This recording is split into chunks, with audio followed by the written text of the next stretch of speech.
Universal Occultism channel, new books every week. If you want to pass this knowledge on, leave a like and subscribe to the channel. The Book of Splendours by Eliphas Levi. Link to the physical book in the first pinned comment. Part 1. The Idra Sutta, or the Great Synod. 1. Jerusalem had just been destroyed by the Romans. It was forbidden to the Jews, on pain of death, to return to mourn the ruins of their homeland. The entire nation had been dispersed, the holy traditions lost. The true Kabbalah had given way to puerile and superstitious subtleties. Those who claimed to preserve the heritage of hidden doctrine were nothing more than sorcerers and fortune-tellers, justly prescribed by the laws of nations.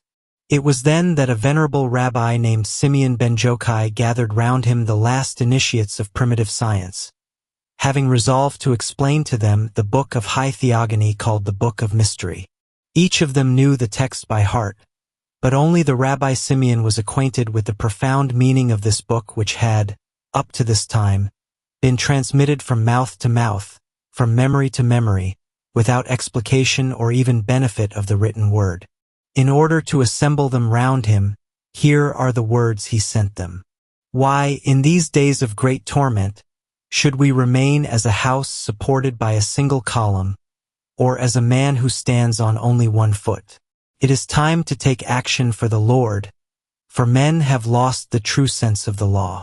Our days grow short, the Master calls, the harvest has been abandoned, the reapers have strayed far from the ripened vine.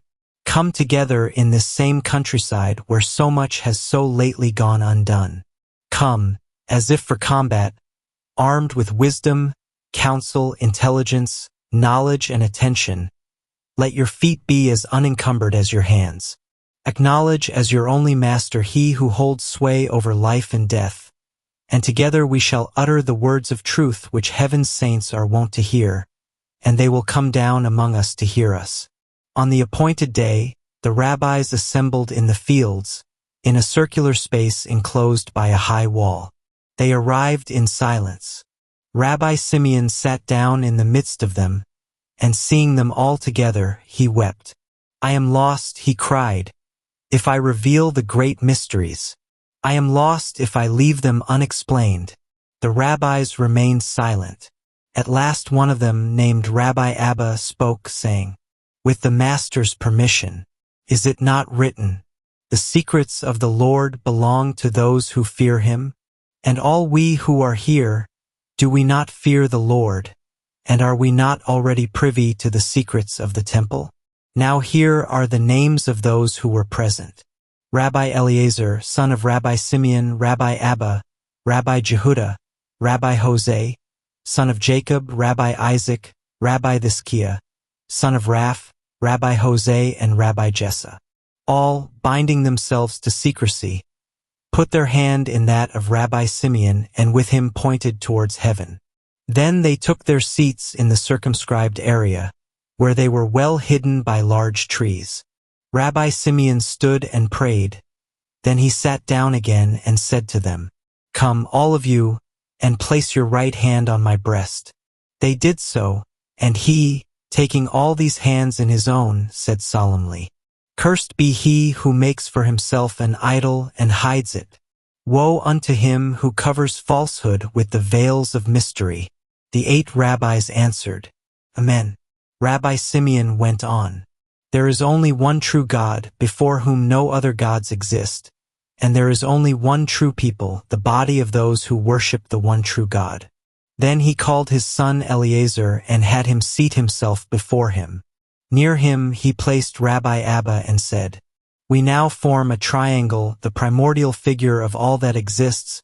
We represent the door of the temple and its 2 columns.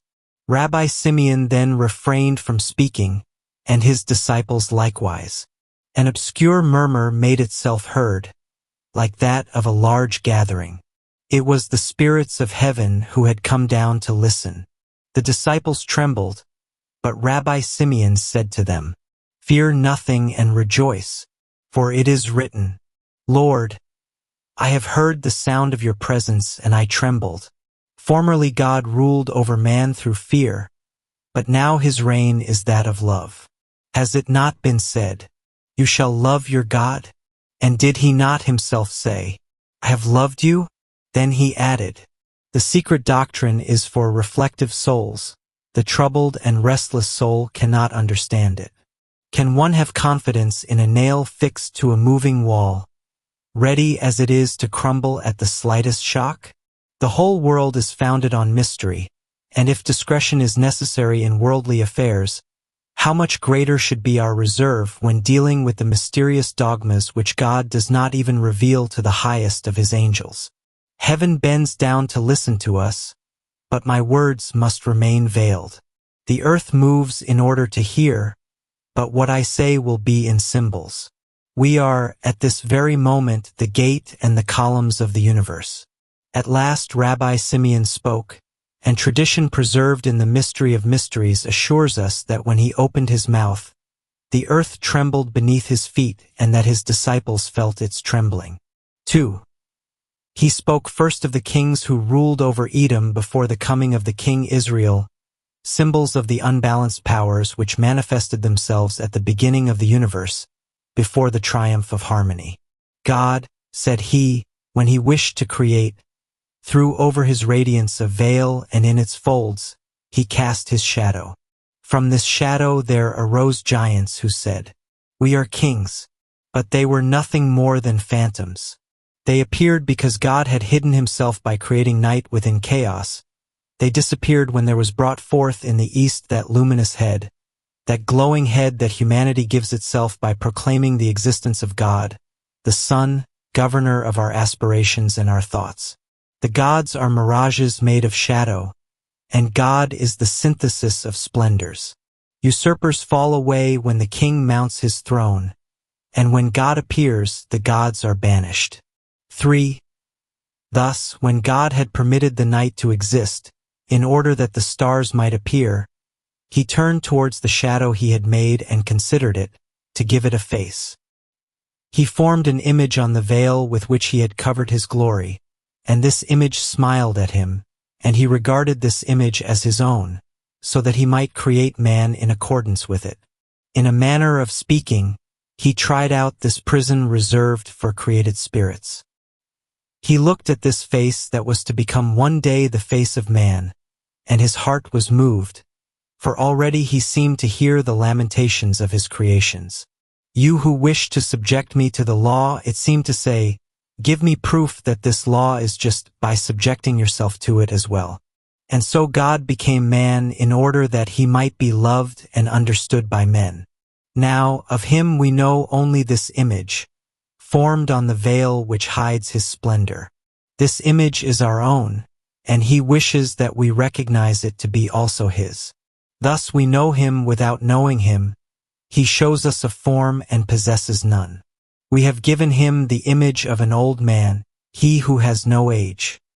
He is seated on a throne from which escape eternally sparks of light by the millions, and he commands them to become worlds. His hair radiates and stirs the stars.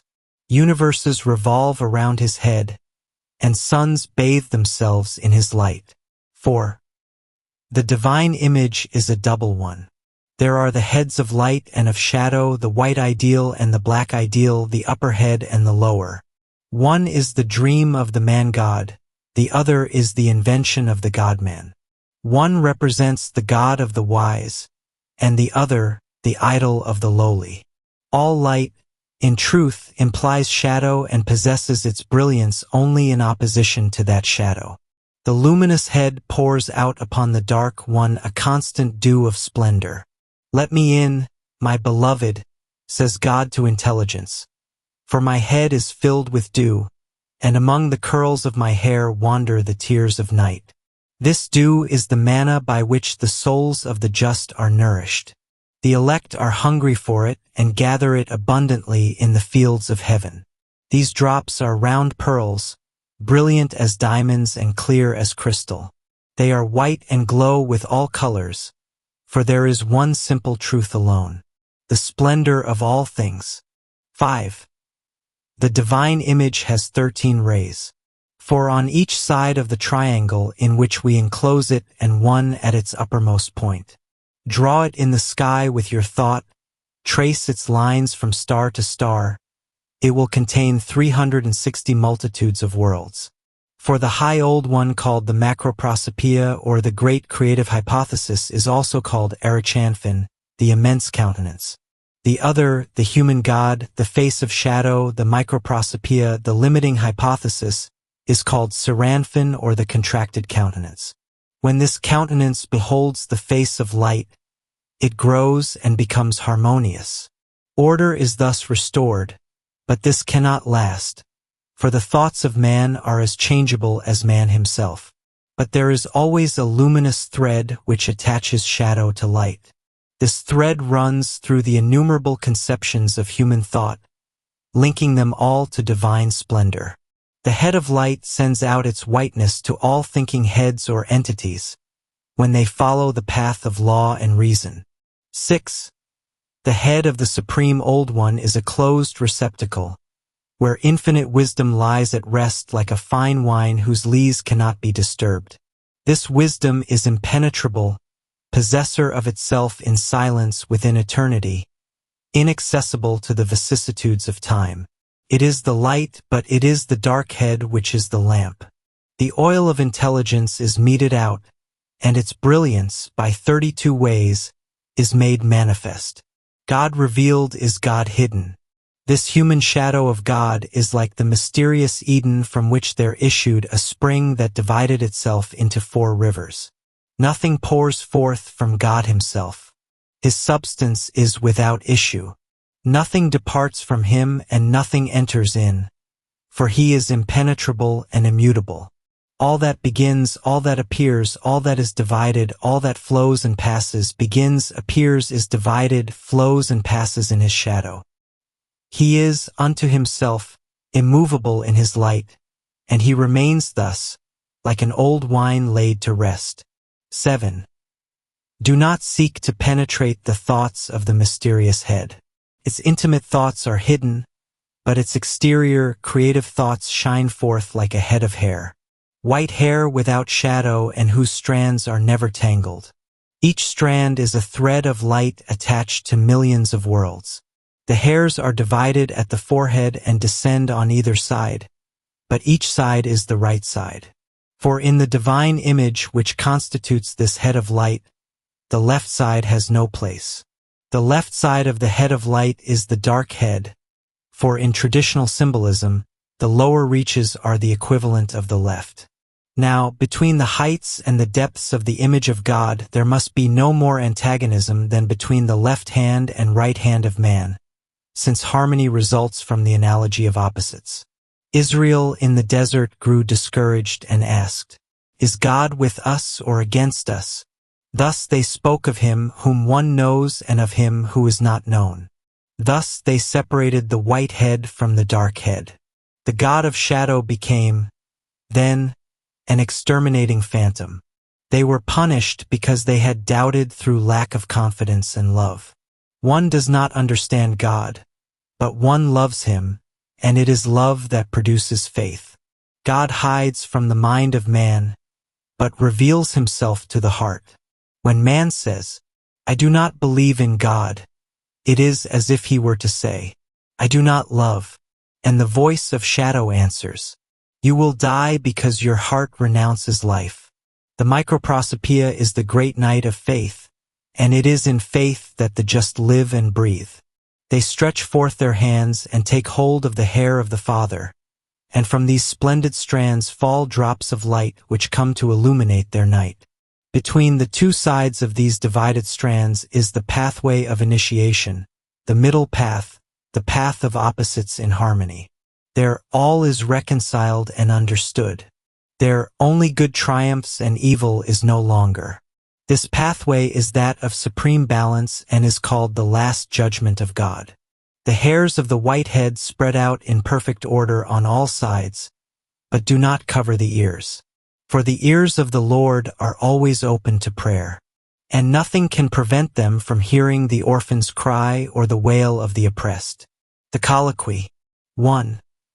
On the forehead of the Supreme Head resides the majesty of majesties, the goodness of all goodnesses united, the true pleasure of all true pleasures. This is love, whose power is created and shared by all those who love. Humanity's will, symbolized by the forehead of the microprosopoeia, must correspond to this love. The forehead of collective man is called reason. It is often veiled in shadow, but when it shows itself, God gives ear to the prayers of Israel. When, then, does it show itself? Rabbi Simeon paused a moment, then reiterated his question. Yes, when? And turning toward Rabbi Eliezer, his son, he repeated, when does it show itself? At the time of common prayer on the day of the Lord, answered Rabbi Eliezer. How? Asked the master. Men, when they pray, prostrate themselves before God whom they imagine as angry. The forehead of the head of shadow is then covered with clouds, and it seems that thunder and lightning must issue from them. But the shadows part, struck by a ray from the supreme face. Eternal serenity imprints its image on them, and even the dark face grows brighter. When the just pray, they address divine goodness, and this sentiment of goodness drives away from them all shadows of fear. Serenity on the face of man is the radiating light of the divine countenance. When anger is stilled in the heart of man, he dreams of God's forgiveness. But it is man alone who pardons, for God is never angered. Adam is driven from earthly paradise by the anger and maliciousness of the head of shadow, but the face of light smiles on him ceaselessly from its celestial paradise. Eden, divided by 4 rivers, is a mystery of the head of shadow. Obscure symbols come from obscure thought. The dogmatic God is the father of mysterious allegories. The higher Eden has no divisions or exclusions. There are no poisoned apples in the garden of the supreme God. But only the Father knows this Eden. He alone understands his love, pitiless for all eternity, for he is without weakness and without anger. 2. Let us continue mentally to draw the hieroglyphic head which symbolizes the Father. What eyes shall we give him? Eyes other than mortal eyes, eyes without lids and lashes. For God never sleeps, his eyes are never closed. Is it not written, the guardian of Israel neither slumbers nor sleeps? It is also written, the eyes of the Lord gaze without ceasing throughout the expanse of the universe. And yet it is said, the gaze of the Lord falls on those who fear him. The eye of Adonai is fixed on Israel. Is this a contradiction? No, in truth. For the Lord who sees the entire universe is the God of light. He who sees and prefers a single people is the God of shadow. The preference accorded Israel would be an injustice and hence a lie, if God did not look at the same throughout the whole of the universe. The eye of privilege would see poorly if he were not sustained, rectified by the eye of justice. It is for this reason that we give 2 eyes to the supreme head, but these 2 eyes are the 2 ends of an ellipse, and this ellipse of 2 eyes makes only 1 eye in all. This single eye has 3 rays and 3 halos. These halos are crowns which constitute the triple kingdom of all things visible to God. There are 2 eyes, but should one wish to distinguish between them, they merge into one. This is the right eye of the single face composed of light and shadow, for the 2 faces are in fact one, as the 2 eyes are 1 eye. The left eye, this is the microprosopoeia, and it has eyebrows which frown and eyelids which close. This one slumbers often, for it is made in the image of man, and it is this one we address when we say, Lord, awake, and turn your eye upon us. Woe to the man who sees the eye of God as red, inflamed with anger. He who believes in a wrathful God, where will he seek his pardon? The Ancient of Days is all goodness, and the beam of his eye is always the whitest and purest of lights. Happy is the lot of the just and wise man, who views all with this same purity and whiteness. It is written, Come, family of Jacob, and walk in the light of Adonai. The name of the Supreme Master remains, however, shrouded in mystery. Nowhere in the law is it explained, except in this passage where God says to Abraham, I swear by my own self that through you shall Israel be blessed. Who can so bind himself by an oath, if not the human God? And what is Israel in the divine order, if not the divine faith of Israel? And if God says through the mouth of the prophet, Israel, you shall be my glory, is this not the God of shadow who wishes to glorify himself in the splendor of Israel's God of light? To give him a name, we call him the Ancient of Days. As it is said in the prophecy of Daniel, I have seen thrones overturned and the Ancient of Days sit down. Stand up, Rabbi Jehuda, and tell us what are these thrones which are overturned. It is written, said Rabbi Jehuda, his throne is the seat of life-giving fire. God sits on the throne and fire gives life instead of devouring and destroying. If God leaves the throne, the fire is extinguished, otherwise whole worlds might be consumed. Where God is seated, there is balance. When his power makes for itself a center, it creates a new universe, and all the others displace themselves to rotate around it. For God moves in order to seat himself, and he seats himself in order to move. And Rabbi Simeon said to Rabbi Jehuda, May God direct you in the eternal ways, and may he remain in your thoughts. 3. Come and see. It is written, I am before all things myself. In the beginning I am, and at the end of all I am myself holy. Everything is him, for everything reveals him. He hides within all that is. His breath gives life to all that breathes, and this is why, among the mysteries of his allegorical face, we shall now speak of the symbolism of the nose. It is the nose, above all, on which the character of a face depends. Now, the head of light and the head of shadow are of quite different characters. The nose of the supreme head breathes life toward the lower head. From one nostril comes personal life, from the other collective life. But the unique spirit of this double breath is appeasement and pardon. It is this breath which, in the time of the Messiah, is to still all storms and quiet all angers. The spirit of wisdom and intelligence, the spirit of counsel and strength, the spirit of knowledge and awe of the Lord. Are these different spirits? We have said the breath of the Father is single. Stand up, Rabbi Jose. Rabbi Jose got up and from his place said, In the days of the Messiah, wisdom will no longer be hidden, for understanding will flower. The breath of the Father, the Spirit of God, will come with the 6 spirits that are in actuality one, like the 6 steps of Solomon's single throne. Thus are explained the 7 spirits of the throne spoken of by the ancient prophets. These are the 7 hues of light, the 7 notes of music, the 7 breathings which form the one breath of spirit. May yours, said Rabbi Simeon, rest in peace in the world to come. Come now and see. When the prophet Ezekiel invokes spirit to bring the dead back to life, he summons the 4 breaths which make up the spirit of life. What are these 4 quickening breaths? That of God towards man, that of man towards God, that which results from their mingling, and lastly, the immense and eternal breath of God which circles around all worlds and returns to the mouth of the Father. These 4 breaths are in reality one, the spirit of life.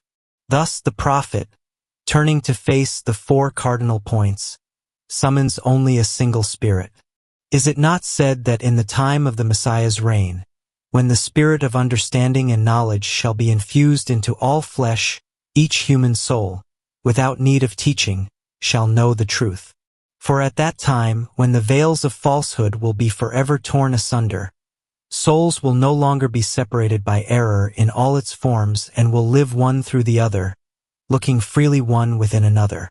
Each will radiate and receive the light of all others by a sort of universal inhalation and exhalation. Thus in all things is the spirit of life composed of 4 breaths. There will come a time of universal resurrection for the life of the intelligence. For these 4 spirits in one are symbolized by the square which encloses the triangle, and thus is explained, in the symbolism of numbers, the mystery of the seven spirits.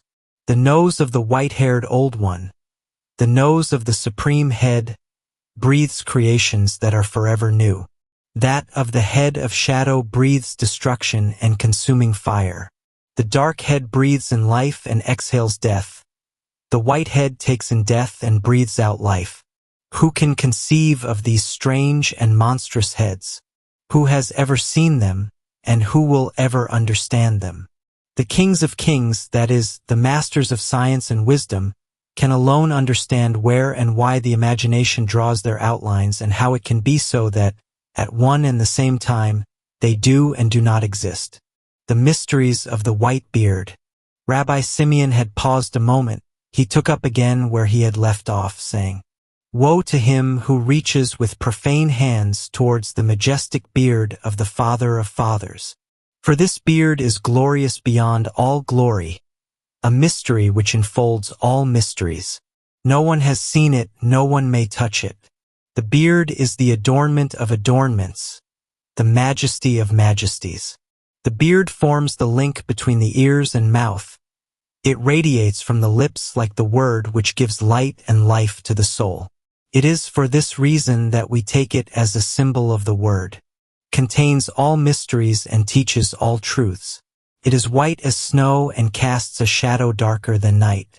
It is divided into 13 parts on which are poured the most precious of perfumes. The 2 parts descending from the nose to the corners of the mouth, separated by a scant space of flesh, the 2 parts which join the beard to the beginning of the ears, the beard itself, divided into 3 sections, each divided again into 3. This beard is perfect since we take it to be the word which is itself perfect. It is all beauty, all balance, all rightness. The cheeks shine forth from above, like 2 scarlet apples, projecting the light of life onto the somber microprosopia. White and red combined are the color of the mysterious rose, the whiteness of milk and the redness of blood, the white of light and the redness of fire. All in nature that is white and red derives from the supreme rose. The 13 parts of the white beard represent the synthesis of all truths, and the man who understands this allegorical beard is a man full of truth. Do we not say proverbially of a wise, strong man, of a man who lowers his eyes reflectively before undertaking an enterprise? This is a man who considers his beard. And those who raise a hand and swear on oath on the beard of the old man, these swear on the truth itself, symbolized by the 13 sections of the supreme beard. For the 4 letters of the holy name, the 4 elements, the 4 corners of a square, the 4 cardinal points of heaven, and 9, that is, 3 multiplied by 3. The active and the passive and the equilibrium they create as they reproduce themselves. Mystery of the black beard. Does the beard of the microprosopia possess such a system and orderly disposition? Stand up, Rabbi Isaac, and speak to us of the parts of the black beard. Rabbi Isaac stood and began. Listen to these 13 sayings of the prophet Micah. 1. Is there any who can be likened to you, Lord? 2. You take away injustice and cause it to disappear. 3. You pass treading on sin. 4. For it is your desire in the end that your people be saved. 5. You will not forever remain angry. 6. For your wish is for forgiveness. 7. Mercy will come to us again. 8. Our iniquities shall be vanquished. 9. Even the last memory of our faults shall be buried in the very bottom of the sea. 10. To the family of Jacob shall be given the heritage of truth. 11. And to the family of Abraham eternal mercy. 12. We trust in the oath which you gave to our fathers. 13. We believe in the promise made in olden times. These, continued Rabbi Isaac, are 13 drops of precious balm, fallen from the 13 parts of the supreme beard, and which bring order to the chaos of the lower beard. The dark beard is made up of coarse, unwieldy hairs, tangled together. But the 13 drops of the balm of mercy force them to adapt to the harmonious disposition of the higher beard. For the white beard sends down to the black its long, supple, silken strands, and its rivers of gentleness soften the coarseness of this dark fleece. Thick, twisted hairs are often a mark of intellectual servitude. And if one considers the hair an extension of the brain, a quiet, lucid thought must be represented by a head of hair that is even, supple, and soft. Now, the mouth is analogous to, yet distinct from, the hair. The hair takes up its growth behind the ears, and near the ears begins the beard which radiates outwards from the mouth. The black beard is the shadow of the white, as the law is the shadow of freedom, and as a threat is the shadow of forgiveness and love. Now, we have said that light and shadow are necessary to the manifestation of day, and that all illumination is perceived as a mixture of light and shade. Thus can we say that, in divine revelation, absolute shadow does not exist. All is light. The light which shines is the white light, and the light which envelopes itself in shadow is the black light. The law is written on a white page with black coals, taken from the altar with tongs by the seraphim. This is the great sheet of light, bearing characters of fire.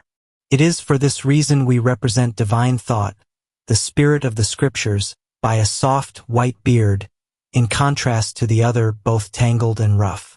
For one is an image of spirit, the other the letter of the law. The same can be said for the heads of hair.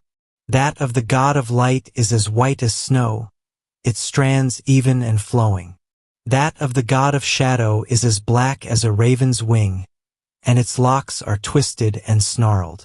But the white beard impregnates the black beard with its perfumes, and the hair of the head of light permeates the hair of shadows with its splendor, so that the two heads of hair and the two beards belong to a sole identical head, which is the symbolic and allegorical image of God. Details concerning the great white beard. Part 1. The first part of the mysterious beard is that which begins near the right ear, descending to the corner of the mouth. The beard has its origin in the virile heat of the blood. Thus we may call it the daughter of the heart of man. But here, since it more or less continues the hair, itself a radiation of the brain, we may also call it the daughter of thought. The hairs are tender, soft. They have attained no great length. This is the word in divine generation. There are 31 small curls, arranged in perfect order, and each curl is made up of 390 hairs. These numbers represent worlds of intellect which God wishes to bring into being by means of the word. Each world is to engender other worlds, multiplied by the mysterious figure 2 and the holy figure 3. From tens to hundreds, from hundreds to myriads, worlds are multiplied by reason of creative ideas, in exact proportion to the germinal origins already formed. Each hair of the young growing beard ends in a point of light, and each point of light works to produce a sun. For each sun there comes into being a night, which this new star will enliven, a night filled with phantoms and horrors that the nascent sun illumines and dissipates with a smile. It is thus that the glowing beard of the Father streams out toward the rough, black beard of the God of darkness. And one cannot perceive the supreme beard, except in the brilliance it gives to the beard of shadow. Is it not said in the Book of Psalms, "The perfume of the supreme head is poured out onto the beard of the Father, and from there onto the beard of Aaron"? What is Aaron? He is the great priest. And what is the great priest, if not the shadow and human personification of the dark God?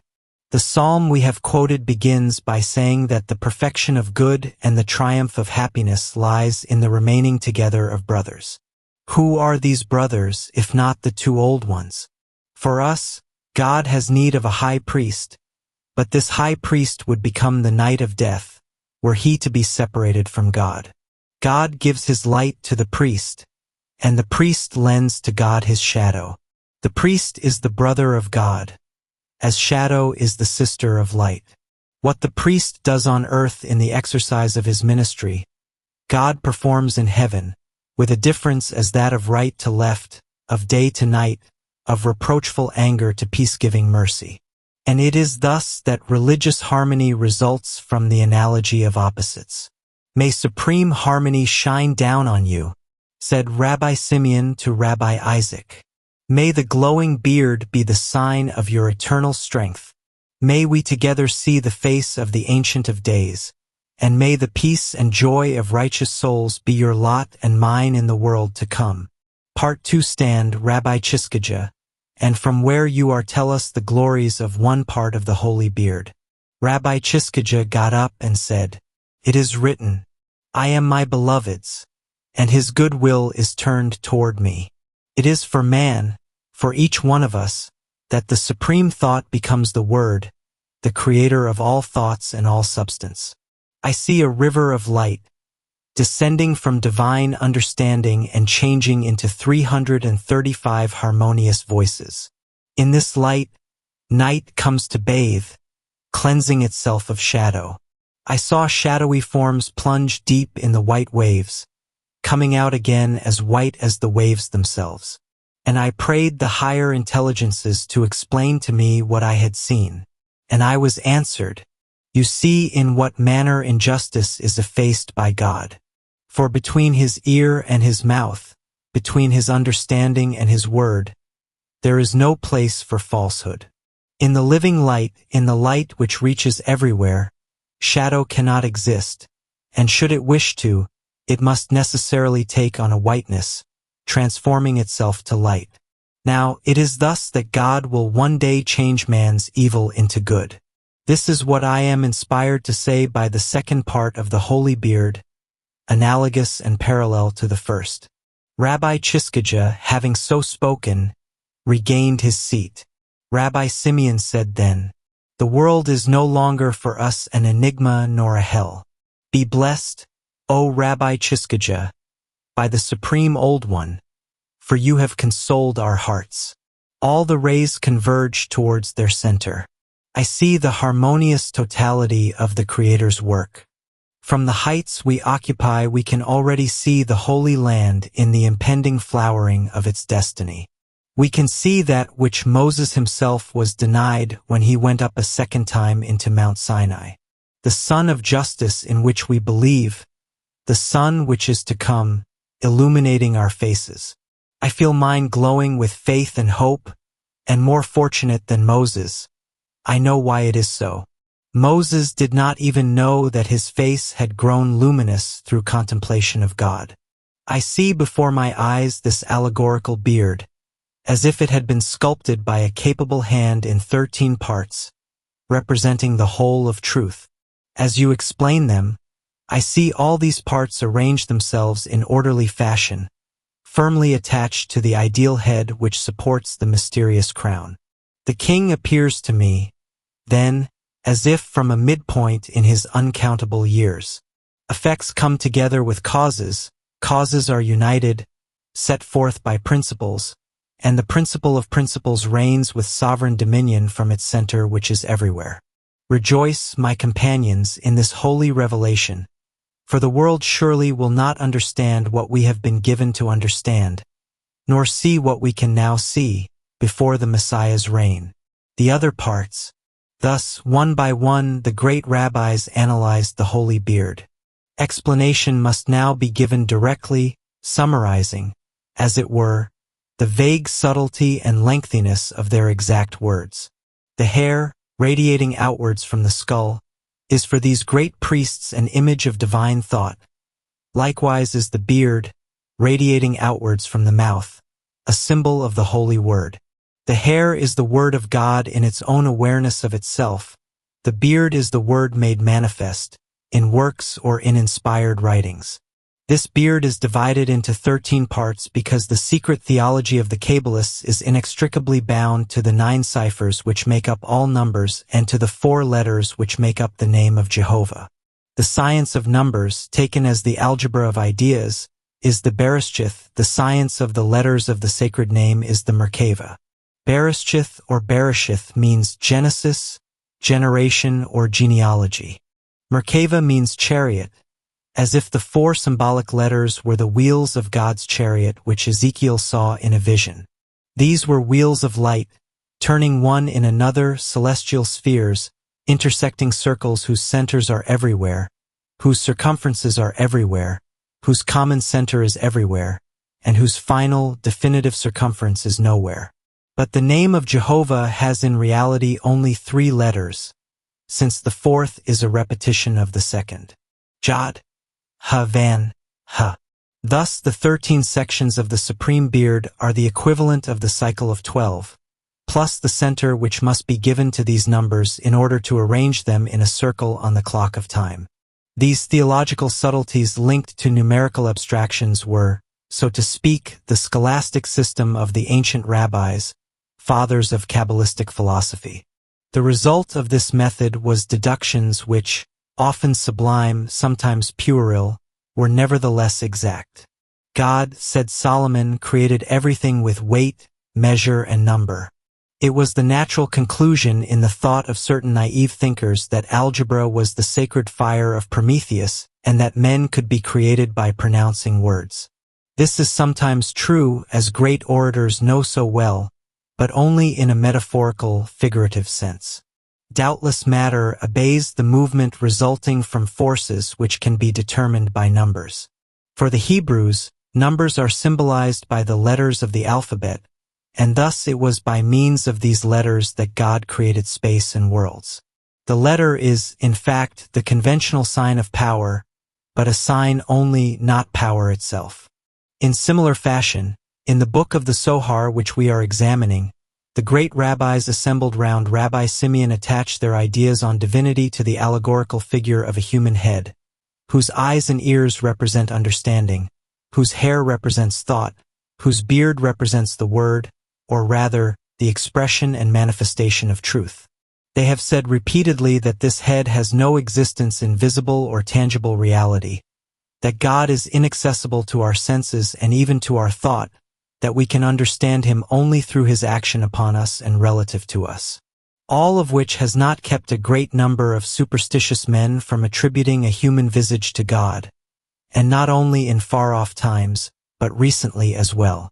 Swedenborg, for example, this otherwise astonishing and admirable mystic, maintains that the universe is in reality an immense man with hair of light, with legs and arms of stars, truly made in the image of God, who is himself so great and so brilliant a man that no human eye can see him. The Mormons, in these very days in which we live, believe that the universe is limited and that God, in the form of a gigantic man, occupies the center, seated on a colossal Urim Thummim, that is, on 2 great precious stones with innumerable facets in which are reflected all that comes to pass in the existing worlds.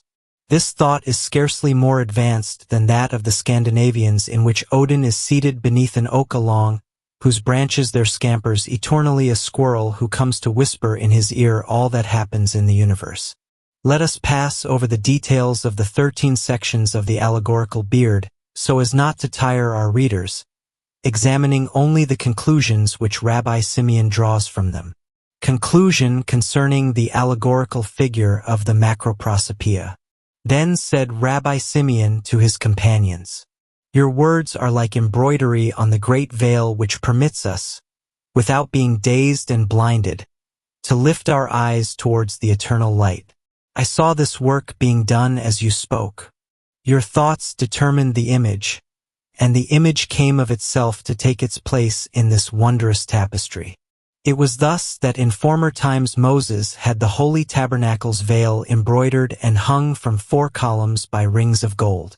Thus the sacrificial altar had 4 corners, like the square that can be drawn in all the circles of the heavens, and there was in the middle of the altar a hooked bar which served to stir the sacrificial fire, for this fire could not be touched by human hands. Our allegories are like this bar, allowing us to touch the burning truth.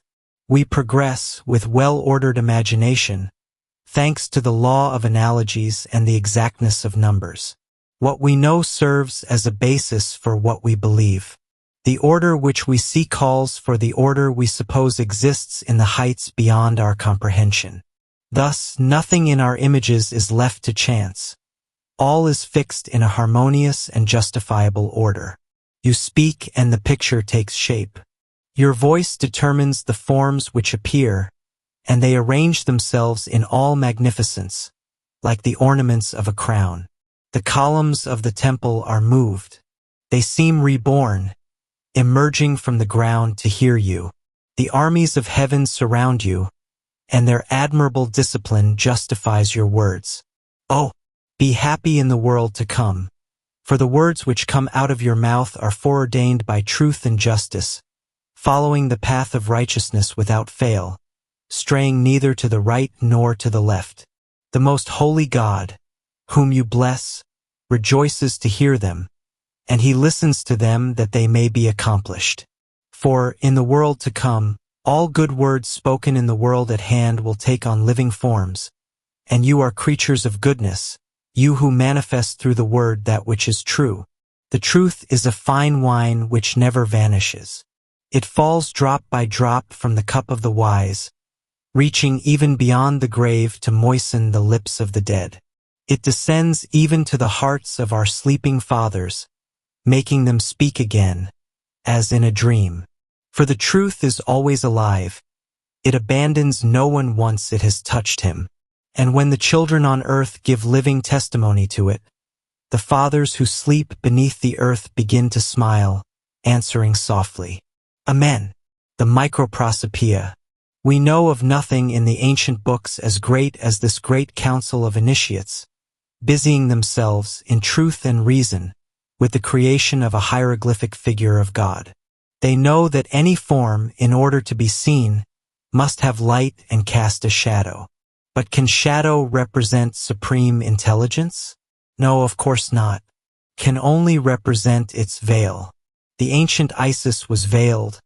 Moses, speaking of God, covered his head with a veil. All theology of the ancients is veiled with more or less transparent allegories. Mythology is nothing other than this.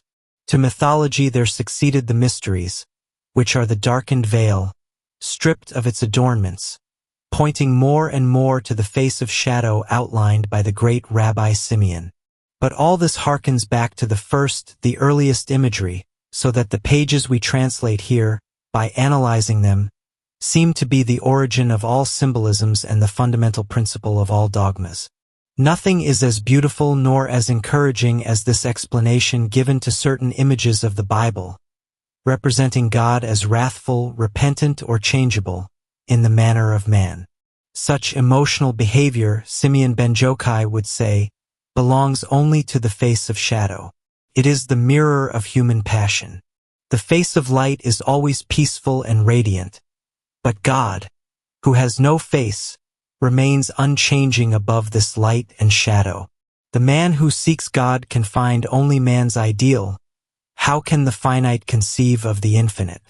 Ordinary man must have a God which resembles himself. If the Master did not grow angry when men do evil, they would believe that evil goes unpunished, and thus would remain unchecked in their wickedness. If the Master were not harsh, severe, mysterious, difficult to satisfy and to understand, they would easily fall prey to indifference and indolence. Troublesome childhood has need of the rod, and the father must know how to feign anger, even though he may wish to smile at the mischievousness of his children. Thus, according to our ancient masters, the image of divinity has two faces, one which surveys the faults of man and becomes angry, the other which contemplates eternal justice and smiles. This mystery of higher initiation was known even to the Greeks, who sometimes gave to Pluto the attributes of Jupiter. Egypt prayed to the black Serapis, and images of Bacchus have been preserved wherein this god whose adventures recall the story of Moses, this god whose celebrations brought forth the cry Ioavo, Jod, He, Van, Ha, the 4 letters of Jehovah's name, is shown like Janus with 2 faces. One is young and fair like that of Apollo, the other, grotesque and frowning like that of Silenus. Apollo and Bacchus characterize the 2 principles of exaltation in mankind: enthusiasm and drunkenness. Sublime souls find intoxication in poetry and beauty, Vulgar souls seek enthusiasm in the drunkenness that wine produces. But for the vulgar man, wine is not the only source of exaltation. Lowly men grow drunk on all vapors which affect the brain. Insatiable greed, undisciplined lusts, vain glory, fanaticism. There exist ascetic imaginations even wilder and madder than those of the Bacchantes. There are self-styled protectors of the faith who, changing sweetness to bitterness and true preaching to satire, are condemned by incorruptible nature to wear the satyr's mask. Insolence, like red-hot iron, has burned their lips, and their guarded eyes denounce, in spite of them, the perversity of their hearts. The face of shadow which our rabbis describe is not, however, the god of Garas, of Patawilit or Vuilit. It is the veiled God of Moses, the after-God, if I may refer to him thus, thereby alluding to a biblical allegory. Moses prayed to God, to the invisible God, to appear. "Look in the cleft of this rock," said the Lord. "I will pass and lay my hand thereon, and when I will have passed, you shall see me from behind." Moses, writing this page, was conscious of the symbolism of the head of shadow, the only one which it is given to man to look upon without being blinded by light. The God of light is he of whom the wise man dreams. The God of shadow is the dream of the foolish. Human folly sees everything in reverse, and if we may use the daring metaphor of Moses, the face which the multitudes worship is only the divine image glimpsed from behind, the aftershadow of God.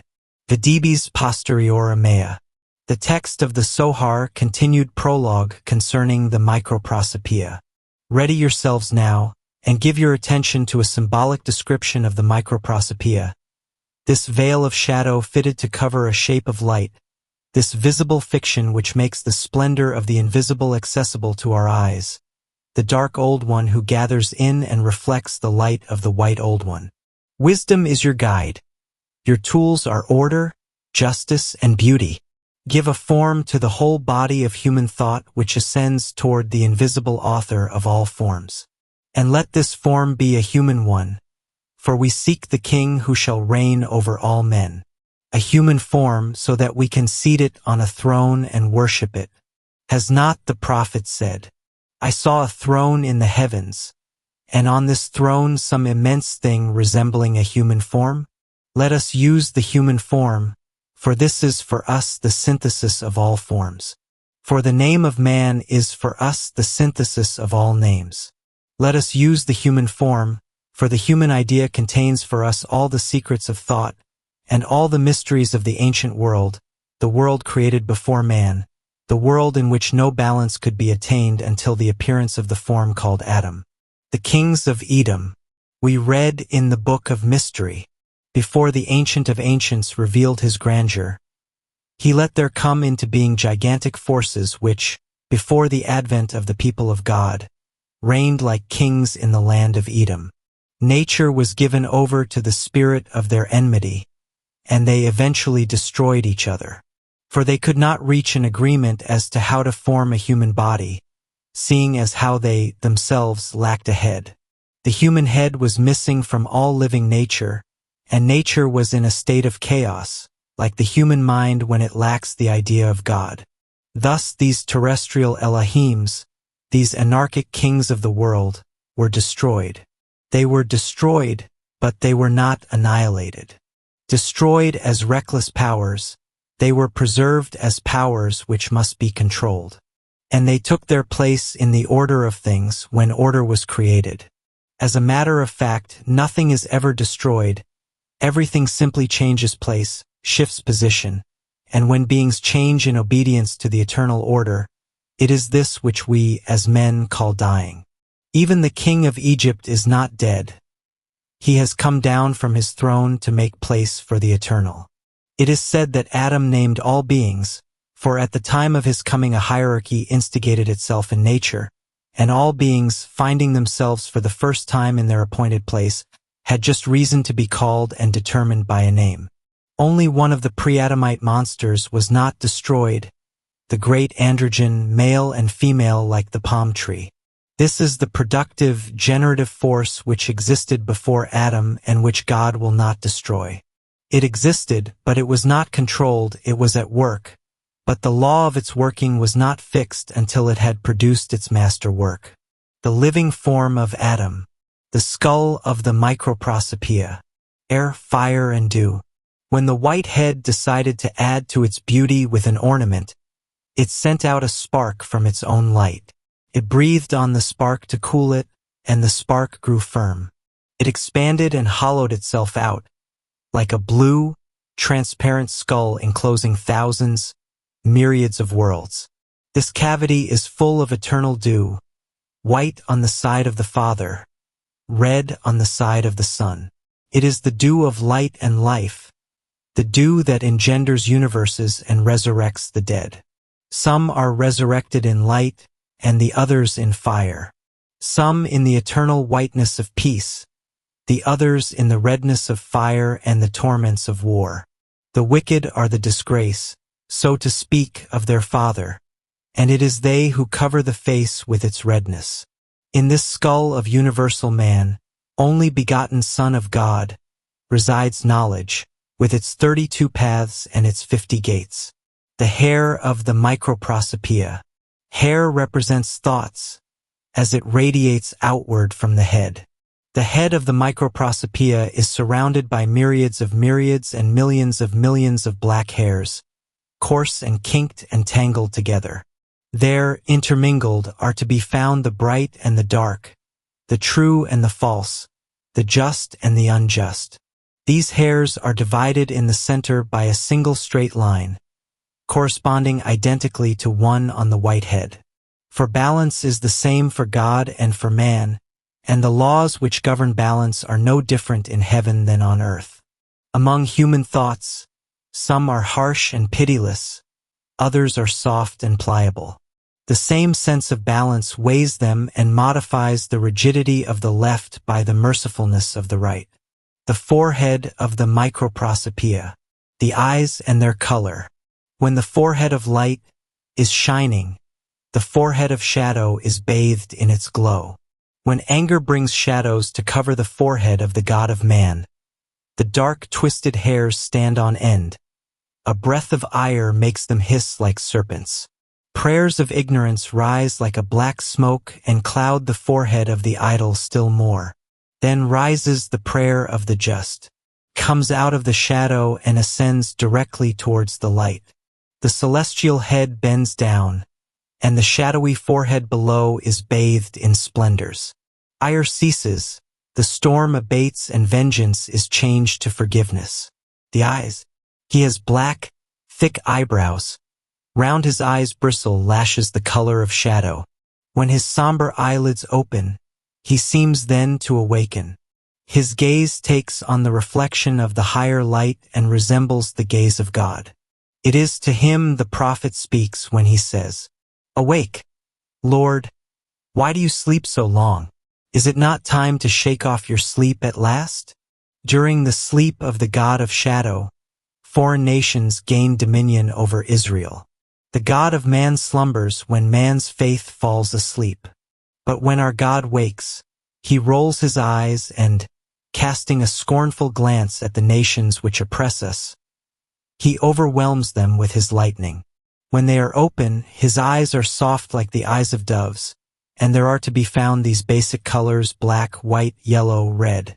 The black of the microprosopoeia's eyes can be linked to that stone which comes forth from the abyss once every 1,000 years, from the abyss of the great sea. And when this stone appears, a great tempest arises, the waves are lashed into fury, and the noise they make is heard by the immense serpent, named Leviathan. This stone comes from the deep abyss, it rolls in the boiling torment of the sea, out of which it rises at last, and darkness covers all, a darkness next to which all other darknesses seem as nothing. Now, the initiated know that in this darkness are hidden all the mysteries of knowledge. Such is the darkness of the eye of the Old One, a blackness containing and surpassing all obscurity. His whiteness is borrowed from the supreme gaze. It is the milk of mercy, falling upon him drop by drop like tears. His redness is that of fire, which destroys and renews life. His look of kindness is burnished yellow, shining like gold. When he grows wrathful, when he threatens, in the corners of his flashing eyes there hang 2 tears. His lightning bursts forth. His anger plunges to the depths of the abyss. Fire breaks out, devouring its victims forever. The powerful of the earth are overthrown. Cedars are twisted like blades of grass. The abyss is gratified. Anger is appeased. The somber god grows calm, and on the hanging tears glows a brilliant beam from the light of a god of love. The eyelids close, the tears fall, and in falling they extinguish the fire of eternal hell. The nose and the beard analysis. Simeon ben Jokai continued to explain the Book of Mystery, describing the anatomy of the dark god. This god is neither the Ahriman of the Persians, nor the evil principle of the Manichaeans. This is a loftier concept, a mediating shade between infinite light and the feeble eye of man, a veil made in humanity's image, with which God deigns to veil his glory. In this shadow, the meaning of all mysteries is to be found. This shadow explains the terrible God of the prophets, the God who threatens and calls for fear. It is the God of priests, the God who requires sacrifice, the God who slumbers and wakes to the sound of trumpets from the temple, the God who repents of having created man, and who, won over by prayers and offerings, is appeased as he raises his hand to strike.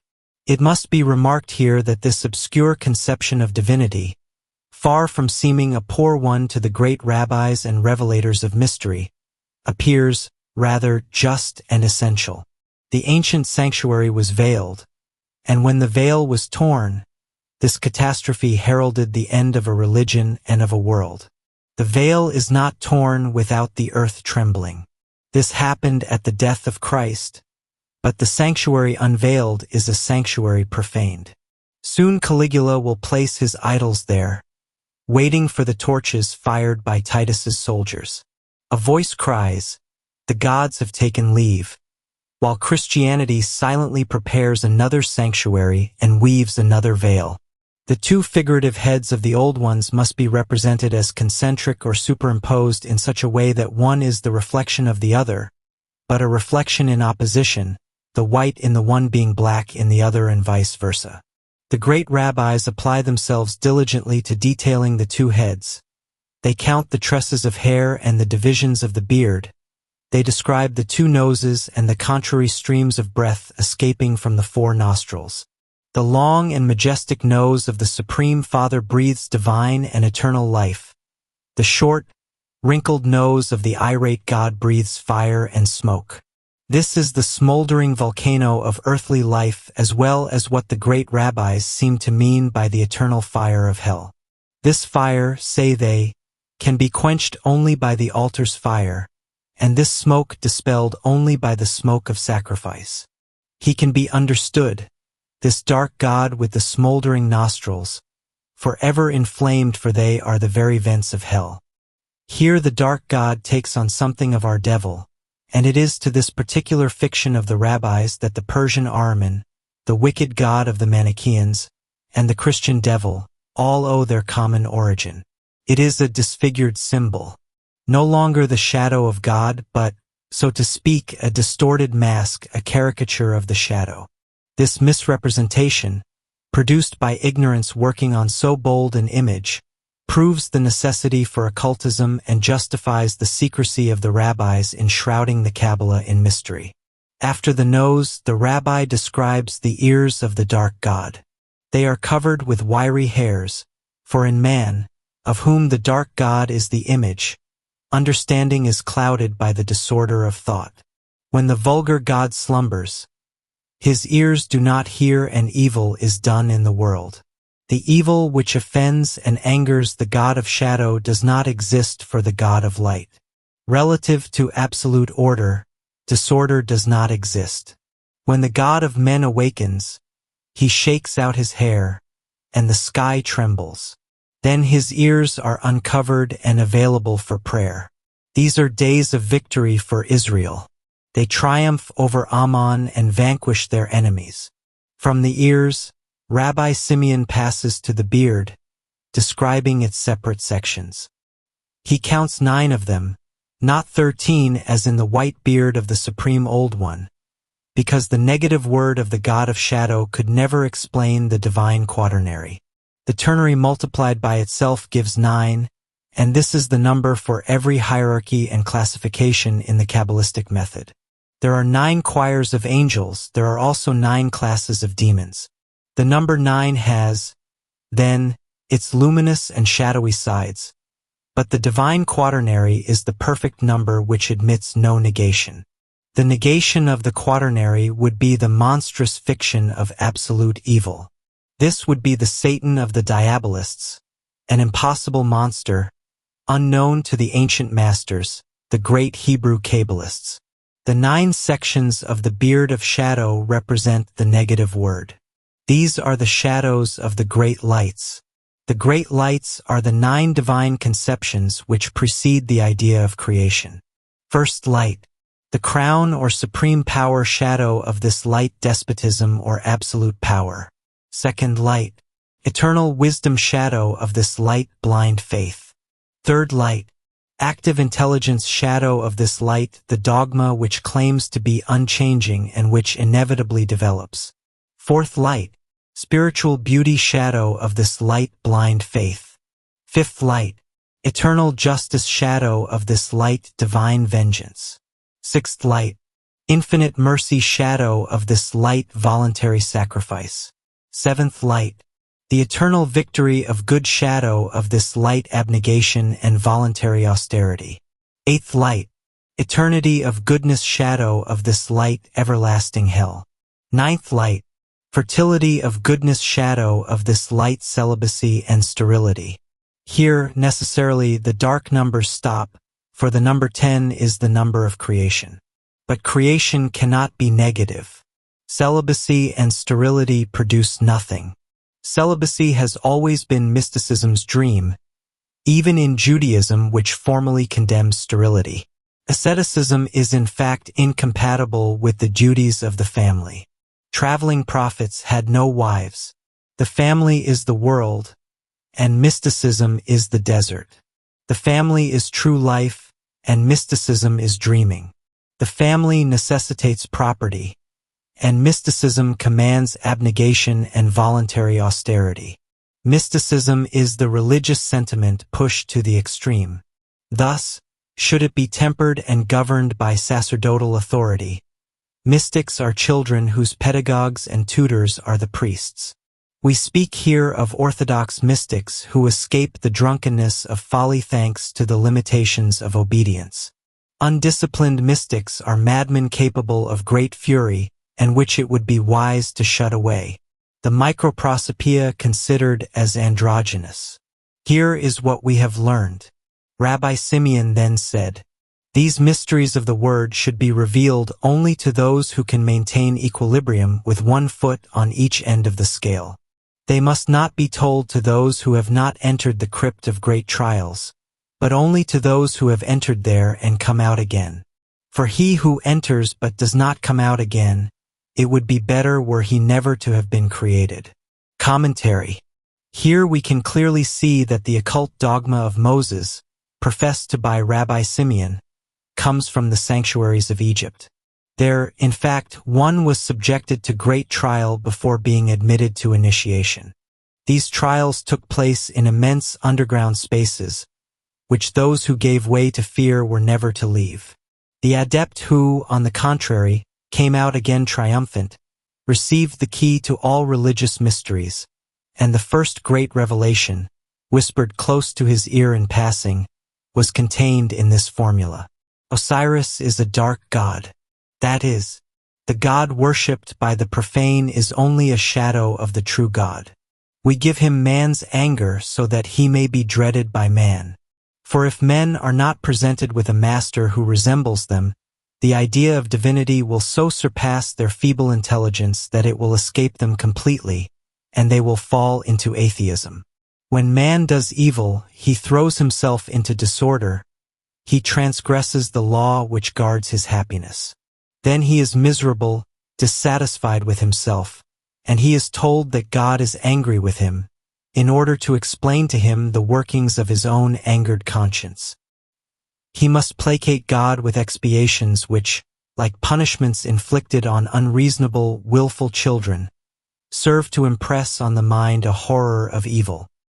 He must above all return to the path of goodness, and then, from the calm he experiences, he feels that God has forgiven him. God, however, does not forgive, for he is never angered. But if you say to the vulgar man that the supreme judge lives in the heart of his own conscience, he will believe that God is only a word, and he will come to argue with his conscience, attributing his scruples or his remorse to learned prejudice. He will thus have no other guide than the self-interest of his passions, which are the harbingers of death. Continuation of the text. Here is a summary of all these words. The Ancient of Ancients exists within the microprosopoeia. Light is hidden within shadow, the large is figured in the small. Everything is in supreme unity. It is here that all has been, is, and will be. Supreme unity will not change, has not changed, does not change. It has no forms, but conforms to our own. It takes on for us the form which contains all forms and the name which holds within it all names.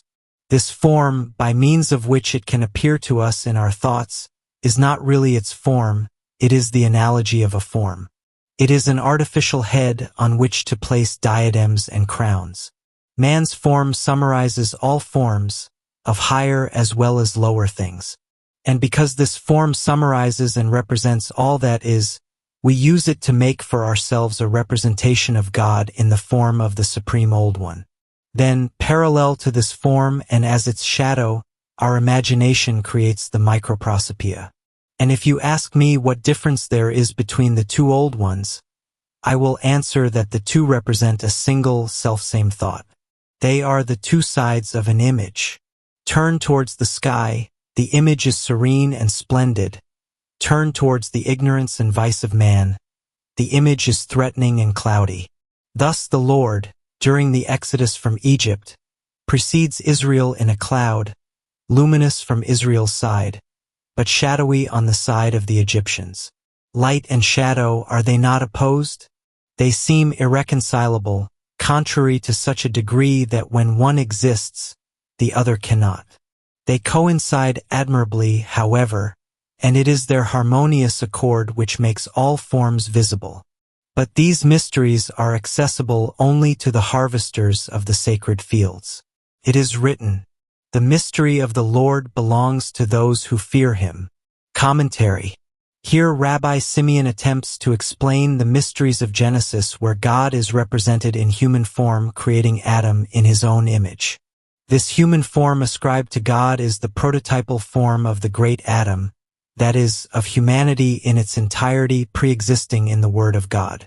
Now, by the great Adam, whom they call Adam Kadmon or Adam the protoplast, the Jewish initiates do not mean, as we do, the first human individual, but rather have the entire human race appearing at once on the face of the earth. By the great Adam, they mean primitive humanity and even something more, for the body of Adam contains all animated beings and all the spirits of the universe. Thus they give to him the most gigantic proportions. His forehead touches the sun's zenith, his right hand touches the east, his left, the west. When he lifts his foot to walk, the shadow of his heel causes an eclipse of the sun.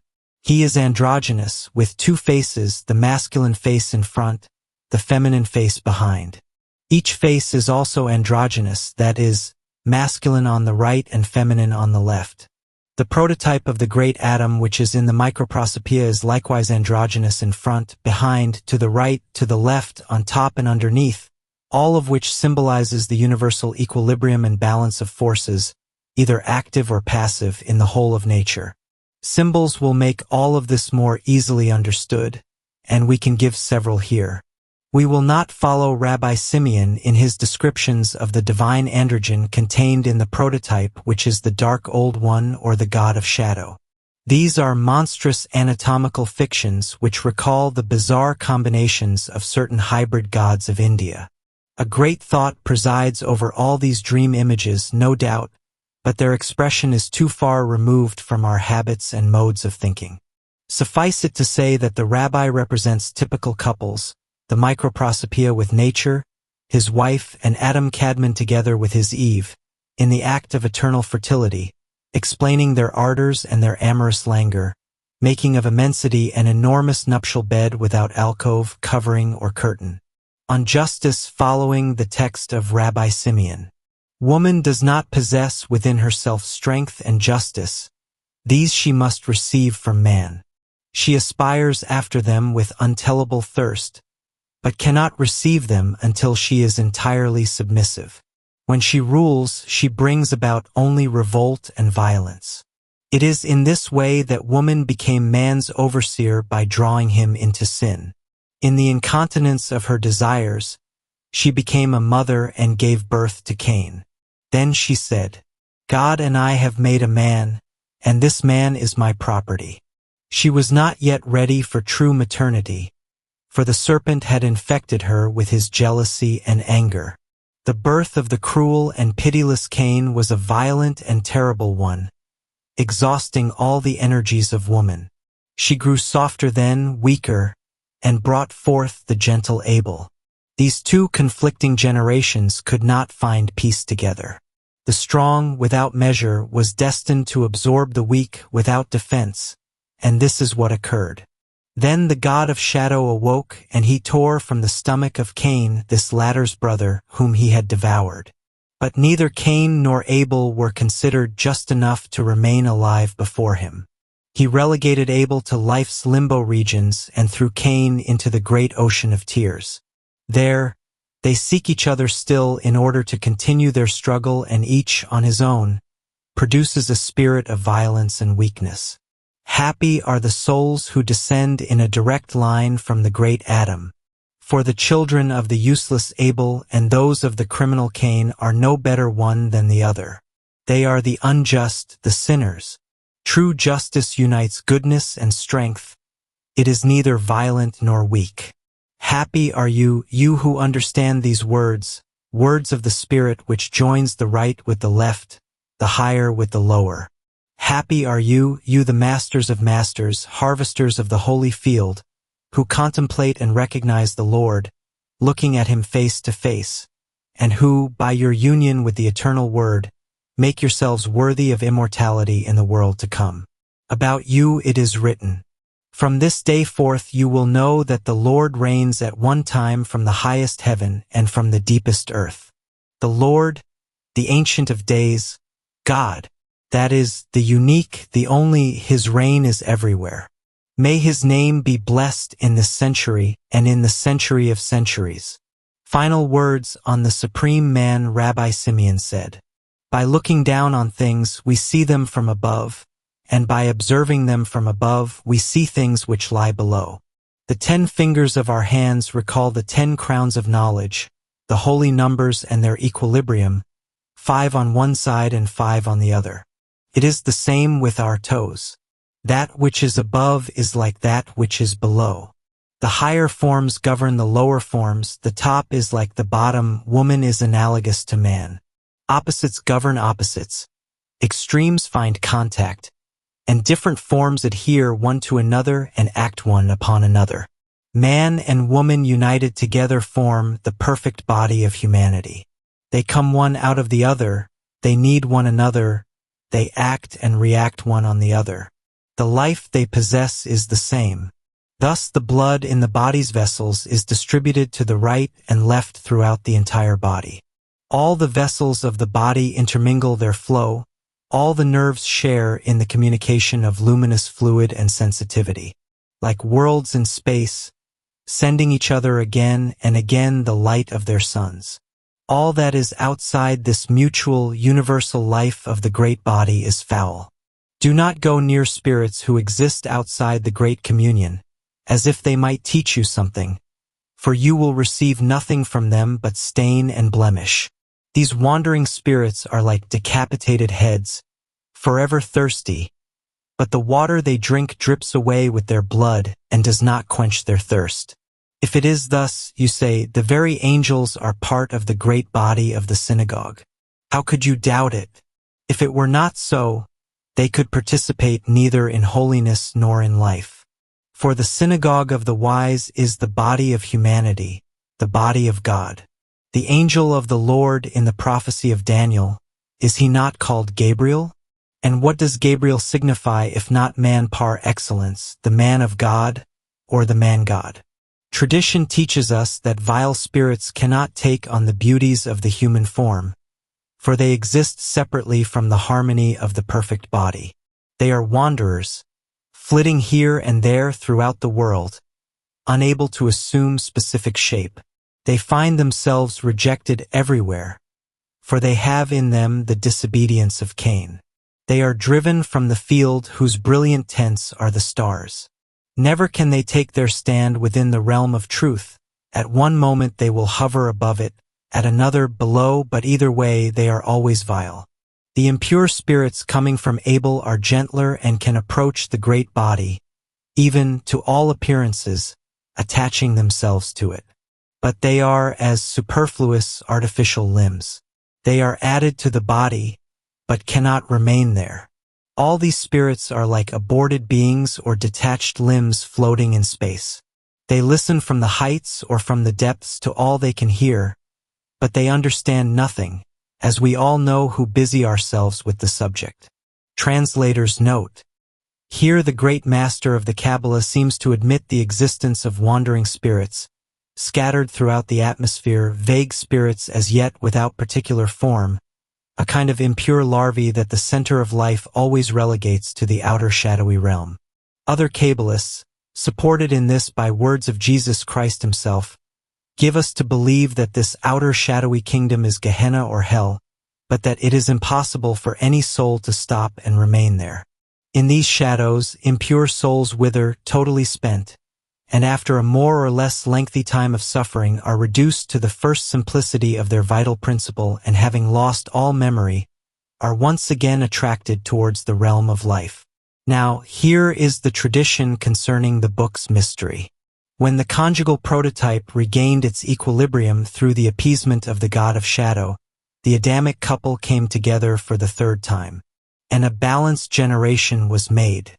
Harmony was then established between heaven and earth.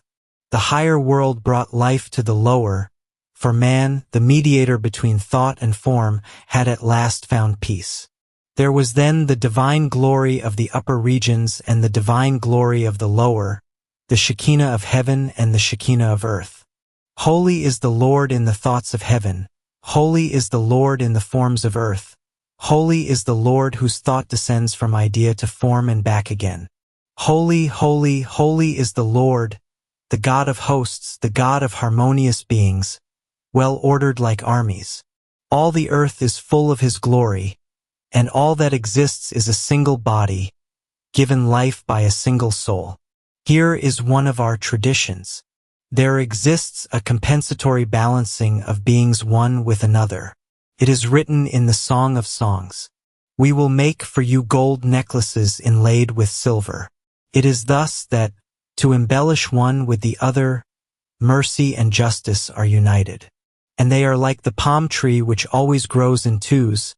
They are like brother and sister, aging equally. Thus we know that he who separates himself from humanity by refusing to love, espousing no one, he will find no place after death in the great human synthesis, but will remain outside, a stranger to the laws of attraction and to the transformations of life. And nature, ashamed of him, will cause him to disappear, as we hasten to rid ourselves of the dead. Why does the law command that, upon his death, we do not leave the body of a man to pass the night in the house in which he lived? It is out of respect for the human form, become useless, that it may not be dishonored. It is to prevent that which was once a person from becoming a futile, nameless thing. It is to distinguish the venerable body of man from animal carrion. Death must not be allowed authority when it is a question of man. For man is the scope of immortal spirit. A human body without soul is a gap in nature, and yet the corpse is worthy of honor because of its human shape. One must make haste to put an end to this contradiction, and it is for this reason that we bury our dead before the night following their passing. Men who renounce their humanity in the hope of conquering heaven are nothing more than dwarves who wish to bring back the crimes of the giants, unrighteous, contrary creatures. For it is written, "The sons of God, having seen the daughters of man and finding them beautiful, bent down too far to see them and were hurled into the abyss. There they engendered impure spirits and demons, and it was in this time that there were giants on the earth."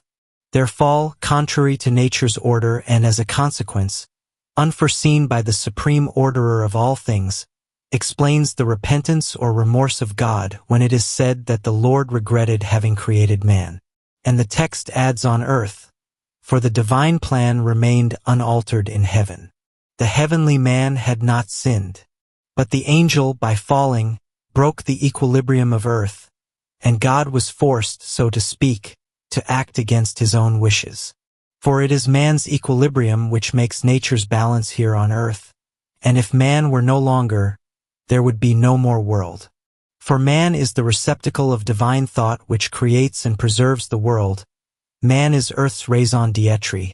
All that existed before him was merely in preparation for his birth, and the entirety of creation without him would have come to nothing.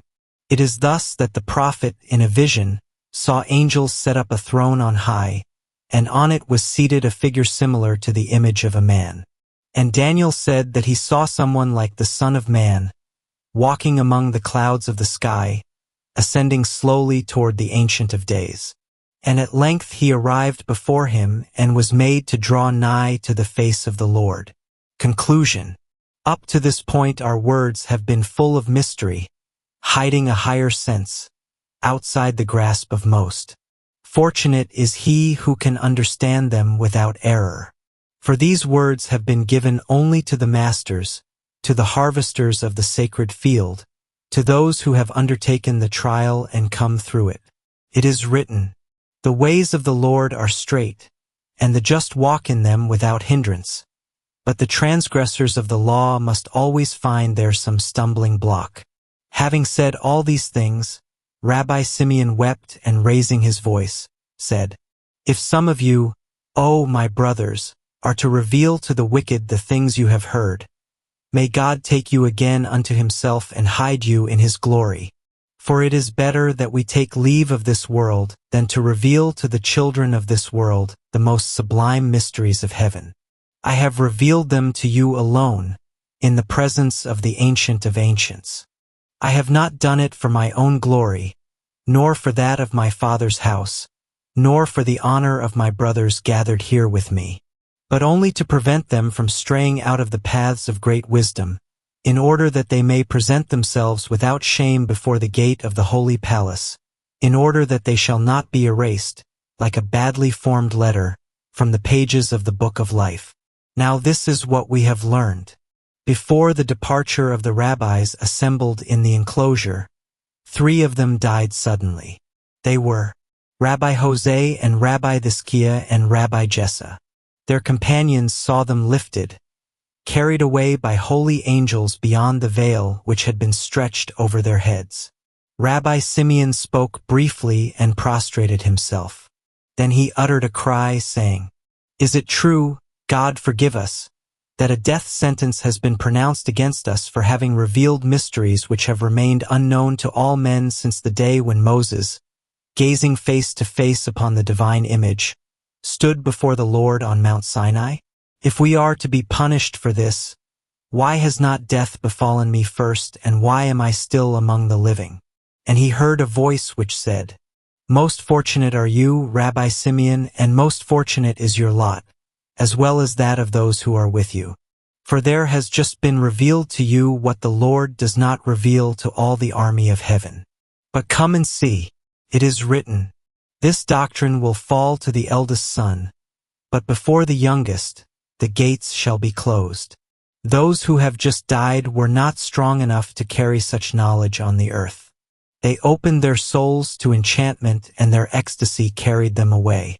The holy angels took them and carried them away beyond the veil. Rabbi Simeon answered, "They are happy." And the voice took up again, "Go now, you who remain, for the Lord has made you strong to withstand both heaven and earth. You exist in perfect balance and harmony, and you shall live." They got up then, and everywhere they walked, sweet perfumes came out of the ground. And Rabbi Simeon said, "I see now that the earth will be blessed on our account." And their faces were so radiant that no one could have looked on them. Thus it is that, as we have learned, 10 entered the enclosure, but only 7 came out. Rabbi Simeon was full of joy, but Rabbi Abba felt a great sadness because of those who were no more. But one day, while the 7 were seated around the Master, Rabbi Simeon uttered a mysterious word, and they saw the 3 who had been taken from them. Highly placed angels waited upon them, and opening golden doors, they showed them the treasures which had been laid aside for them. Then the soul of Rabbi Abba was calmed. From that time, the 7 masters did not leave the dwelling of Rabbi Simeon. And Rabbi Simeon said, "We are the eyes of the Lord." Rabbi Abba said, "We are 6 lamps who owe our light to a 7th, and this 7th is you."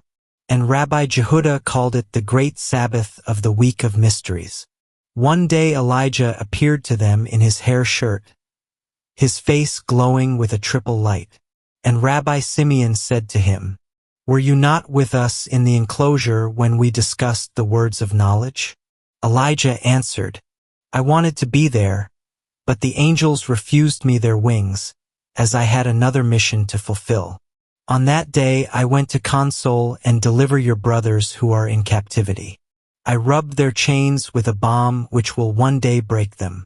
For the just should never be chained, unless it is with interlinking crowns. Thus are the days of trial linked with those of glory, and following the week of work, comes the week of rest. Then will every chain be as nothing before the throne of God. And when the last of the just are saved, how great will be the glory of the righteous. The peoples of the earth will be their crown, and they will be likened to the feast times of the Lord, sparkling from without the crown of the other days. A triple banquet awaits the just in the solemn rituals of the future's great Sabbath. It is written, "You will call the Sabbath the delight of the just, and you will compare it to the Holy One of God." Now, who is this Holy One of God? It is Rabbi Simeon ben Jochai, whose name is glorified in this world and shall gather further glory in the world to come. Thus finishes the Holy Book of the Great Synod. Part 2. Christian Glory. Christian glory is the triumph of intelligence over the beast, of truth over falsehood, of light over shadow, of humanity over the devil. God becomes man to prevent the devil from becoming God. What is the devil? It is the beast, it is shadow. It is falsehood. Why does it exist? Because shadow is necessary as a receptacle and reflector of light. Because evil is the foundation of good. Thus are explained the shadows of the old sanctuaries, as well as the obscurities of the Bible. A shadow must exist to catch and reflect the light. The vulgar multitude has need of a terrible divinity who stirs human passions with his anger and vengeance. The exterminating God, the God of calamities, is the God of shadow, the God made in the image of man, and he is the exact opposite of the God of the wise. The dark face is like a mask placed over the serene countenance of the eternal Father of all beings, in order to inspire fear in disobedient children. This doctrine should have been kept secret, for it could never be understood except by higher intellects. Unfortunately, it did, in fact, creep into the world, and the result was precisely that which had been feared. Limited intellects did not understand this fictitious God with 2 so unlike faces, and the idea of an absurd duality sprang up in the minds of some thinkers. The dogmas of the false Zoroaster can be traced to this point. The face of light was called Ormuzd, and the face of shadow became the fatal head of the dark Ahriman. Thus was the devil created. Note that the Bible attributes to God himself actions which might be more easily laid to the account of the usurper of the kingdom of hell. It is God who hardens Pharaoh's heart in order to punish him, together with all his people, by terrifying plagues, driving him finally to his ultimate impenitence. It is God who sends one of his messengers or angels to derange the mind of Ahab, pushing him to wage an ill-fated war. How will you go about it? God asks his messenger, and the angel answers, I will be a spirit of untruth in the mouths of false prophets. Go, answers the Lord, and you will be victorious. At this time it could not yet be imagined that the kingdom of God might be divided, nor that he kept for himself the light in order to allow his enemy to rule the realm of shadow. The god of evil had not yet been invented. Evil, being the negation of good, can have no power, for the negation of good implies the negation of truth, whose force strikes to the very root of our being. What sort of victories might be won by a general who inevitably and voluntarily let himself be deceived? The existence of the devil is a drastic lie. His guiding genius, if it were even possible, would be an immense madness. To struggle eternally against God. What a dream! But for this to at least appear possible, Satan must make for himself a god in his own image. He does not comprehend what even the simplest child can understand. Spirit of blindness, he is blindness personified. Curious power, to say the least. That of a blind monarch in a kingdom of shadows. All his thoughts must be false. All his efforts must be in vain. Even the insane inmates of Bedlam would be justified were they to mock him. But, one might say, there do exist here below perverse men who deny the existence of God, or, still more horrible, who believe in him and blaspheme him. The influence of these men of falsehood is great. They have a genius for destruction. They deceive, they mislead, they devour, and providence allows them this power. Their existence and their passing triumph substantiate Satan's transitory reign. When they succeed in their calumny, in their oppression of the just, can one say, without blasphemy, that they owe their victory to God? But if it is not God who gives them the power to do evil, there must exist a dark providence of shadows, an accursed force which God will one day vanquish, but which, for the time being, combats the very power of God and triumphs over him as soon as we give it the complicity of our hearts.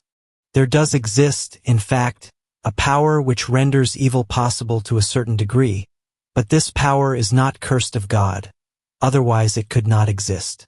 It is the power that God gives to any intelligent creature, that he may choose between the higher attractions of the soul and the desires born out of the base instincts of a limited nature bound to terrestrial needs. No one can love evil for evil's sake. We find at the root of all vices only ignorance and error. When one performs evil, one gives it the guise of goodness, for the very attraction inherent in disobedience is the love of freedom. Freedom. This is the name of that power which explains evil and renders it necessary.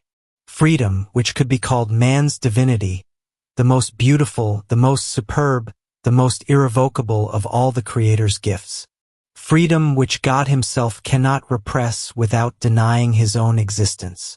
Freedom which must be won through struggle, when it is not already possessed as the supreme ruler. Freedom which is a victory, and so implies combat. The fatal attraction against which we must fight is not evil, but a blind force which must be submitted to the power coming from God that he gives to us either as a treasure or a torment, our motivating drive, which we must take hold of in order to guide it, so as not to be destroyed by it. It is a mill and we are the grain, unless we possess sufficient courage and capability to become the millers, the proprietors, those who are in control. Theologians of the devil, do you suppose that Satan is free? If he is, there is still time for him to revert to the paths of goodness. If he is not responsible for his actions. He is only the instrument of someone stronger than he. He is the slave of God's justice. He does nothing which God himself does not wish for. It is God who, using him, tempts, leads into sin and torments his weak creatures. Thus Satan is not the ruler of the realm of shadows. He is the agent of light behind a veil. He is of service to God. He performs God's work. God has not rejected him, for he holds him still in his hand. If God were to condemn him, he must necessarily reject him forever. But the agent of God is the representative of God, and in accordance with all laws of logic, the representative of God is God himself. What is the devil, then, in the final analysis? The devil is God working evil. A harsh and shocking definition, to be sure, for it affirms the impossible. Let us say it in a better way. The devil is the negation of what God affirms. Now, God affirms being, thus the devil must affirm nothingness. But nothingness can neither affirm nor be affirmed. It is nothing more than a negation, so that if the ultimate definition of God according to the Bible is this, he who is, the definition of the devil must necessarily be this, he who is not. Enough, then, against this black idol, against the false god of the Persians and the Manichaeans, against the colossal, nearly omnipotent Satan which superstition still dreams of. There remains to be examined Satan, chief of the egregores, the fallen angel who retains a shred of liberty since final judgment has not been pronounced upon him, and who profits from this delay by drawing the weak into his camp, as if he hoped to reduce the magnitude of his own sins by augmenting the number of his accomplices. Nowhere in Genesis, nor even in the entire Bible, is allusion made to the sinfulness and fall of the angels. To find traces of this story, one must go to the apocryphal Book of Enoch. This book, obviously predating the Christian era since it is cited by the Apostle St. Jude, held great authority in the eyes of the first Christians. Tertullian mentions it with esteem, but could not understand it, his bitter, severe genius being so foreign to the mysteries of the Kabbalah, at that time preserved only by the Joannite school, albeit already deformed and profaned by the errors of Gnosticism. The Kabbalists refer all absolute ideas to the hieroglyphic and numerical value of the 22 letters of the primitive alphabet, which they believe to have been that of the Hebrews. A guiding genius, they say, presides over each of these letters. Each letter is alive, each letter is an angel. Those who are familiar with Oriental poetry should understand this figure of speech. But it is a peculiarity of the vulgar to take everything literally and to render it as tangible as possible.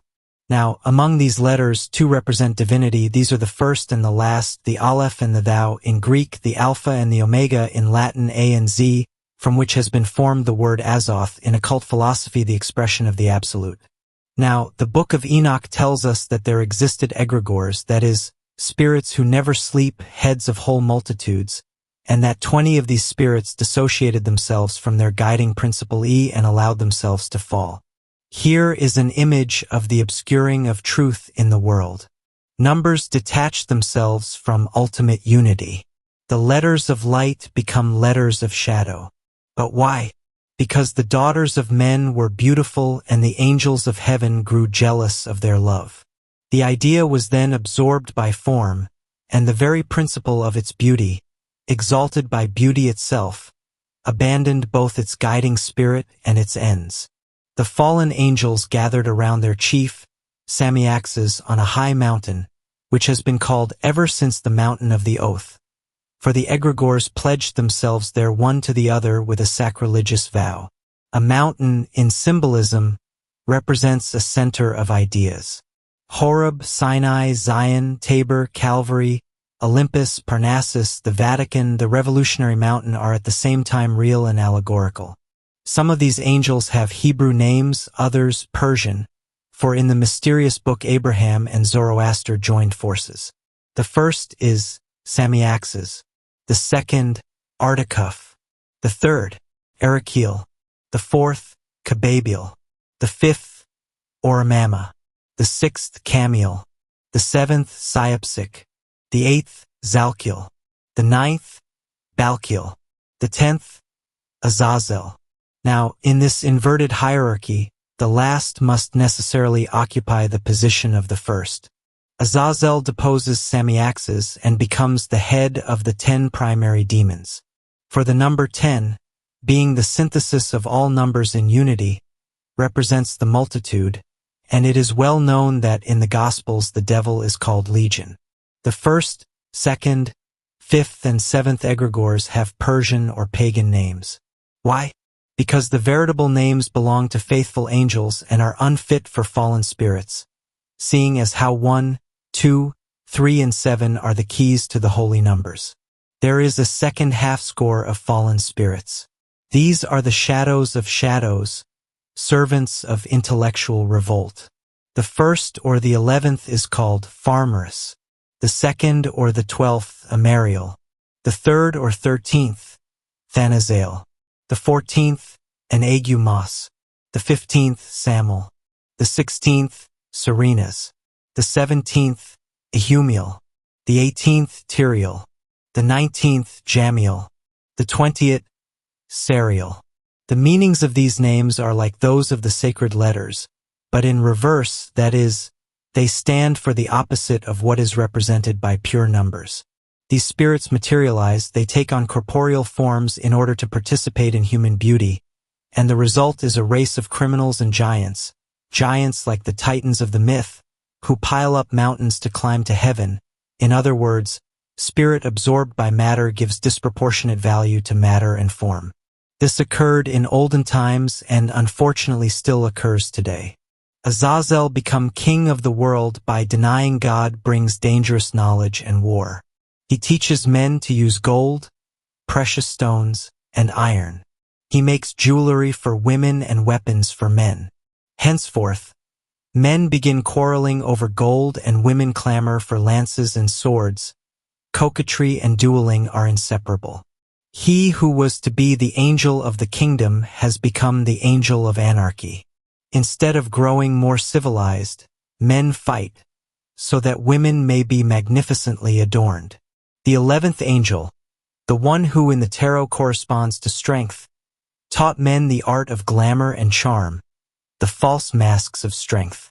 The 9th, corresponding to the number of initiation, taught them how to cause the stars to fall from the sky, that is, how to unseat the most luminous truths and drag them into the way of error. Men learned divining using the air, the earth, the other elements instead of simply trusting in the light of the sun. Oracles were sought in the pale reflections of the moon, and it was the 7th angel, the one of light with its 7 colors, who, apostate to himself, taught this belief in the changing influences of night's beacon.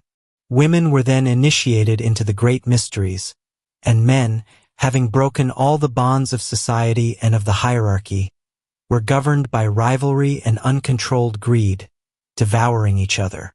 The weakest then gave forth cries of anguish towards heaven, and the 4 angels of harmony, those which represent the letters of the divine tetragrammation.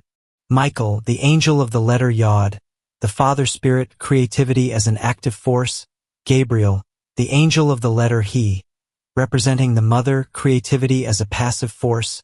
Raphael, the angel of the letter Van, the spirit of creative work. And Uriel, the angel of generating fire, touched by the plaintive cries of man, came to the foot of the throne of God and begged him to put a stop to the frightful disorderliness of the world.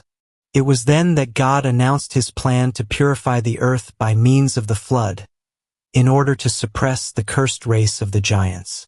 And seeking to save the oppressed, he saw that they also were cowardly and wicked, and he found only the family of Noah to be worthy of mercy before the Lord.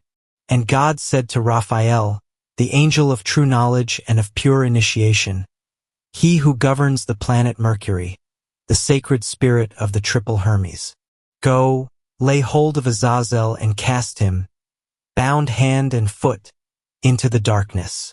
You will also bind closed his eyes, so that henceforth he shall see no more light.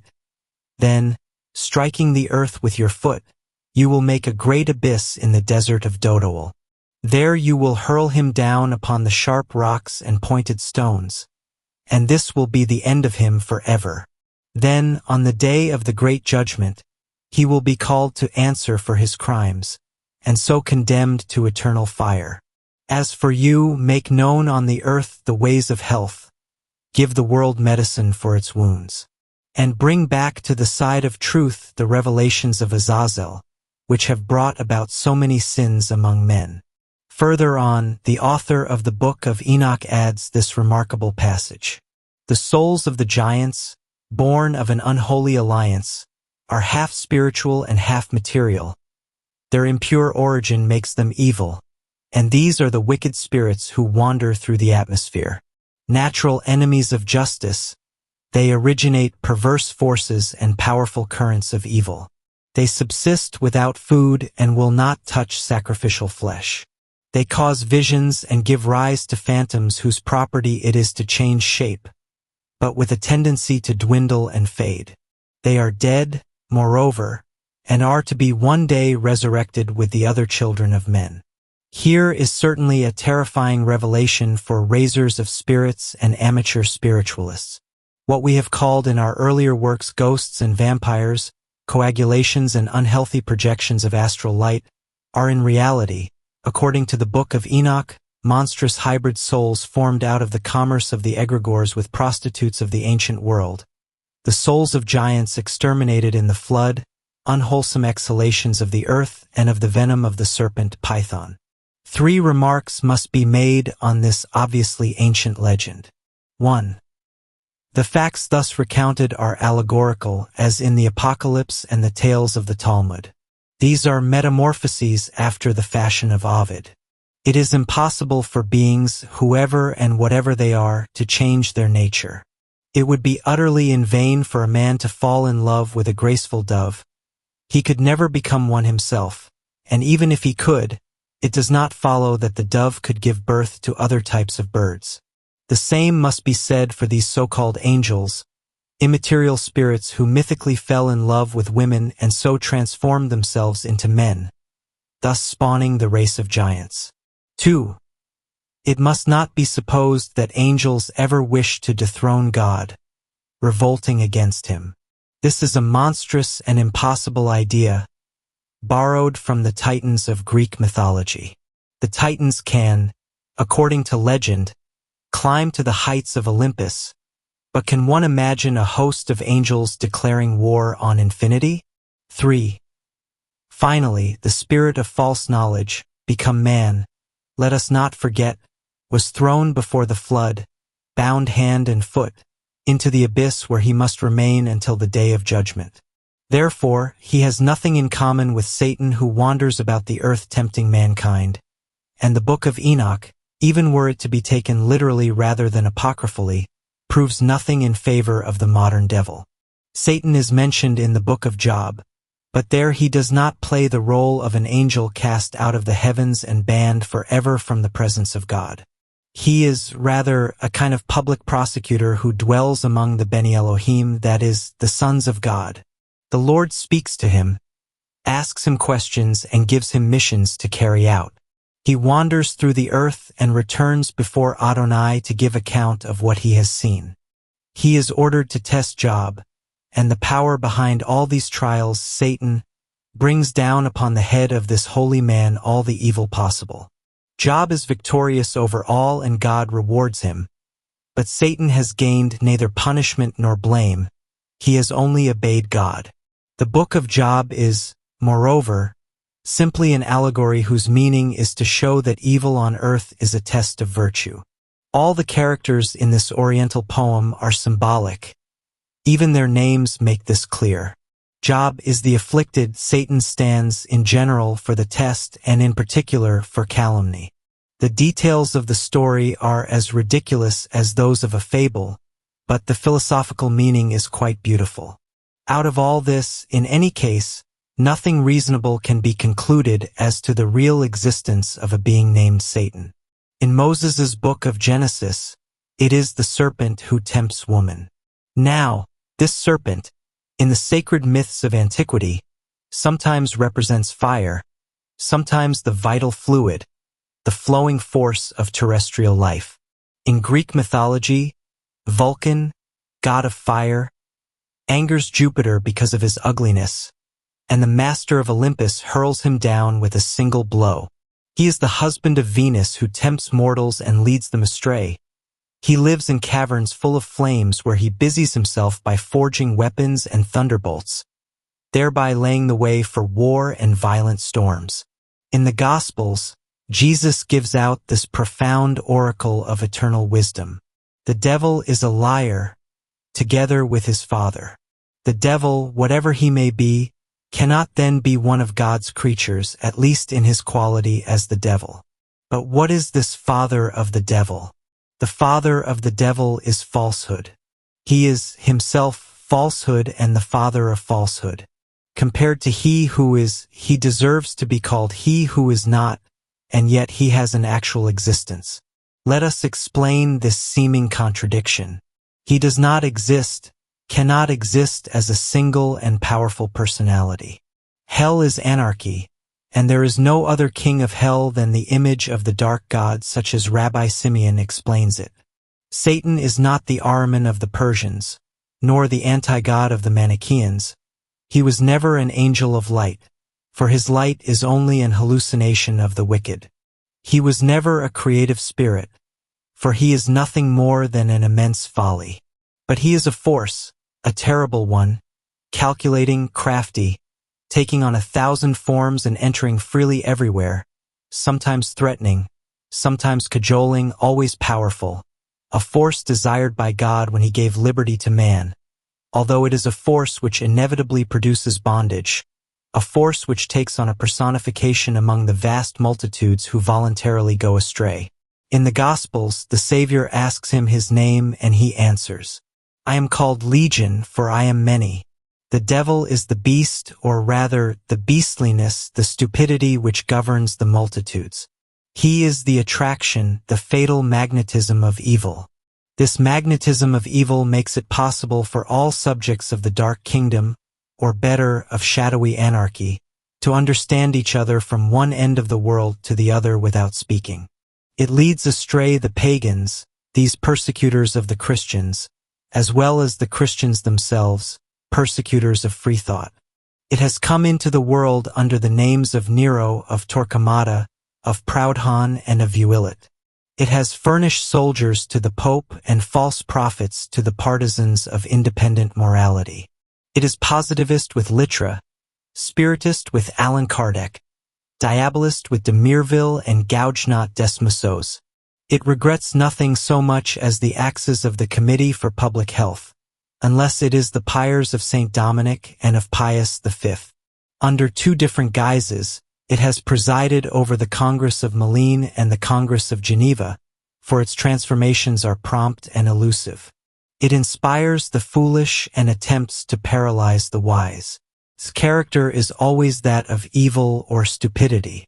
It loves despotism and anarchy equally. What it hates above all is reason. It is willing that Desperos be an atheist, provided that Pascal be Jansenist. With Ravaillac and Damiens it takes the form of bigotry, with Robespierre and Marat, philosophy. It is the serpent of 1,000 colors and coils. He guides his forked tongue and flattened head everywhere. He drools venom on all that is pure, tears down all that is beautiful, draws to himself all shame and ugliness. He follows men everywhere. He can be encountered at all times. One might say that the entire world is his. He is more horrible than horror, more fearsome than fear, deadlier than death.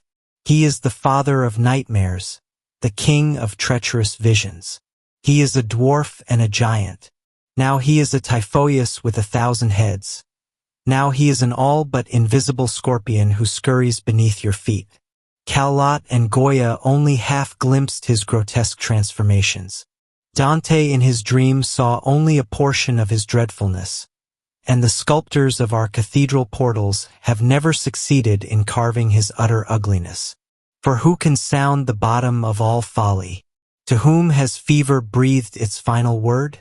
Give a body of pain and torture to nothingness and tell me just how far towards impossibility hideous distortion can go. Then I will answer. There is the devil. There is the pontiff of black magic.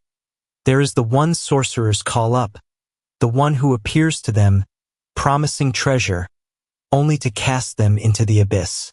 The magnetic force, this powerful vehicle of thought and life, has been placed by nature in the service of man's will. Our virtues and our perversities together determine its currents.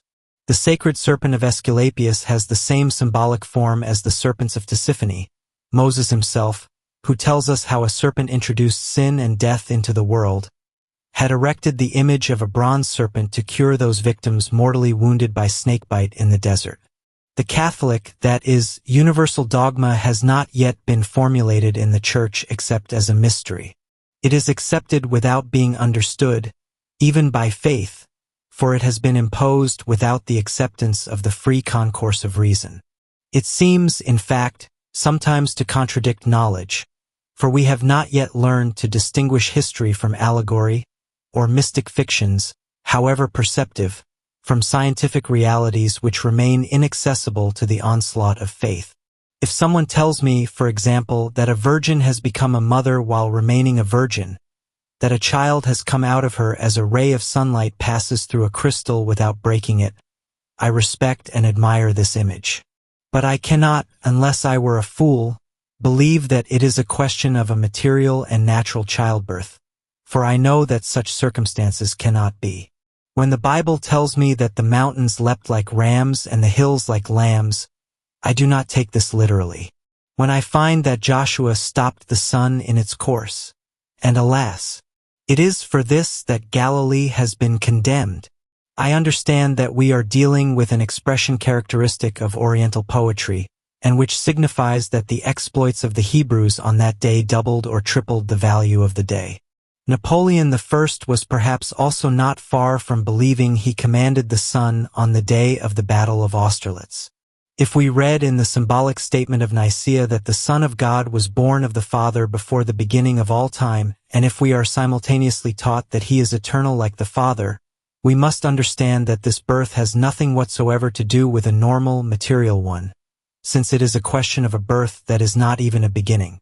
If we find later in this same statement that this selfsame Son of God came down from heaven for ourselves and for the salvation of mankind, are we to imagine infinity coming down from above? Relative to God, is heaven up above and the earth below? Expressions of faith, then, have no connection with those of knowledge or science, and the same words used in explaining dogma do not necessarily always mean the same thing. The Church, to use the words of the prophet David, officially calls the devil the arrow which flies by day and the nameless thing which wanders by night. Elsewhere he is called, still more remarkably, the impetuous current and the spirit of great heat, ab incursu and demonio meridiano. St. Paul says we must combat the powers of our atmosphere, potestates aries hujus. Is it not clear that these designations refer to forces rather than to persons? And so what does it matter that in its exorcisms the Church should speak to the demon as to a person capable of hearing? Are the sea and the winds also persons? Yet we see that in the Gospels Jesus Christ speaks to them, saying, "Wind, be still, sea, be calm," and in addition, that the sea and the wind, as if capable of hearing, quieted immediately. The Gospels, which St. Jean calls the eternal Gospels, are not the story of a man named Jesus, but the symbolic history of the Son of God, the legend of the eternal Word. The stars of the sky wrote this all before the birth of man, and the Magi had already seen it there when they came to adore the living materialization. Egypt's hieroglyphics are full of it. Isis nursing Horus is as gentle as the Virgin Mother, crowned with stars and with the moon beneath her feet. Devki presenting her chaste breast to Krishna is worshipped by wise men of India, who have also preserved the story in their Gospels. The stories of Krishna and Christ seem copied one from the other. The Indian fable even contains Moses' serpent and the struggles of the Savior against Satan. The Gospels are the eternal genesis of liberty, the tender triumph of spirit over brute matter. This is a description and a condemnation of the ephemeral reign of Satan, that is, of falsehood and of tyranny. In our book entitled The Science of Spirit we discussed this truth, comparing the texts of the canonical Gospels and the apocryphal Gospels. We are going to complete our work here by giving the most remarkable passages of this marvelous Indian fable, which we might be tempted to call the Gospel of Krishna. The Legend of Krishna selection from the Bhagavatam. Chapter 1. The Conception. The soul of the earth complained to Brahma, saying, "The race of giants, the children of iniquity, have grown infinitely numerous. Their pride is unbearable, and I wail, oppressed by the weight of their iniquity. Come to my aid, O Brahma." Then Brahma, accompanied by all the gods, betook himself to that mysterious sea whose waves are of milk and upon which Vishnu reposes in glory and beatitude. Standing near this glitteringly white sea, Brahma meditated upon himself, worshipping himself in the divine Trimurti. Then, revealing the mysteries of supreme will, he said, "Vishnu shall become man." Then the serpent, Sisha, made its hiss heard, and Brahma said to it, "You will become man at the same time, in order to perpetuate his glory, and he will triumph over you and over fatality, your sister. He will be called Krishna, which is to say, Azure, for he will be the son of the heavens. Wise men and patriarchs, return upon the earth to worship him. Make shepherds of yourselves, for such will he be. Oh, who can speak worthily of the acts of this God? Those who fill themselves with this divine story will be submerged in an ocean of delights. The evils of this world and those to come will no longer have a hold on them. This man-god advances, his large eyes full of majesty. A smile is on his lips. A mark stands in the center of his forehead, and his curly hair drifts gracefully down. Those who have looked upon him cannot ever wish to turn away their eyes. May his image be engraved on every heart. May the memory of this God, of this infant shepherd, brought up by cattle and lambs, be ever present to all spirits of heaven and earth. Chapter 2. The Nativity. Kangasam, king of Madura, having learned that the beautiful Devki, wife of Vasudeva, was to bring a child into the world who would one day replace him, resolved to kill the infant as soon as it was born. However, when the time came, Vishnu filled Vasudeva with his light, and Vasudeva concentrated and reflected this light into the chaste breast of Devki. Devki thus became with child in a holy celestial fashion, and without the ordinary workings of man. Kangasam then ordered that she be put in prison, but when the hour of the birth of Krishna was come, the prison opened of itself, and the infant god was transported to the stable of Nandan, where he lay surrounded by shepherds. Brahma, Shiva, and the other gods came to worship him in this humble shelter, showering him with flowers. The angels, Getaruvar, sang, danced, and played the most melodious of instruments. All stars and planets were at this time aligned in favorable aspect.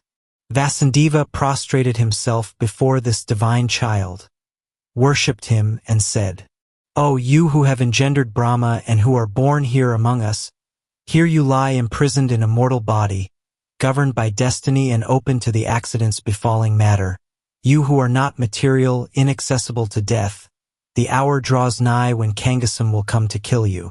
Make it possible for us to save your life and ours with you."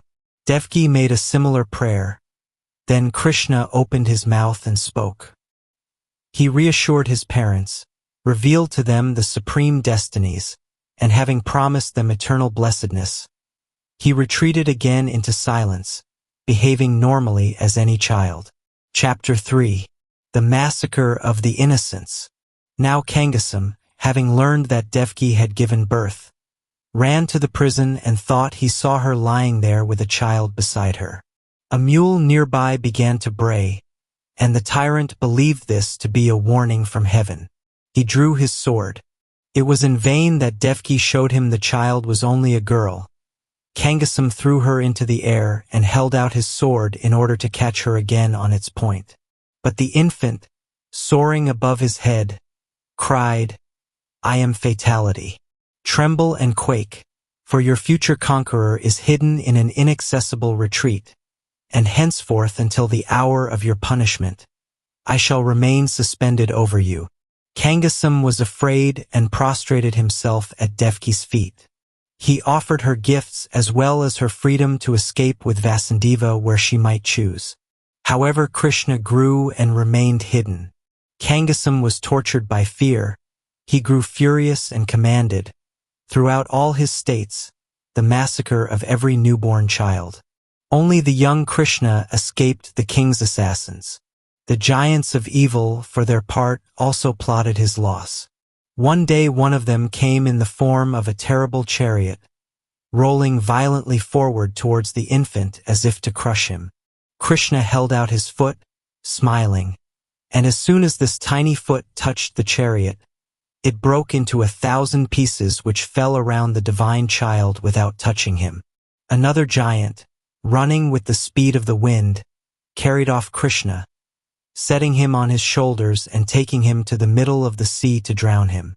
But the child grew so heavy that the giant, bent beneath the weight, was drowned himself, and Krishna returned to dry land, walking on the water. Chapter 4. Childhood anecdotes similar to those of the Gospels. Krishna, wishing in his childhood to appear as other children of men, often played mischievous tricks which astonished his parents themselves, but which always ended advantageously. One day, for example, he made off with the clothes of several girls who were swimming, and to have them back, they were obliged to stand immobile, their eyes raised towards heaven and their hands joined above their heads. Thus they were made to blush over their immodesty, but also were taught the attitude of prayer. He took milk and butter from the rich, giving them to the less fortunate. One day, to punish him for this, he had been chained to a millstone. He broke his chain, picked up the stone and threw it against 2 large trees which were felled by the blow. But out of these 2 trees came 2 men who worshipped the child and said to him, "Be praised. You are our savior. We are Nalakan Ben and Manikrita, and as punishment for our faults, we were imprisoned in these trees. For us to regain our freedom, a god had to come and cast them down." Another time, the trees and fields caught fire. The young Krishna, smiling, parted his lips and gently breathed in the flame. The entire Holocaust detached itself then from the earth and came to die on the scarlet lips of Krishna. Brahma, as a trial, had hidden the flocks which had been entrusted to his guard. Krishna made lambs of clay and gave them life. Brahma declared himself conquered and gave back the flocks he had hidden, proclaiming Krishna the creator and master of all things. Not long after, the animals and shepherds, having drunk from the river of Kalanadi, died instantly, for Nakwendra, king of serpents, vanquished by Garanda, prince of the Misans, had hid himself in the waters of this river. Krishna came down to the banks. Immediately the king of serpents threw himself upon him and surrounded him with his coils. But Krishna disengaged himself, forced the reptile to bend down his head, climbed upon it and, holding himself thus upright in the middle of the waters, began to play the flute. Immediately the shepherds and flocks who had died were brought back to life. Vishnu pardoned the serpent, who, having lost his venom, could do no more harm, but he ordered him to withdraw to the Isle of Ratnagaram. Chapter 5. The Baptism. Devendra, god of the waters, feeling himself neglected because of Krishna, the honors due him unpaid, caused it to rain for 7 days and 7 nights in order to submerge the shepherds' fields.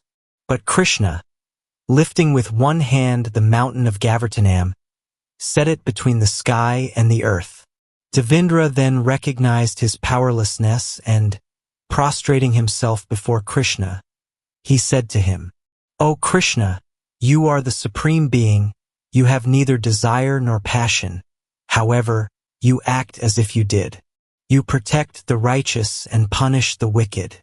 Only one of your moments contains Brahma in infinite repetition. Save me, O you, whose eyes have the sweetness of the tamarisk's flower." Krishna smiled and answered, "O prince among the gods, I humiliated you to make you greater. For I bring low him whom I wish to save. Be gentle and humble of heart. Devendra spoke again. I am commanded by Brahma to consecrate you and recognize you as the king of Brahmins, as the good shepherd of all sheep and as the master of all souls who seek mildness and peace. Then he arose, gave him holy unction and named him Shepherd of Shepherds. Chapter 6. The Song of Songs. Krishna was playing the pastoral flute and all the young women were following him.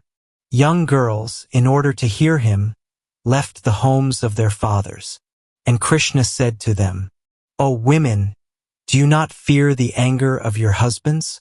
Young maidens, do you not dread the reproach of your fathers? Return to those who have reason to be jealous of your love. And the women said, and the young girls answered, If we left our husbands and fathers for a man, we would be wicked. But how can mortals have the right to be jealous of the love which draws us to a god? Then Krishna, seeing to what degree their desires were pure, gave them all his tenderness.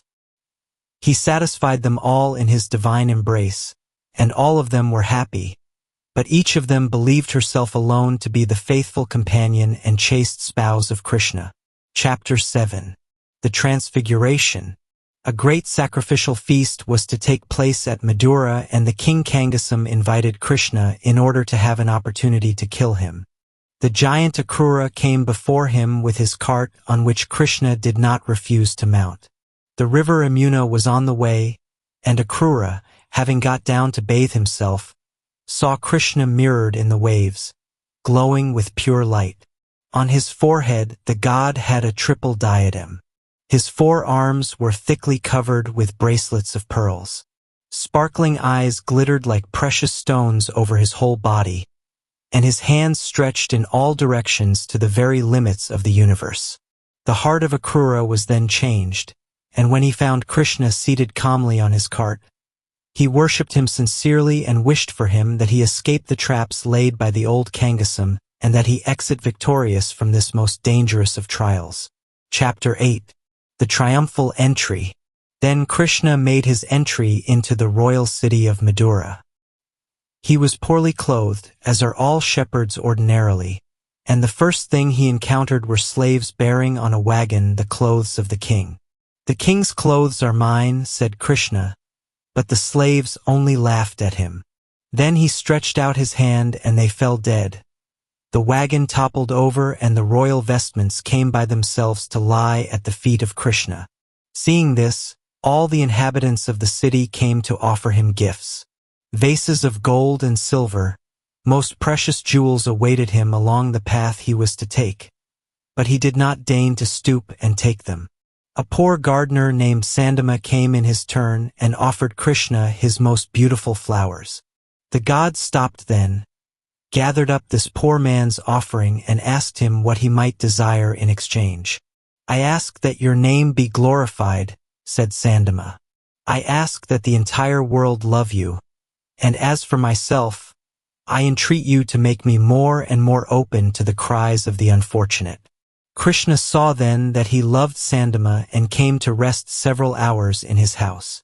Chapter 9. Krishna triumphs over all the giants. Kangasam perished while seeking to kill Krishna, and the young god freed Kangasam's father from prison and restored his kingdom which his son had usurped. Then he returned to solitude and gave himself over to the study of the Vedas. Giants made war on him and were all conquered. One day they had surrounded the mountain where he had retired with fire, and they laid siege to it with innumerable armies. Krishna rose above the flames, and having made himself invisible, passed through the very midst of the enemy and withdrew to another solitary place.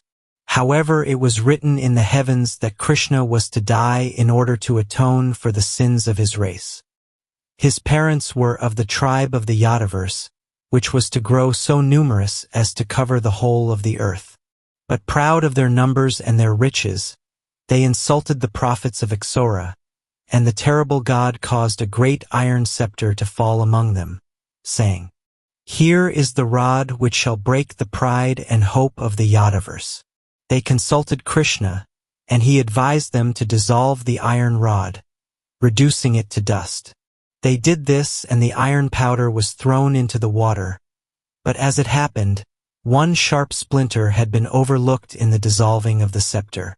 A fish, having swallowed it, was wounded and taken by a fisherman who withdrew the iron needle and affixed it to the end of an arrow. And all this was accomplished by the will of the gods who, for the salvation of the world and the deliverance of Vishnu, were laying plans for the death of Krishna. Chapter 10. Words before the Passion. It is also told that an ugly and misformed woman carrying a vase of sweet-smelling oil of great price came to Krishna and poured it out upon his head. Immediately her ugliness disappeared, her deformities vanished, and she went away endowed with wonderful beauty. However, the hour of the great sacrifice was approaching.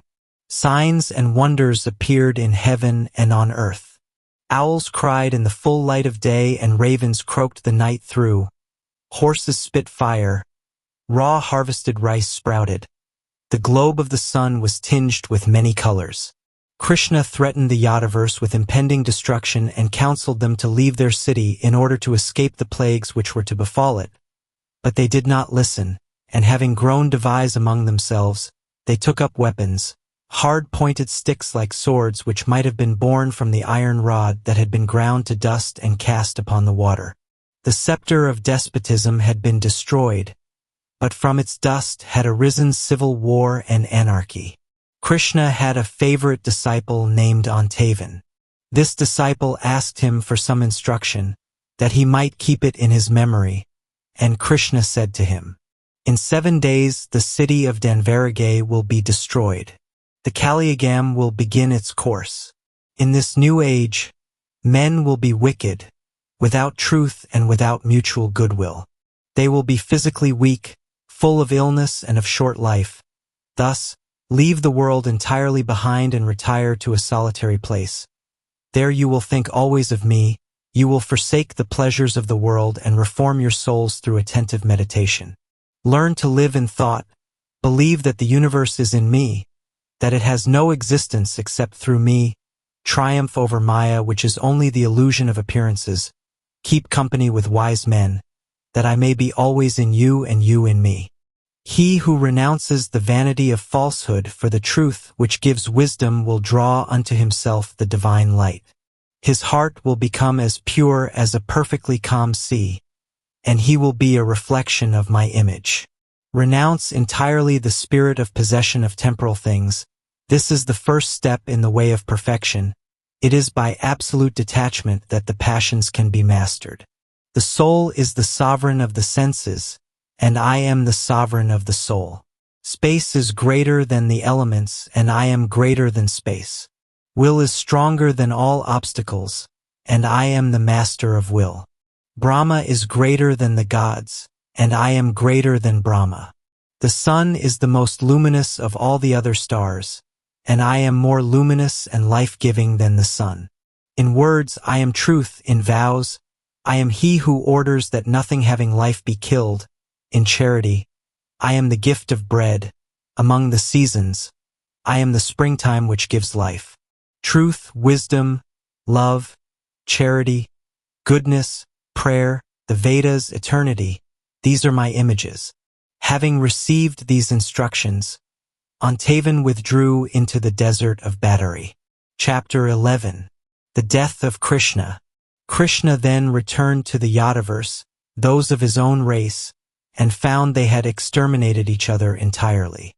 The country they had lived in was no longer anything more than a field covered with bodies of the dead. He raised his eyes and saw the souls of those he had loved on earth returning to heaven. Finding himself alone and sad, he lay down at the foot of a mysterious bush whose powerful roots ran visibly along the ground and whose branches, covered with red leaves and thorns, twisted far away in all directions. Krishna lay full length near the trunk of the bush, his feet crossed, and of his 4 hands, 2 extended in an attitude of worship, 2 joined in prayer. An arrow came then by chance and struck him.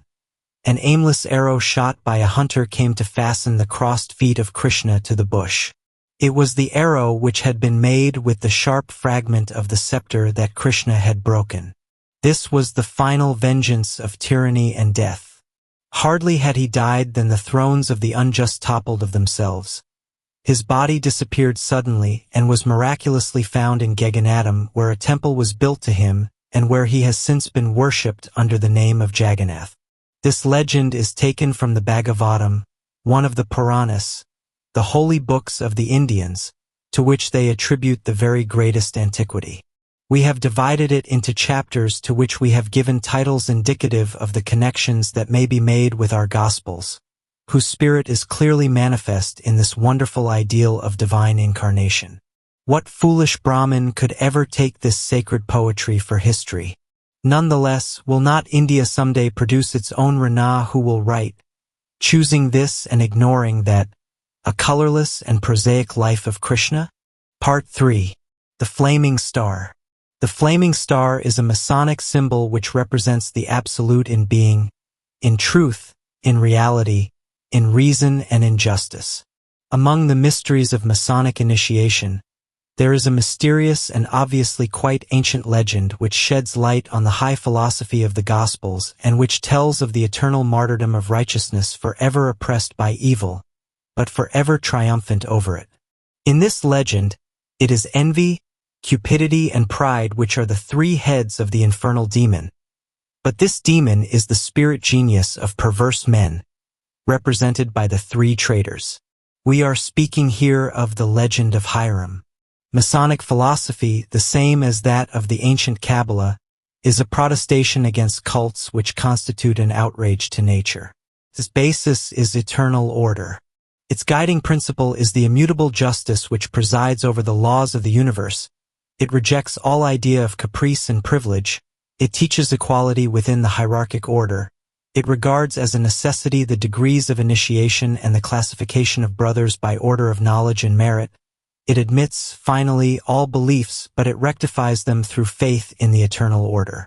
Among its symbols, it admits the cross, sign of sacrifice and death, but united with the rose, which represents love and life.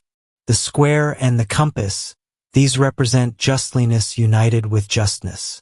Masonic philosophy points out the dogmas which divide priests and pastors into factions. These men who exist ostensibly to bring unity to mankind. Preaches to all charity and goodwill.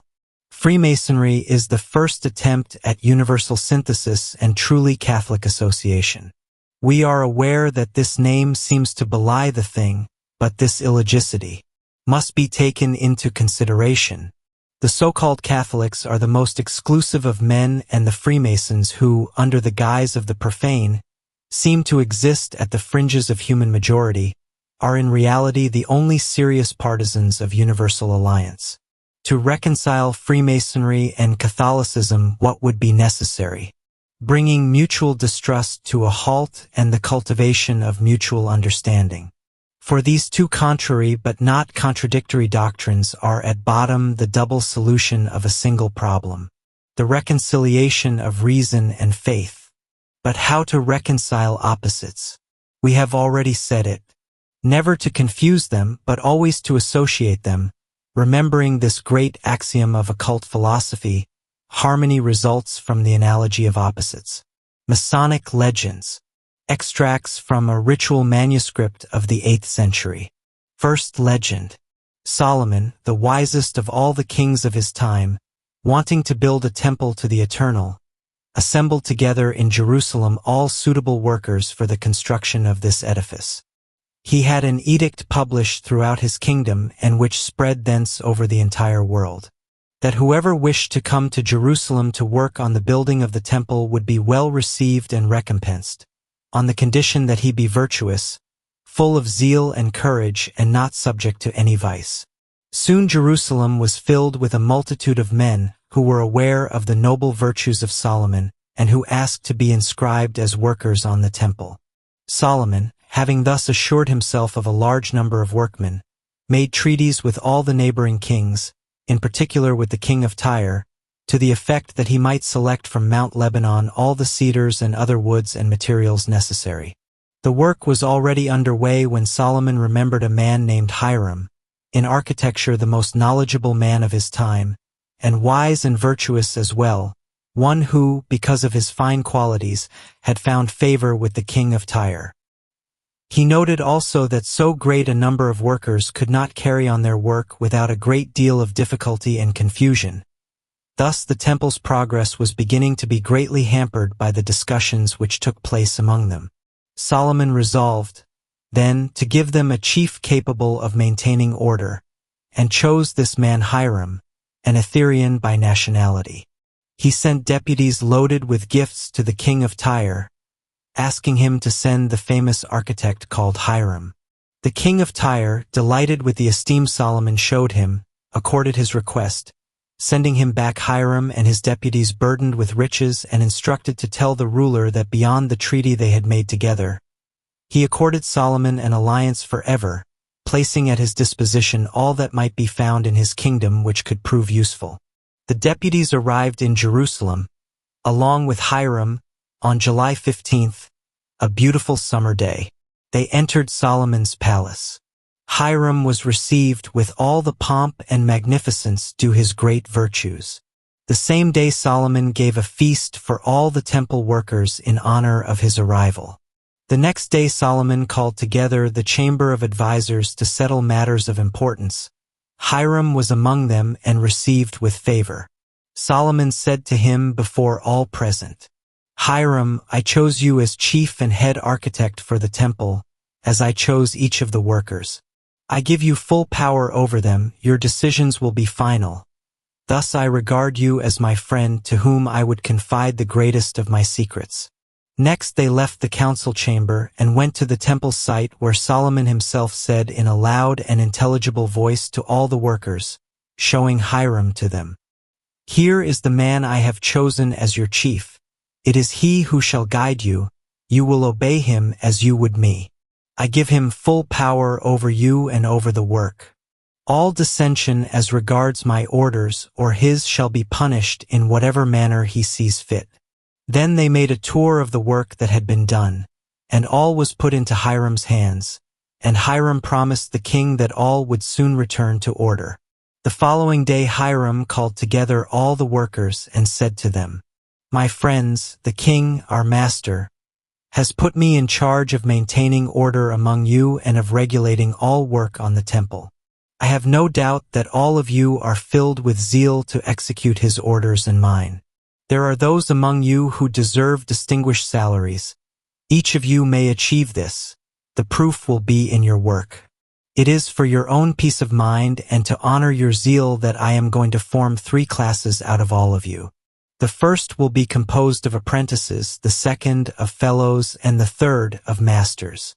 The first will be paid accordingly and will receive its salary at the gate of the temple, column J. Likewise the second at the gate of the temple, column B. And the third in the sanctuary of the temple. Payment was higher in accordance with rank, and each of the workers was happy to accept the authority of so worthy a chief. Peace, friendship, and concord reigned among them. The good Hiram, wanting that all remain orderly and wishing to prevent any confusion among the workers, applied to each rank signs, words and gestures by which its members could recognize each other. They were prohibited, however, from confiding these to any others without express permission of the king or of their chief. Thus they received their salary only upon giving their sign, and the masters were paid as masters, the fellows as fellows, and the apprentices as apprentices. In accordance with so perfect a system, each continued in peace, and the work progressed steadily as Solomon desired it should. But could so fine an order remain for long without upset and revolution? No. 3 fellows, impelled by avarice and envy to receive the pay of masters, resolved to learn the necessary word, and as they could only obtain it from the respectable master Hiram, it became their design to get it from him either willingly or by force. Since the good Hiram went daily into the sanctuary of the temple towards 5 o'clock in the evening in order to make his prayers to the Eternal, they agreed together to wait for his exit, and then to ask him the word of the masters. There being 3 doors to the temple, one to the east, one to the west, and the other to the south, they stationed themselves individually, one at each of the doors, armed respectively with a measuring stick, an iron rod, and a mallet, and they waited. Hiram, having finished his prayer, made to exit by the southern door, where he encountered one of the traders, armed with a measuring stick, who stopped him and demanded to know the master's word. Hiram, astonished, was quick to point out that it was not in this way that he might obtain the secret, that he would, in fact, sooner die than give it out. The trader, maddened by this refusal, struck him with his stick. Hiram, stunned by the blow, withdrew into the temple and made for the western door, where he met with the second trader, who demanded the same as the first. Hiram remained firm in his refusal, angering this second man, who struck him a blow with his metal bar. Hiram stumbled back inside and, certain of success this time, made his way to the eastern door. But here he encountered the third trader, who repeated the same demand. Hiram told him that he preferred death to revealing to him a secret he did not yet merit, and this trader, outraged by such a refusal, gave him so great a blow with his mallet that he killed him. As it was still day, the traders took the body of Hiram and hid it in a pile of waste north of the temple, waiting for the fall of night in order to transport it further away. And accordingly, when it was dark, they carried it out of the city on to a high mountain, where they buried it. Deciding that they would take it even further away one day, they planted on the grave an acacia branch so as to be able to recognize the place, and then they returned to Jerusalem. The good Hiram was in the habit of going daily, first thing in the morning, to Solomon, giving him an account of the work and receiving his orders. Not seeing Hiram on the following day, Solomon sent one of his officers to fetch him. But the man returned, saying he had searched everywhere and that no one had been able to find him. This answer saddened Solomon, who went himself to look for him in the temple and had a thorough search made of all the city. The third day Solomon, having gone to pray in the temple's sanctuary, came out by the eastern door. There he was surprised to see a few traces of blood. He followed them to the pile of waste on the building's northern side, and had it searched, nothing was found, except that the rubbish itself had been recently disturbed. He trembled with horror and concluded that Hiram had been murdered. He went back into the sanctuary to mourn the loss of so great a man, then out into the court of the temple, where he called together all the masters, saying to them, "My brothers, the loss of your chief is a certainty." At these words, each of them fell into a deep sadness, which brought about a long period of silence, interrupted at last by Solomon, saying that 9 from among them must leave in search of Hiram's body, which once found should be brought back inside the temple. Solomon had scarcely finished speaking when all the masters voiced their desire to go, even the oldest, without regard for difficulty of the surrounding roads. Seeing their zeal, Solomon repeated that only 9 of them would leave, and these would be chosen by vote. Those whom chance selected for the search were so transported by joy that they undid their sandals so as to be more agile and set out directly. 3 took the road to the south, 3 the road to the west, and 3 that to the east, promising one another to meet in the north on the 9th day of their walk. Eventually one of them sat down to rest, and finding himself quite tired and wishing to stretch out on the ground, took hold of an acacia branch for support, but the branch, freshly planted, remained in his hand.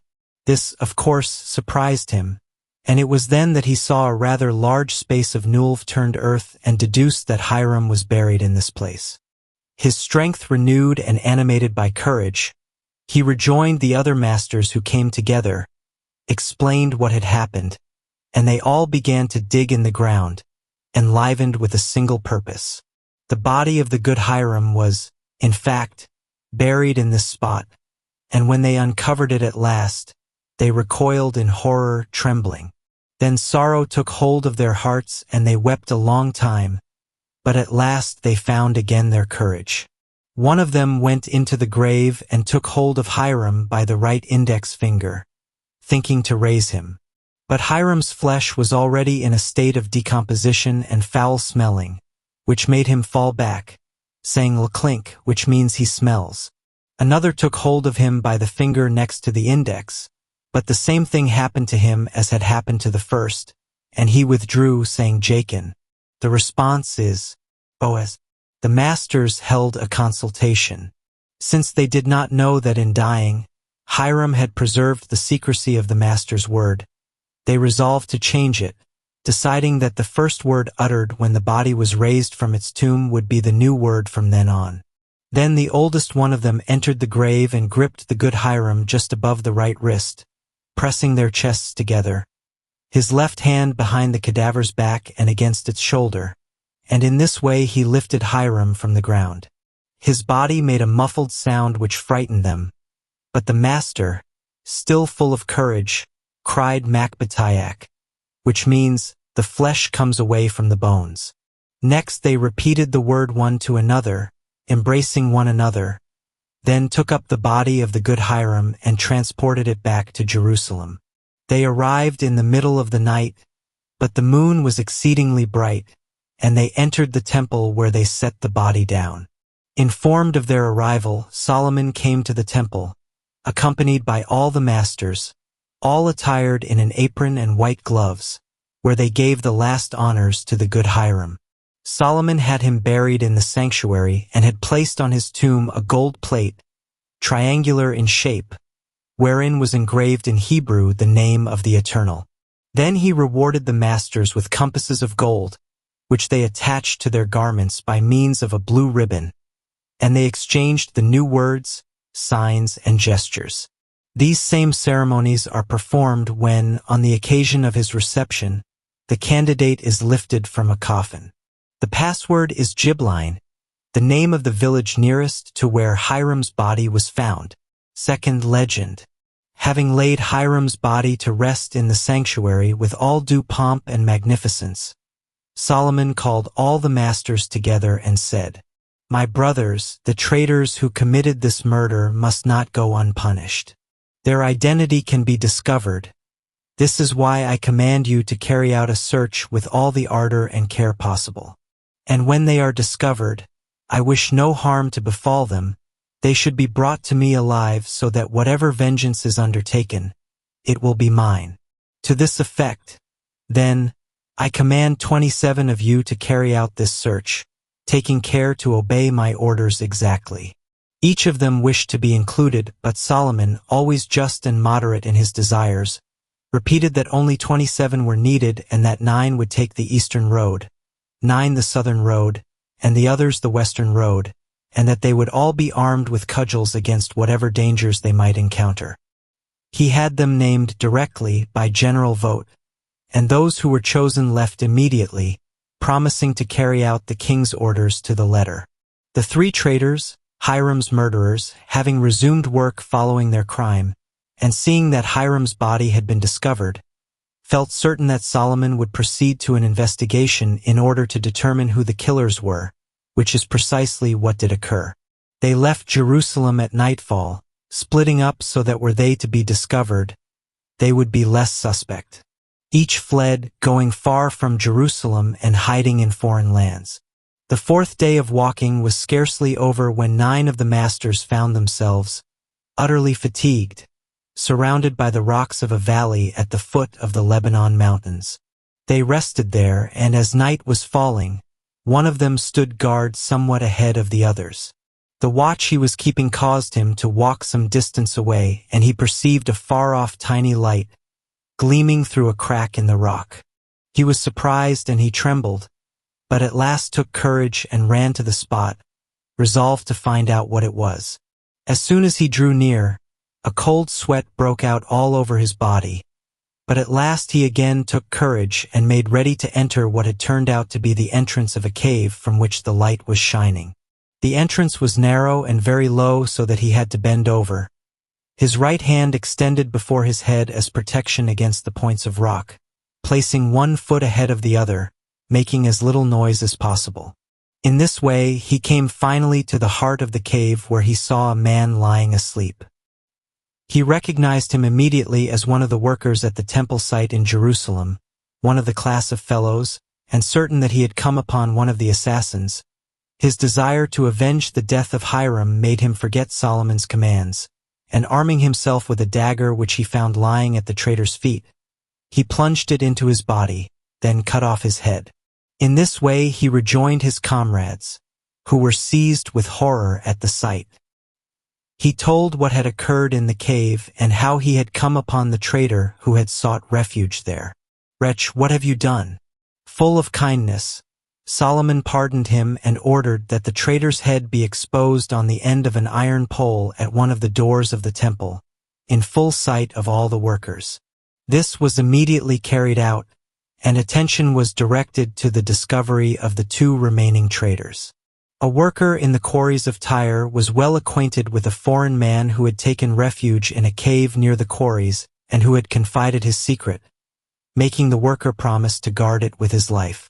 Since this man came daily to the next village in order to procure food for the fugitive in the cave, he found himself therein at precisely the moment that Solomon's edict was made known, and thought long about the rewards promised to those who would assist in the discovery of Hiram's murderers. Personal interest eventually won out over fidelity to the promise he had made. Thereupon he left, taking the road to Jerusalem.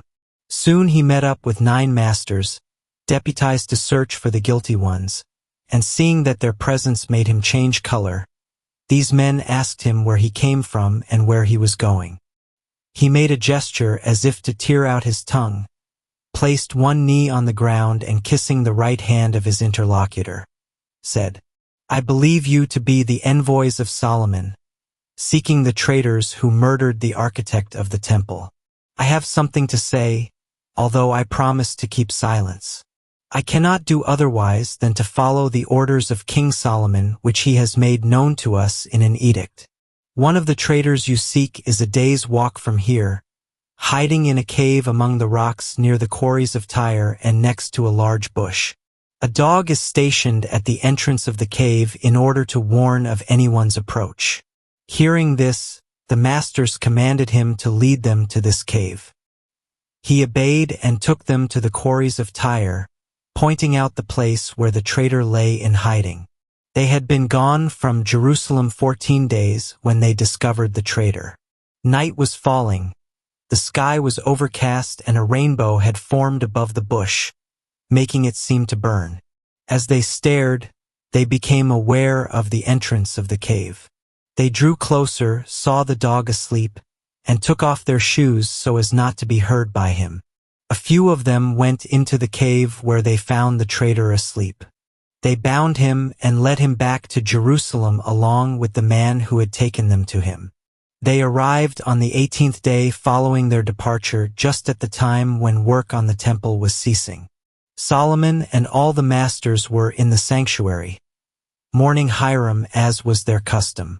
The 9 went in, presenting the traitor to Solomon, who questioned him and made him admit his guilt. Solomon passed sentence that his body be laid open, his heart torn out, his head cut off and placed on the end of a metal bar, like the first, in full view of the workers, and his body was thrown on a rubbish heap to serve as fodder for scavengers. Solomon then rewarded the quarry worker and sent him, satisfied, back to his country, and attention turned to the search for the third and final traitor. Fourth legend. The last 9 masters had begun to despair of ever finding the third traitor when on the 22nd day of their search they found themselves lost in a forest of Lebanon and obliged to cross over several perilous places. They had to spend the night there. They naturally chose spots where they could rest assured of protection from the wild beasts that roamed the countryside. The next morning, as day was beginning to break, one of them set out to explore a little this place in which they were. From a distance he spied a man with an axe who lay at the foot of a rock. It was the traitor they were looking for, who, having learned of the arrest of his accomplices, was fleeing into the desert to hide. Seeing one of the masters coming towards him and recognizing him from the site of the temple in Jerusalem, he got up and came forward, thinking he had nothing to fear from a single man.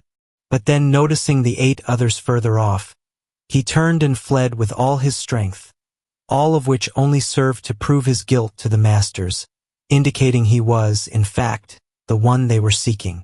They gave pursuit. At last the traitor, fatigued by the difficult terrain he was obliged to cross, could do nothing more than wait for them resolutely, determined to defend himself and die rather than be taken. As he was armed with an axe, he threatened to spare none of them. Paying no attention, the masters, armed with their cudgels, drew closer to him, telling him to give himself up. But stubborn in his resolve, he jumped into the midst of them and defended himself furiously for a long time, without wounding any of them, for the masters only warded off his blows, wishing to bring him back alive to Solomon in Jerusalem. And to this end, half of them rested while the others fought. Night was beginning to fall when the masters, fearful lest the darkness allow the traitor's escape, attacked him in full force, seizing him at the very moment he wished to jump from the edge of a high rock. Then they disarmed him, bound him and led him back to Jerusalem, where they arrived on the 27th day following their departure, at that same time of day when Solomon and the other masters were in the sanctuary, praying to the Eternal and mourning Hiram. The returning masters went in and presented the traitor to Solomon, who questioned him and found he was unable to justify himself. He was condemned to have his stomach opened, his entrails torn out, his head cut off and the remainder of his body burned and the ashes scattered to the four corners of the earth. His head was exposed on the end of an iron bar. The names of the traitors were written out and hung from each pole, with tools like those they had used in the murder of Hiram. All three were of the tribe of Judah. The oldest was named Sebel, the second, Oderlut, and the third, Stoken. For 3 days the three heads remained in sight of all the workers on the temple. The third day Solomon had a great fire lit and the three heads, the tools and the written names cast into it where all was burned, entirely consumed.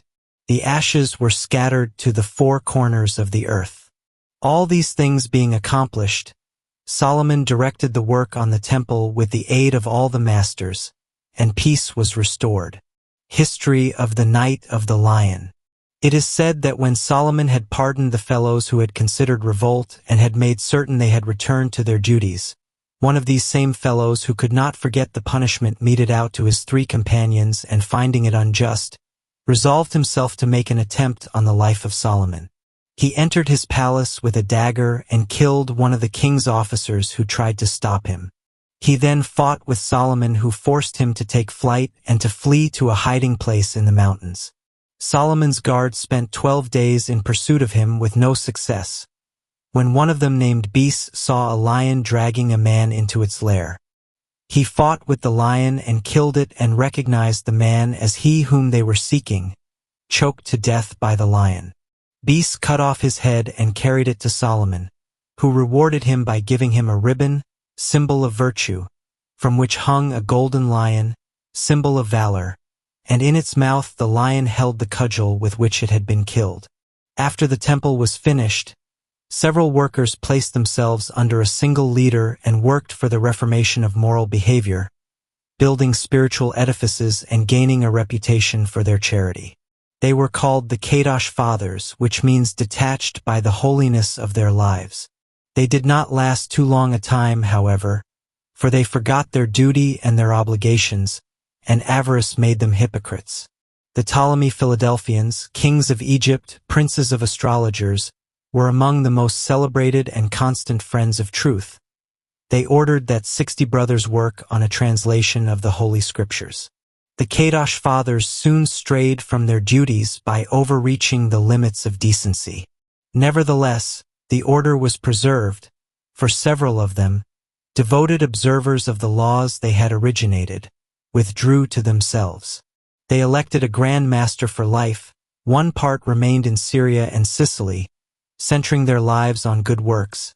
The other part went to live in the lands which they held in Libya and Thebaid. These same solitary places were later inhabited by recluses known as Fathers of the Desert. Once again they were called Kadosh, meaning holy or separate. Neither Jews nor Christians have ever said anything bad of them. Their Grand Master was named Mansham. After the destruction of the temple, several embraced Christianity, adopting it because they saw nothing in it which was not in conformity to their way. They formed groups, members of a single larger family. All they possessed became common property. Alexander, Patriarch of Alexandria, was the movement's greatest partisan and ornament. They passed their lives praising and blessing God and helping the poor whom they considered their own brothers. It is in this way that this respectable order maintained itself until near the end of the 6th century, and all brothers today seek to enhance its honored reputation. The key to the Masonic parables. Solomon is the personification of supreme knowledge and wisdom. The temple is the realization and image of the hierarchic reign of truth and reason on the earth. Hiram is man, come to power through knowledge and wisdom. He governs with reason and order, giving to each according to his works. Each degree of the order has a word which expresses its capacity for understanding. There is only one word for Hiram, but this word can be pronounced in 3 different ways.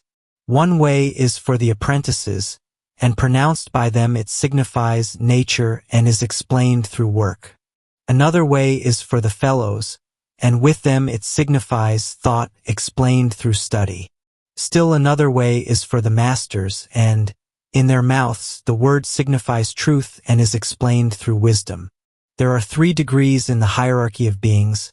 There are 3 gates to the temple. There are 3 rays in a beam of light. There are 3 forces in nature. These forces are symbolized by the measuring stick which unites, by the metal rod or lever which elevates, and the mallet which steadies and makes firm. The rebellion of brute instinct against the autocracy of wisdom arms itself successively with these 3 forces. There are 3 rebels. The rebel against nature, the rebel against knowledge, the rebel against truth. They were symbolized in the hell of the ancients by the 3 heads of Cerberus. In the Bible they are symbolized by Korea, Dathan, and Abiram. In Masonic legend they are designated by symbols whose Kabbalistic combinations vary according to the degree of initiation. The first, ordinarily called Abiram or murderer of Hiram, strikes the Grand Master with the measuring stick. It is in this way that so many of the just were sacrificed in the name of the law. The second, named Mephibosheth, from the name of an absurd pretender to David's throne, strikes Hiram with the iron rod.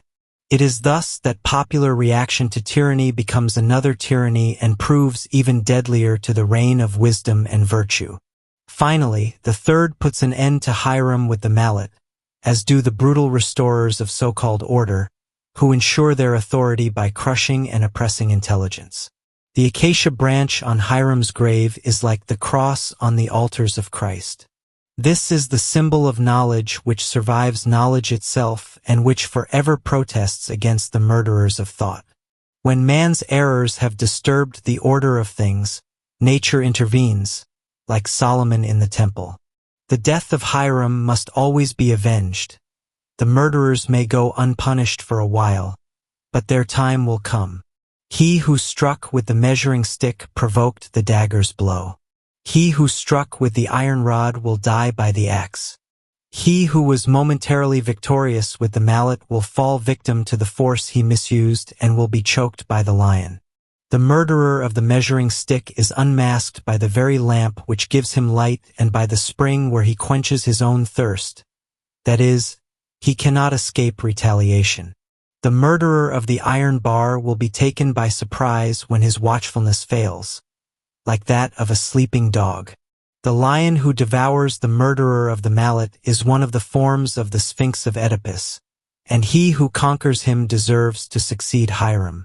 The putrefied body of Hiram shows that dead, exhausted forms are not resurrected. Hiram is the only true, the only legitimate king of the world, and it is of him one should speak in saying, "The king is dead. Long live the king." Freemasonry has as its goal the reconstitution of Hiram's monarchy and the spiritual rebuilding of the temple. Then the 3-headed dragon will be bound in chains, Then the shadows of the 3 murderers will be confined to darkness. Then the living stone, the cubic stone, the golden cube, the cube with 12 doors, the New Jerusalem will come down to earth from heaven, according to the Kabbalistic prophecy of St. John. The spring, flowing near the first murderer, shows that the rebellion of the first age was punished by the flood. The burning bush and rainbow which lead to the discovery of the second murderer represent the holy Kabbalah which rises in opposition to the hypocritical, idolatrous dogmas of the second age. Finally, the vanquished lion represents the triumph of mind over matter and the submission of brute force to intelligence, which is to be a sign of consummation and of the coming of the sanctum regnum. Since the beginning, by creative mind, of work on the building of the temple of truth, Hiram has been killed many times and always resurrected. Hiram is Adonis killed by the bear, he is Osiris murdered by Set, he is Pythagoras outlawed, he is Orpheus torn to pieces by the Bacchantes, he is Moses buried alive perhaps in the caves of Mount Nebo, he is Jesus murdered by 3 traitors, Caiaphas, Judas Iscariot and Pilate, he is Jacques de Molay, condemned by a pope, denounced by a false brother and burned by order of a king. The work of the temple is that of Messianism, that is, the accomplishment of Israelite and Christian symbolism. It is order maintained through the equilibrium of duty and right, unshakable foundations of power. It is the re-establishment of the hierarchic initiation and of the ministry of thought, ruling the monarchy of strength and intelligence. Everything that is done in the world would lack meaning if this work were not someday accomplished. The story of Phaleg. When all men were gathered together on the plain of Senir, under the reign of Nimrod, there was a great architect named Phaleg. He was the son of Eber, father of the Hebrews, and to protect mankind from a new flood, he drew the plan of a tower. The first section of the tower was to be round, having 12 doors and 72 pillars. The second was to be square with 9 stories, the third, a triangular spiral with 42 turns. The fourth was to be cylindrical with 72 stories. 7 staircases joined each of the stories to the others. The doors of each story were to be opened and closed by means of mechanisms whose functioning was to be guarded as a hierarchic secret. All inhabitants of the tower were to have equal civil rights, for those at the top could not live without the assistance of those at the bottom, and those below could not protect themselves from surprise attack without the vigilance of those above. Such was the plan of Phaleg. But the workers were disloyal to the great architect. Secrets from above were revealed to those who worked below. The doors would no longer close. Some tried to barricade them. Others forced an entry in order to regain the safety of the heights. And in addition, all wished to work as they liked, without consulting the plans of Phaleg. Confusion sprang up in their language as it did in their work, and part of the tower collapsed while the rest remained unfinished, for the workers refused to aid one another. And confusion reigned in their language, for there was no more unity in their thought. Phaleg then understood that he had hoped for too much from men in thinking they would understand one another. But these men transferred the fault to him and denounced him to Nimrod. Nimrod condemned him to death. Phaleg disappeared, and it was not known what happened to him. Nimrod believed he had him killed, and he erected an idol to which he gave the name Phaleg, and which gave out oracles in favor of Nimrod's tyranny. But in reality Phaleg had fled into the desert. He made a trip round the known world as expiation for the too generous error he had committed. And everywhere he stopped, he built a triangular tabernacle. One of these monuments was rediscovered in Prussia in 553 in the digs of a salt mine. 15 cubits below ground level, a triangular building was found. Inside it there was a white marble column on whose base the entire story was written in Hebrew. Beside this column a tombstone was discovered, covered with dust, but under which lay an agate panel bearing the following epitaph. Here lie the ashes of Arga of the Tower of Babel. Adonai has forgiven him the sins of men, for he loved them. In humiliation he died for them, and thus he has paid for the magnificence of the idols of Nimrod. the crossing of the river Nabuzani. In the 70th year of the captivity of the Israelites in Babylon, King Cyrus, lying in his bed in the palace, had a dream which troubled him.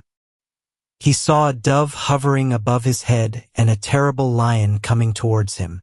And as he sought for a means to escape the lion's ferocity, he heard the dove say, "Give the captives their freedom."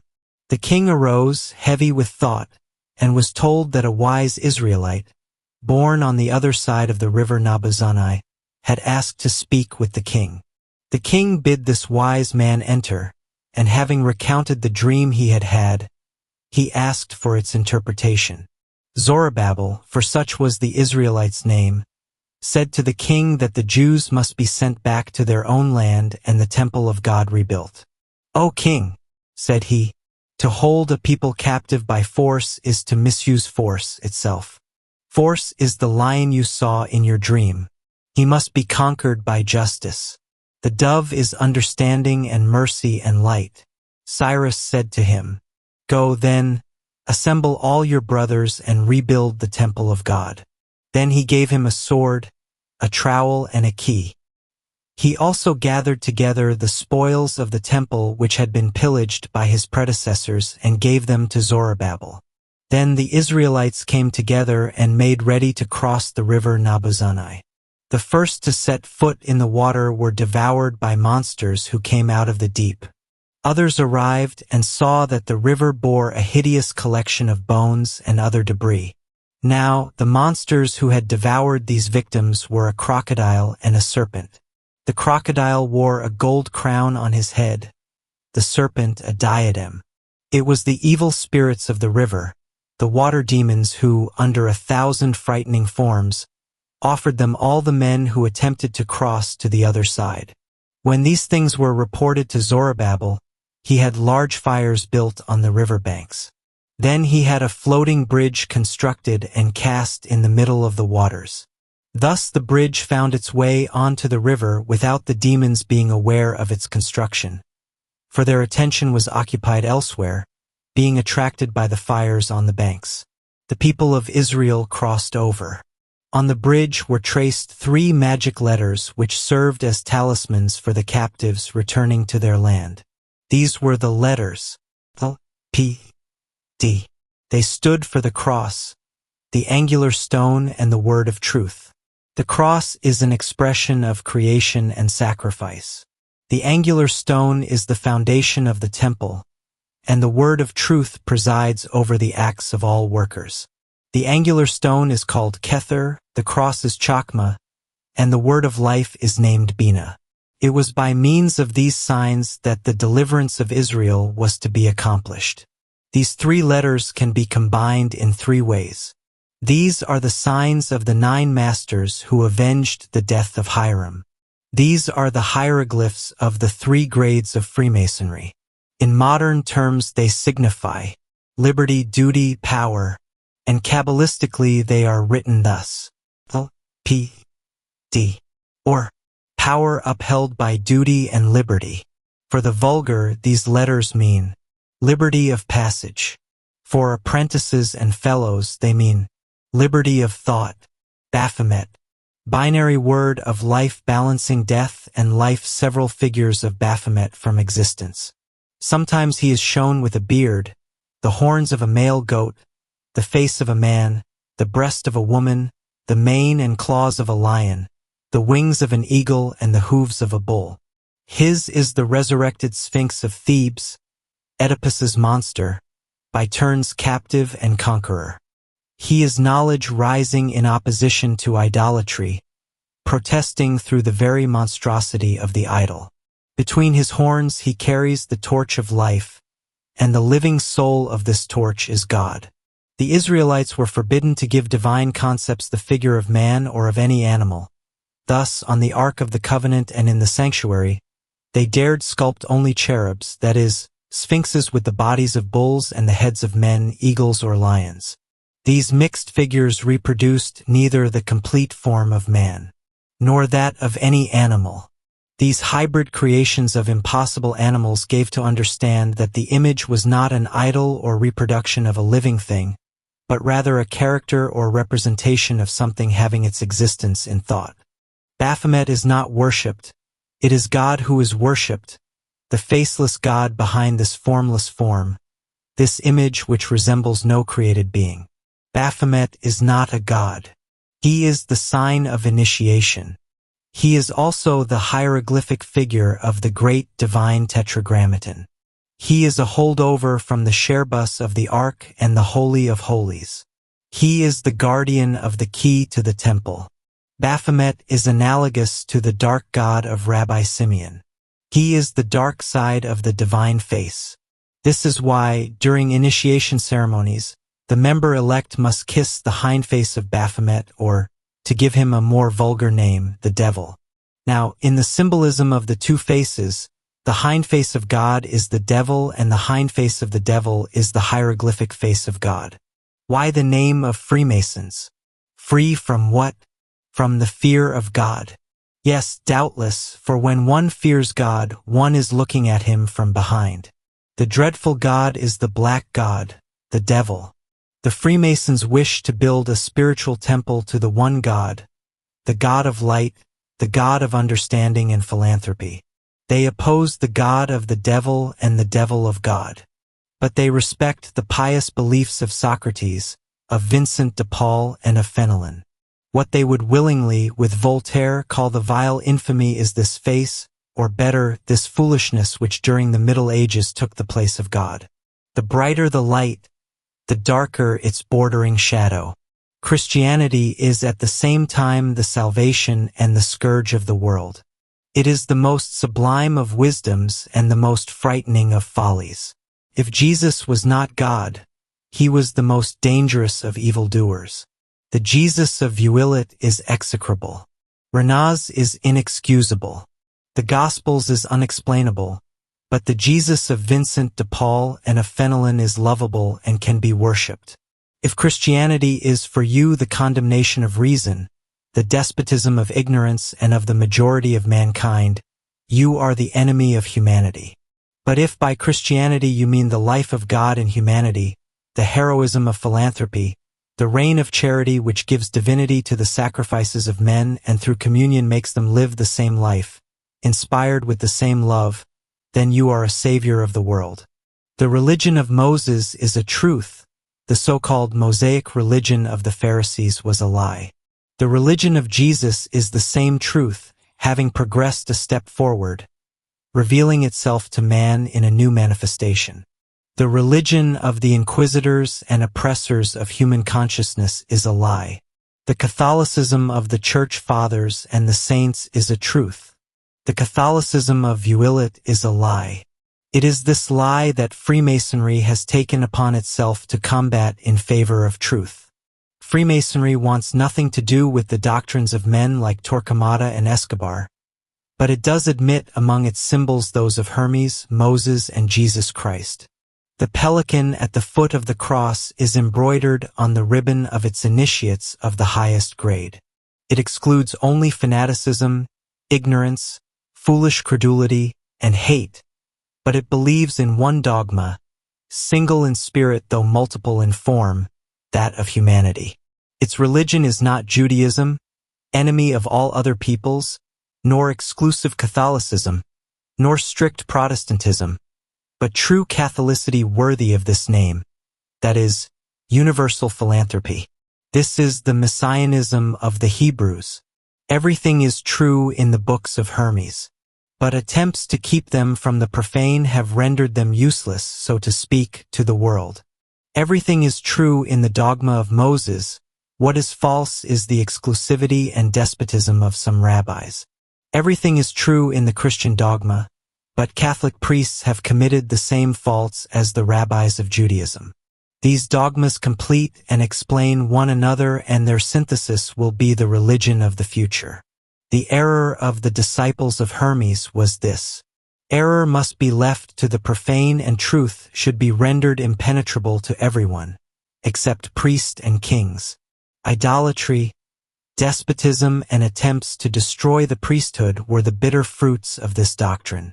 The error of the Jews was to claim to be a unique and privileged nation, all other peoples being accursed and they alone being God's elect. And the Jews, victims of a cruel twist of fate, have been cursed and persecuted by all other nations. The Catholics have been deceived by three fundamental errors. 1. They believed that faith must at all costs be imposed on reason and even on science, whose progress they have combated. 2. They attributed to the Pope an infallibility which was not only conservative and disciplinary, but absolute, like that of God. 3. They thought that man should revile himself, deny his own importance and make himself unhappy as a preparation for the life to come, whereas quite the contrary is true. Man should cultivate all his faculties, develop them, fill out his soul, learn, know and love his life, in a word, be happy. For this present life is in fact a preparation for the future life, and man's eternal happiness begins only when he has acquired the profound peace which results from perfect balance. These errors have caused nature, science and reason to protest against them, thereby making it momentarily appear that all faith has been lost and all religion fled from the face of the earth. But the world could no more survive without religion than man could live without a heart. When all religions are dead, the unique and universal religion will live on. This will occur when there is one accord among all men in their belief in universal solidarity, unity of aspiration, diversity of expression, faith in a single God, freedom for symbolism and tolerance of images, orthodoxy and charity, with universality always at the heart of all and, not to say indifference, deference to the spirit, analogous in all peoples working variously among them, the perfect ability of dogma, the possible amelioration of cults, but still behind all this the great and unchanging faith of Israel in one single God at once immaterial, immutable and insubstantial, all of whose conventional representations are idols, a faith in reason, the universal law and in the existence of one nation alone, the instrument of God for the creation and conservation of both insects and galaxies. And it is also under Israel's auspices and by means of its commercial influence that we hope to see established on earth the association of all financial interests, the federation of peoples, the alliance of all religious cults, and universal solidarity. Profession of faith. We believe in the eternal and infinite sovereignty of unchanging wisdom and creative intelligence. We believe in the supreme beauty of equitable goodness and merciful, loving justice. We believe in the productivity of progress within order and in an order which is eternally progressing. We believe in the principle of universal life, in the principle of being and beings forever distinct from being and beings, but necessarily present within being and within beings. We believe that the entire principle within everything and everywhere cannot be contained, enclosed, limited, determined, or defined in any way, and that as a consequence, any form, any special name, any personal exclusive revelation of this principle is idolatry and error. We believe that principle resides in all of us and speaks to each one of us through the voice of consciousness, that consciousness cannot be enlightened without the participation of faith, of reason, of science, and of spirituality. We believe in absolute reason which must guide and correct particular reasonings, which must be the basis for faith and the standard for all dogmas, lest there be fanaticism, folly, and error. We believe in absolute love which is called charity and inspires sacrifice. We believe that, in order to grow, one must give, that one is happy as a result of others' happiness, and that well-regulated egoism must begin with one's neighbor.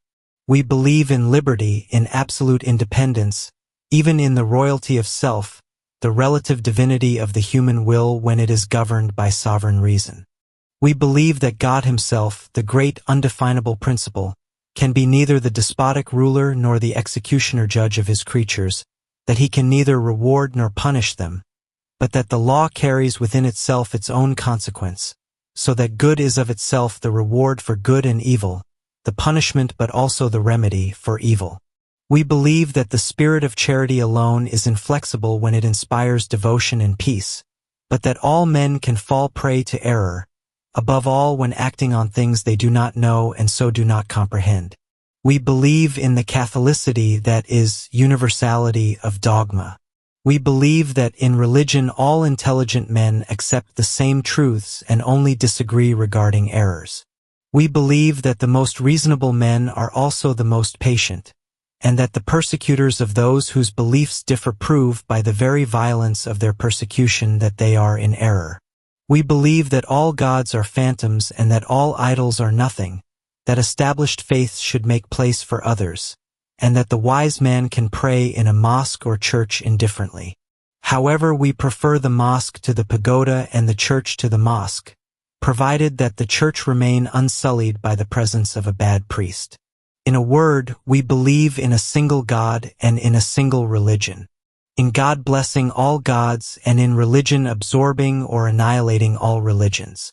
We believe in universal, absolute, and infinite being, demonstrated by the impossibility of nothingness, and we do not accept that nothing can exist, nor that it can become something. We recognize in being two essential modes of existence, idea and form, intelligence and action. We believe in truth, which is being conceived by idea, in reality, which is idea demonstrated or capable of demonstration by science, in justice, which is being put into action in accordance with its true nature and reasonable proportions. We believe in the perpetual, progressive revelation of God in the developments of our intelligence and of our love.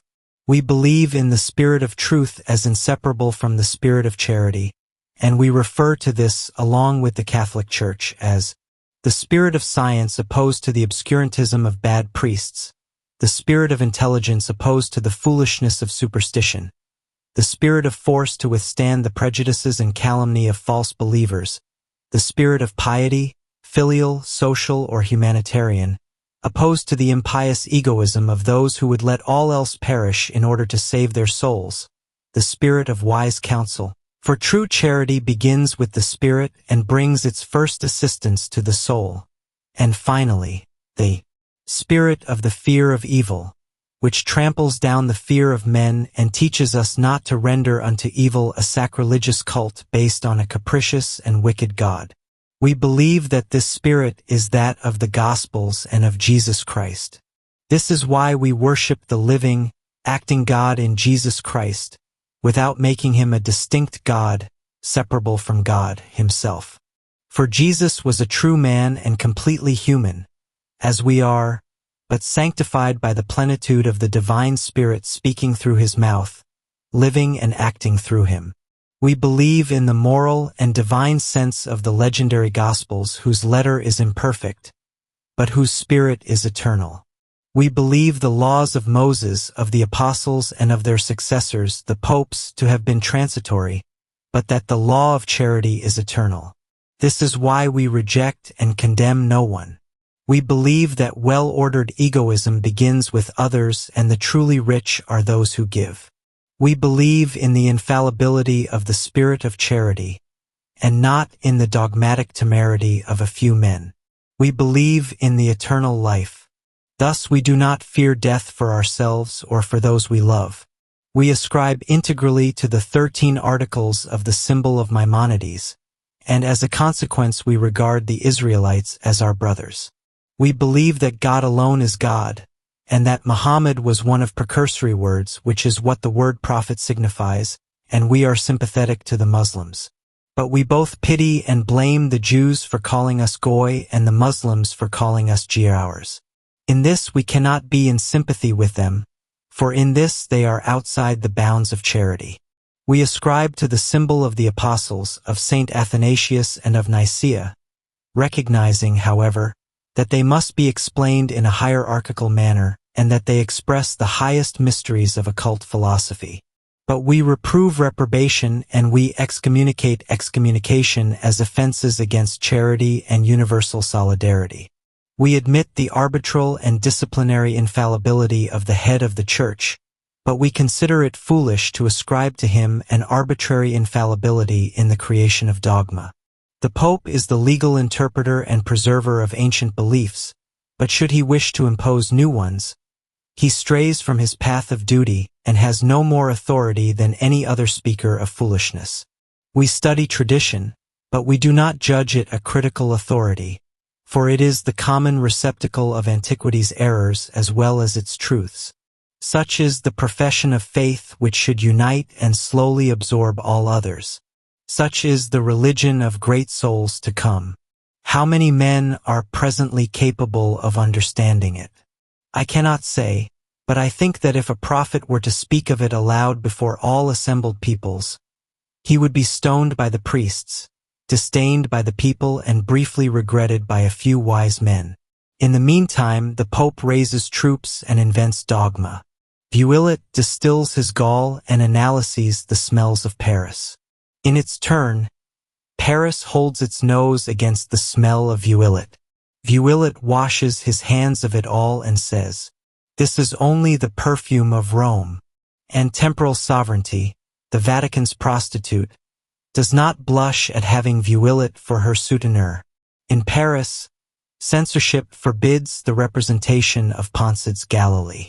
Truly, has the world come to an end?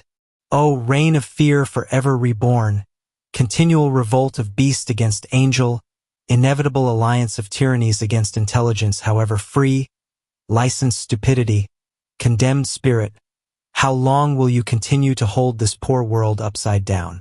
Eliphas Levi. Elements of the Kabbalah in 10 Lessons. Letters of Eliphas Levi. First lesson. General Prolegomena. Friend and brother, I can give you this title because you are searching for the truth in the sincerity of your heart, ready to make the necessary sacrifices in order to find it. Truth, being the essence of all that is not difficult to find. It is within us and we are within it. It is like light and the blind do not see it. Being is. This is incontestable and absolute. The exact idea of being is truth, its knowledge is science, its ideal expression is reason, its activity is creation and justice. You wish to believe, you say. For this, it is enough to know and to love truth. For the true faith is the unshakable adhesion of the mind to the necessary deductions of science in conjectural infinity. Only occult sciences give certitude, for they have their bases in realities and not in dreams. In every religious symbol, they bring out the true and the false. What is true is the same everywhere, but falsehoods spring up according to places, times, and people. These sciences are 3: the Kabbalah, magic, and Hermeticism. The Kabbalah, or traditional science of the Hebrews, might be called the mathematics of human thought. It is the algebra of faith. It solves all problems of the soul as equations by isolating the unknowns. It gives to ideas the clarity and rigorous exactitude of numbers. Its results, for the mind, are infallibility, always relative, however, to the sphere of human knowledge, and for the heart, profound peace. Magic, or the science of the Magi, has its ancient representatives in the disciples, and perhaps the teachers of Zoroaster. It is the knowledge of secret and particular laws of nature which produce hidden forces, magnets and lodestones which may exist even outside the realm of metal. In a word, and to use a modern expression, it is the science of universal magnetism. Hermeticism is the science of nature hidden in the hieroglyphics and symbols of the ancient world. It is the search for the principle of life along with the dream, for those who have not yet achieved it, of accomplishing the great work, that is the reproduction by man of the divine, natural fire which creates and recreates beings. Here, my friend, are the things you desire to study. The circle they enclose is immense, but the principles are so simple that they are represented and contained in the signs of the numbers and in the letters of the alphabet. It is a labor of Hercules that is also a child's game, say the masters of holy science. Characteristics necessary to success in this study are a great rectitude of judgment and a great independence of mind. One must rid oneself of all prejudice and every preconceived notion, and it is for this reason that Christ said, "Unless you become as a little child, you cannot enter the mock-out, that is, the kingdom of knowledge." We will begin with the Kabbalah, whose divisions are these: Bereshith, Merkava, Gematria, and Lemura. Yours in the Holy Science, Eliphas Levi. Second lesson. The Kabbalah. Goal and method. In studying the Kabbalah, one should strive to arrive at profound peace by means of tranquility of mind and peace of heart. Tranquility of mind is an effect of certainty.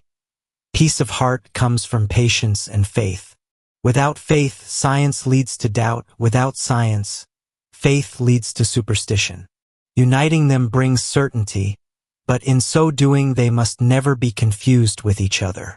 The object of faith is hypothesis, and this becomes certitude when the hypothesis is necessitated by evidence or by the demonstrations of science. Science establishes facts. From the repetition of facts, it presupposes laws. The generality of facts in the presence of such and such a force demonstrates the existence of laws. Intelligent laws are necessarily imposed and governed by intelligence. Unity within the laws presupposes the unity of legislative intelligence. This intelligence, which we are forced to imagine, only seeing it at work in external manifestations, and which we can in no way define, is what we call God. You receive my letter, there is an obvious fact. You recognize my handwriting and my thoughts, and you conclude from this that it is indeed I who have written to you. This is a reasonable hypothesis, but the necessary hypothesis is that someone wrote the letter. Could be counterfeit, though you have no reason to suppose it is. Were you to suppose so groundlessly, you would be making a very doubtful hypothesis. Were you to claim that the letter, fully written, fell from the sky, you would be making an absurd hypothesis. Here is, then, according to Kabbalistic method, how certitude is formed. Evidence, doubt, scientific demonstration, certitude, necessary hypothesis, reasonable hypothesis, probability, doubtful hypothesis, absurd hypothesis, error. By keeping to this method, the mind acquires a veritable infallibility, for it affirms what it knows, believes what it must necessarily suppose, admits reasonable suppositions, examines doubtful ones, and rejects those which are absurd. All the Kabbalah is contained in what the masters call the 32 roads and the 50 gates. The 32 roads are 32 absolute and real ideas attached to the signs of the 10 arithmetical numbers and to the 22 letters of the Hebraic alphabet. Third lesson. Use of the method. In the preceding lesson I spoke only of the 32 roads. Later I will talk of the 50 gates. The ideas expressed by numbers and letters are incontestable realities. These ideas follow from one another and agree like the numbers themselves. One proceeds logically from one to the next. Man is the son of woman, but woman comes out of man as number comes out of unity. Woman clarifies nature, nature reveals authority, which creates religion, basis for liberty, which makes man master of himself and of the universe, etc. Get hold of a tarot. I believe in fact you already have one, and, in 2 series, lay out the 10 allegorical cards numbered from 1 to 21. You will see all the figures which correspond to the letters. As for the numbers from 1 to 10, you will find them repeated 4 times with the symbols of the baton or scepter of the father, the cup or délice of the mother, the sword of love, and the coins of productivity. The tarot is included in the hieroglyphic book of the 32 roads, and its summary explanation can be found in the book attributed to the patriarch Abraham, which is called Sefer Jezira. The savant Court de Gebelin was the first to discover the importance of the tarot, which is the great key to the hieratic hieroglyphs. Its symbols and numbers are to be found in the prophecies of Ezekiel and of St. John. The Bible is an inspired book, but the tarot is the book of inspiration. It has also been called the wheel, rota, whence tarot and Torah. The ancient Rosicrucians knew it well, and the Marquis de Souchet speaks of it in his book on visionaries. It is from this book that our card games have come. Spanish cards still bear the principal signs of the primitive tarot, and they are used to play the game of the hombre or man, vague reminiscence of the early use of a mysterious book, containing oracular decrees about all human divinities. The earliest tarots were medals which have since become talismans. The clavicules or little keys of Solomon were made up of 36 talismans bearing 72 engravings analogous to the hieroglyphic figures of the tarot. These figures, altered by copyists, can still be found on ancient clavicules which exist in some libraries. A manuscript of this type exists in the Bibliothèque Nationale and another in the Bibliothèque de l'Arsenal. The only authentic manuscripts of the clavicules are those which give the series of 36 talismans with the 72 mysterious names. The others, however ancient they may be, belong to fantasies of black magic and contain nothing more than clever tricks. For an explanation of the tarot, see my Dogma and Ritual of True Magic. Yours in the Holy Science, Eliphas Levi. 4th Lesson. The Kabbalah 1. Brother and friend. Bereshith means Genesis. Merkava means chariot, alluding to the wheels and mysterious animals of Ezekiel. The Bereshith and the Merkava summarize the science of God and of the world. I say science of God, and yet God is infinitely unknowable. His nature entirely escapes our investigations. He is the absolute principle of being and of beings and must not be confused with the effects he produces, and it can be said, affirming his existence all the while, that he is neither being nor a being.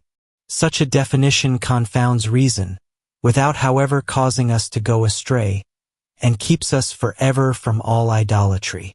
God is the only absolute postulatum of all science, the entirely necessary hypothesis which serves as a basis for any certainty, and here is how our ancient masters established, above science itself, this assured hypothesis of faith.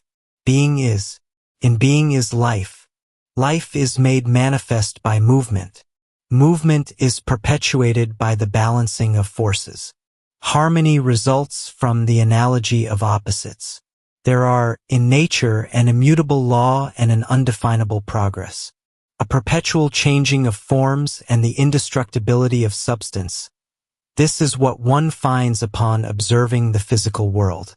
Metaphysics presents us with analogous laws and facts either in an intellectual or a moral order, on one side, unchanging truth, on the other, fantasy and imagination. On one side there is goodness which is truth, on the other, evil which is false, and from these apparent conflicts arise both judgment and virtue. Virtue is composed of goodness and justice. This goodness makes it indulgent. This justice makes it harsh. Good because it is just and just because it is good. It is always beautiful. This great harmony of the physical and moral worlds, incapable of having a cause superior to itself, reveals and demonstrates to us the existence of an unchanging wisdom and of an infinitely active creative intelligence. Upon this wisdom and this intelligence, each inseparable from the other, reposes the supreme power which the Hebrews have named the crown. The crown and not the king, for the idea of a king would imply an idol.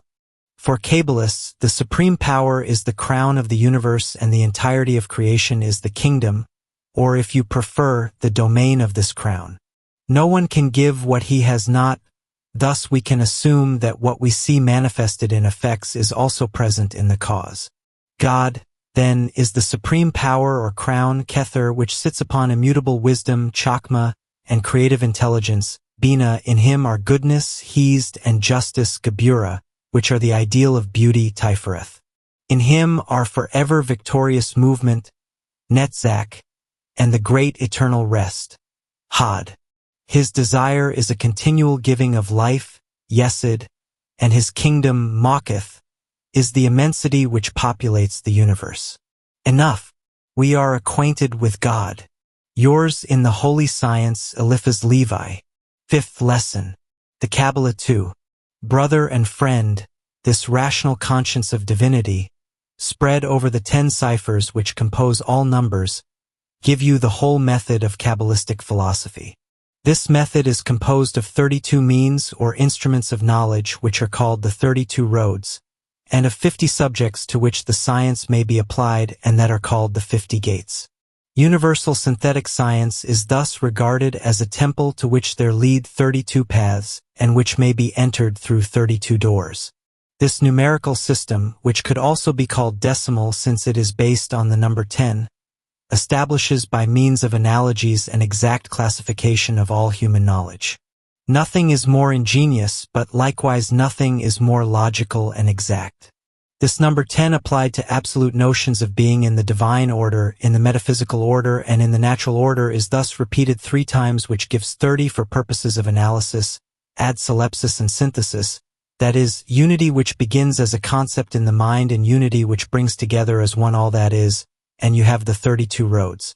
The 50 gates are a classification of all being into 5 series of 10 each, and which embraces all one can know and extends into the entire body of knowledge.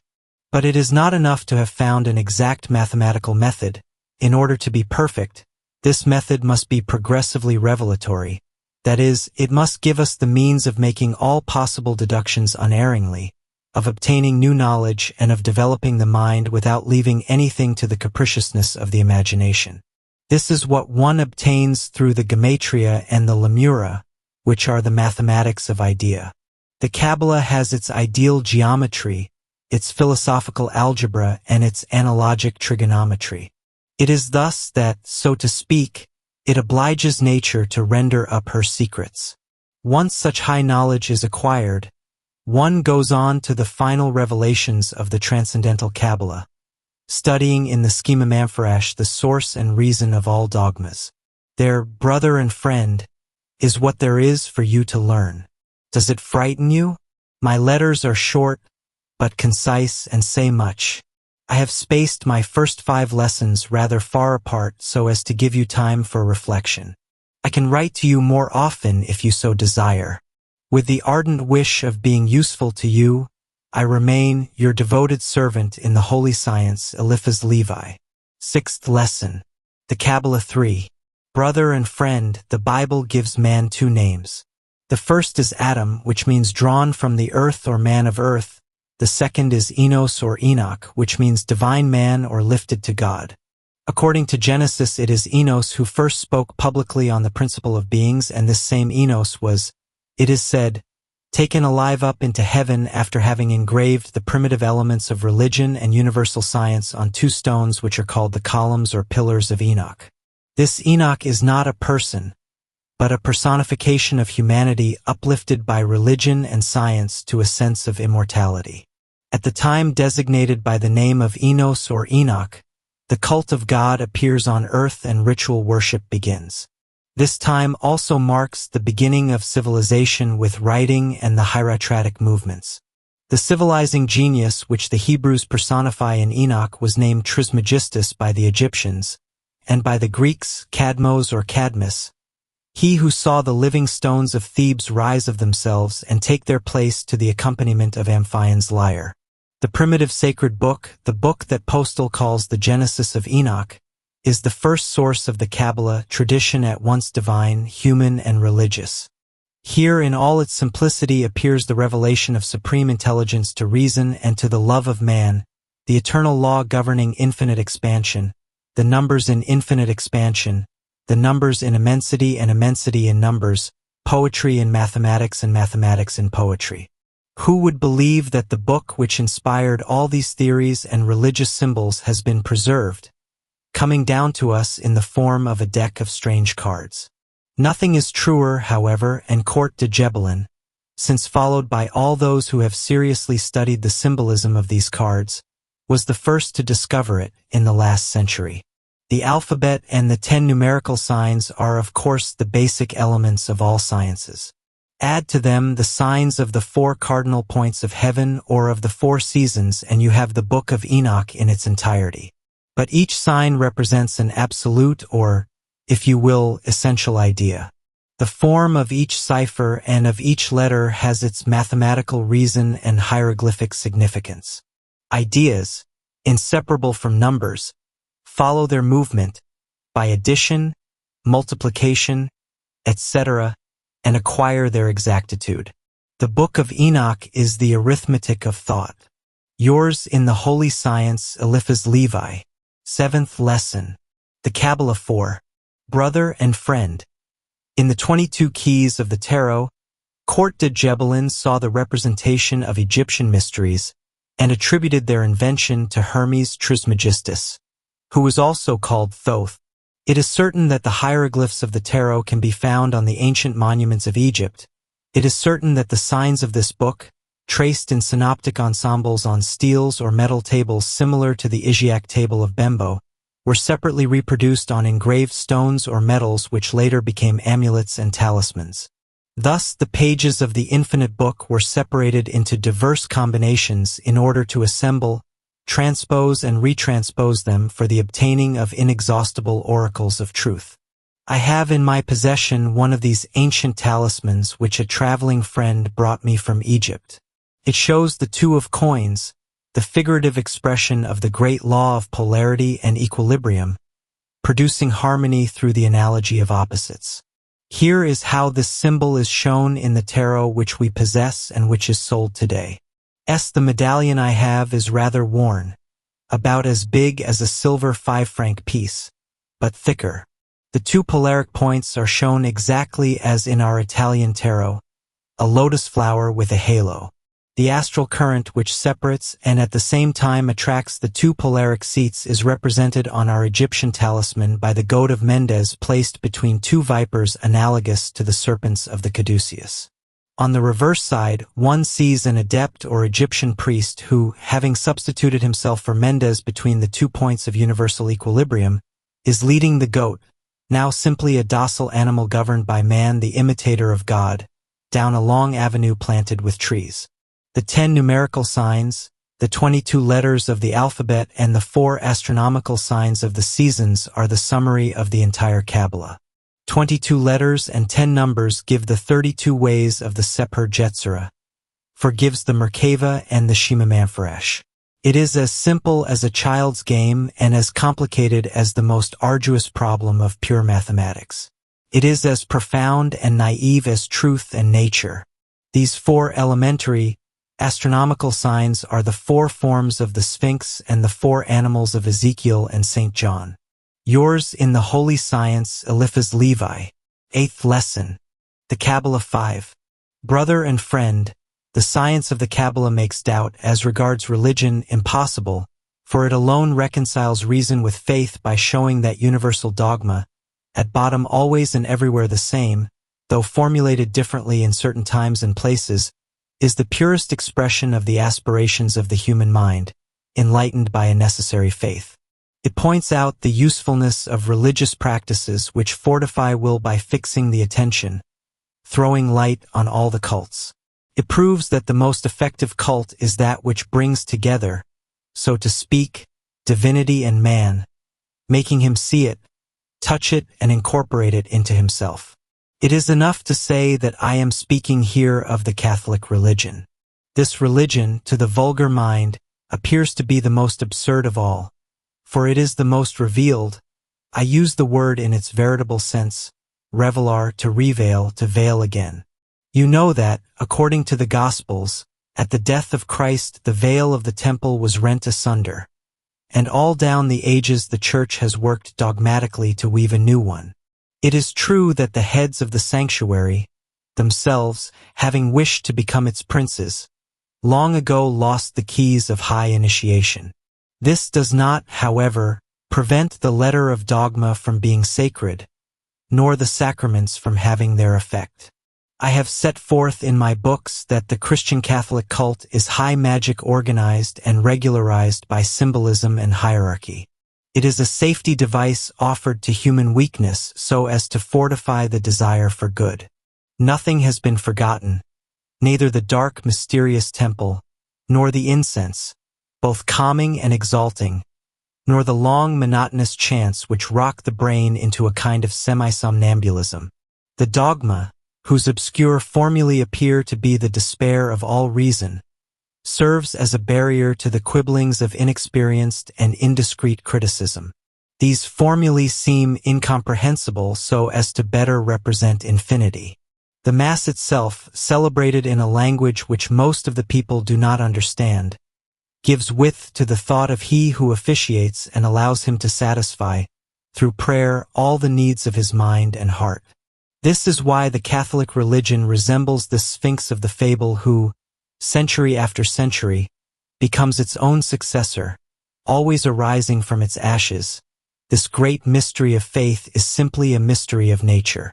It would seem an enormous paradox were one to say that the Catholic religion is the only one which can justifiably be called natural.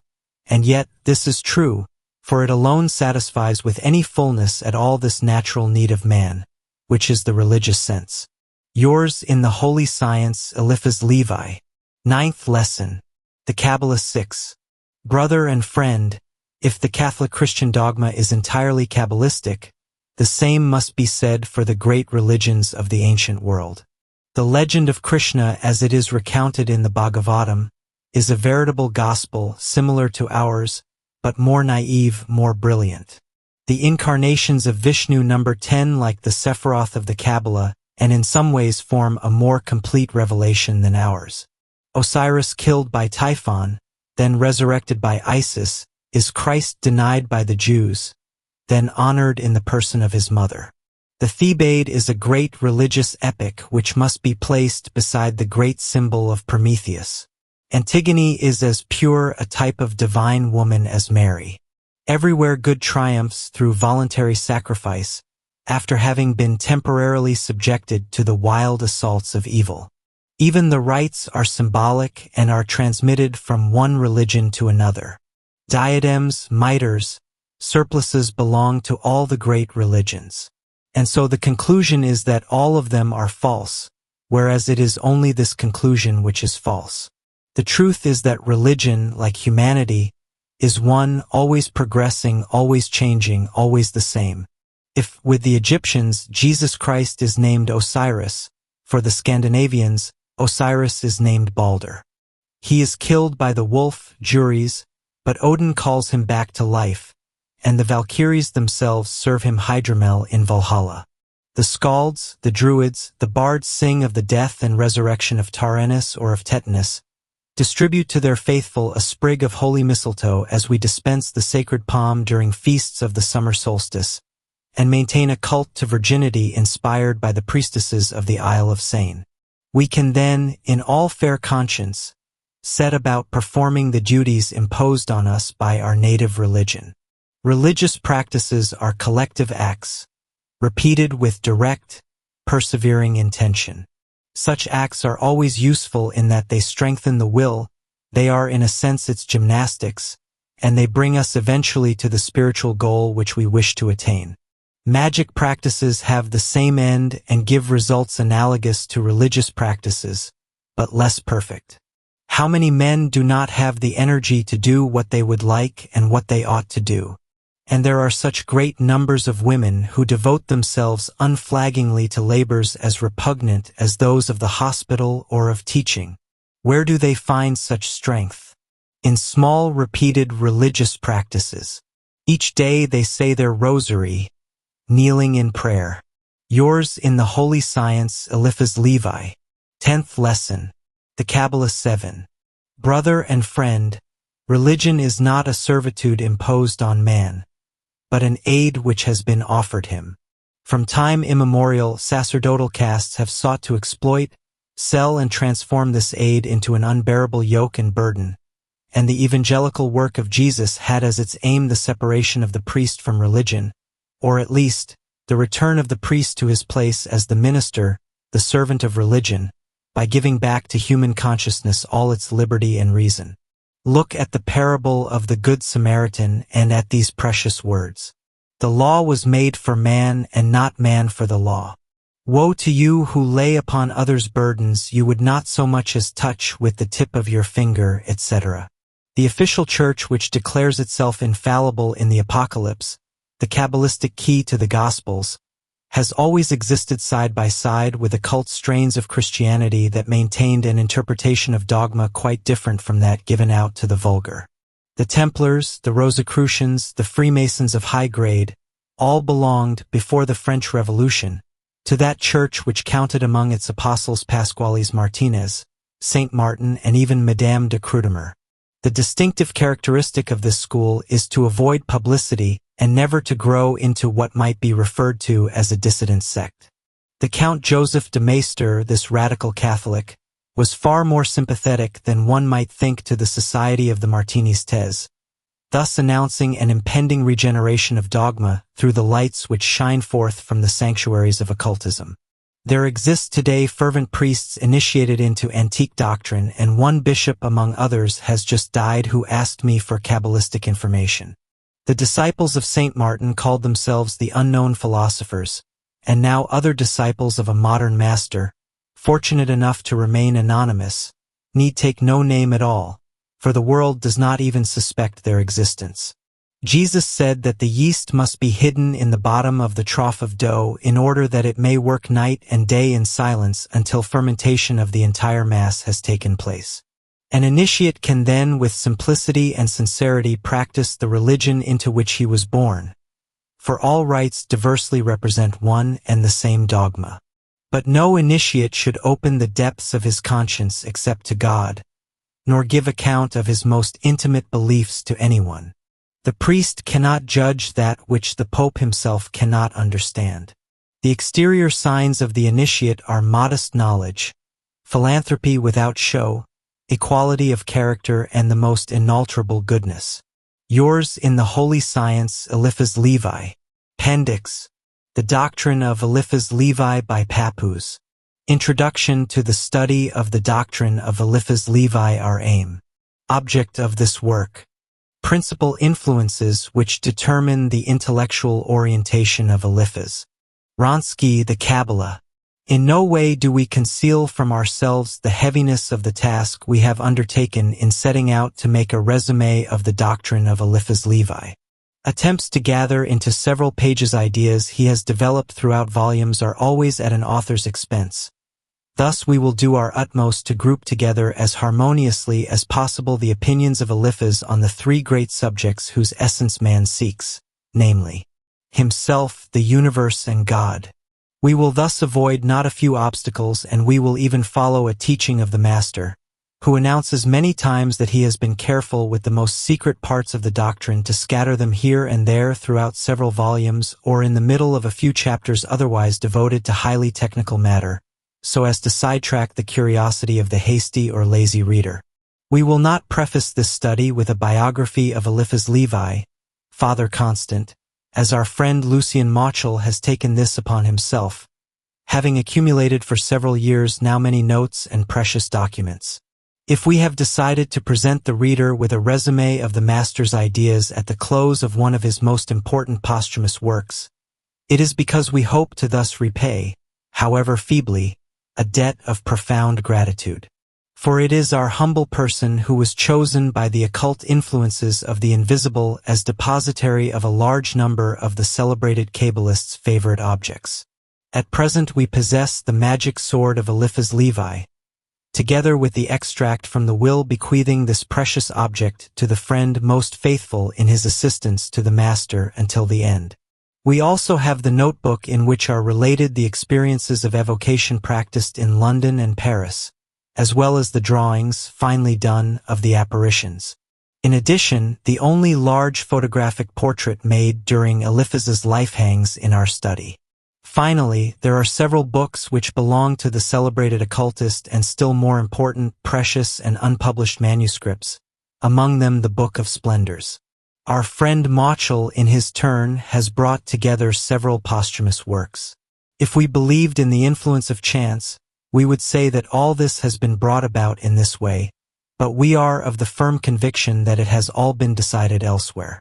We must, however, thank the human intermediaries who, without always knowing us well, have done us the great service of bringing to light certain objects and particular memories. First place must be given to the late M.P., testamentary executor, who visited the group of esoteric studies and recounted to Lucien Mochel the little-known life of the Master. Next, Eliphas's sword, which was traced by Mile de Wolska, was offered to us by our friend Julien Leger, who had received it from me v.p., its possessor. The Baron Spedalieri, an old friend of Eliphas living in Marseille, gave us the Master's portrait and a portion of his Kabbalistic correspondence. Later the Baron offered the full 9 volumes of correspondence to Mochel for publication. Lastly, me b. through a series of the most mysterious circumstances, put us in possession of most of the posthumous works of the famous Kabbalist. We shall see as we continue how the students of Eliphas Levi, far more worthy than we of such an honor, might easily and better have been called to write these pages. However, if it is not to talent but to devotion that the invisible makes its appeal, we do not hesitate to claim one of the thus merited places. These are the reasons for our daring, which we felt it necessary to set down. Now it is time to begin our subject. First, we must establish to the best of our ability the beginnings of Eliphas's studies. The facts now known about the master's life show him above all as an artist, a fervent follower of Tifereth in all manifestations. It was only after having grown aware of the cult of beauty that his generous soul brought him to cultivate goodness and devote himself to the service of the divine by taking orders. Constance's theological studies were later the very basis of his esoteric deductions and left a profound mark on his works. But it was to Chaim Wronski that Eliphas owed the first revelation which propelled him definitely into the study and practices of the Kabbalah. The encounter of such an enthusiastic and generous artist as Eliphas with so cold and deductive a thinker as Wronski was to have singular effects.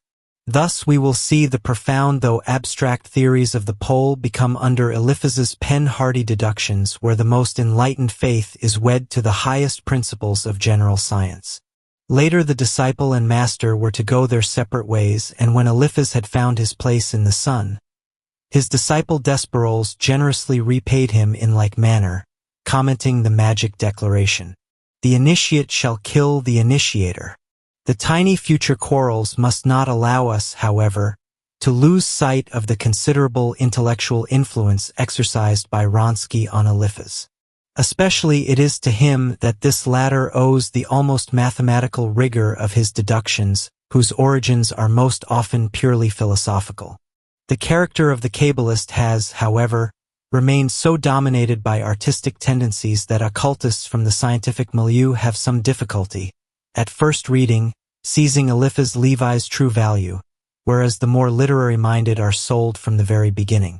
In order to better characterize the influence of Wronski, let us examine the origin of an affirmation which repeatedly comes back under the master's pen. Harmony results from the analogy of opposites. Such is the revelatory law which permitted Eliphas to solve the most obscure problems of the Kabbalah. Where did Eliphas get this law? We can answer without hesitation. From Wronski. Wronski's law of creation contains 1. A ternary generator itself generated by the neutral element. 2. A quaternary derived from the combination of the elements of this ternary. 3. A second quaternary, derived from the fusion or reciprocal influence of the primordial elements. This system, then, reproduces exactly the system of the Sephiroth, the 10 Sephir plus the absolute 11 terms, but by giving the absolute key to Kabbalistic revelation its physiology, so to speak.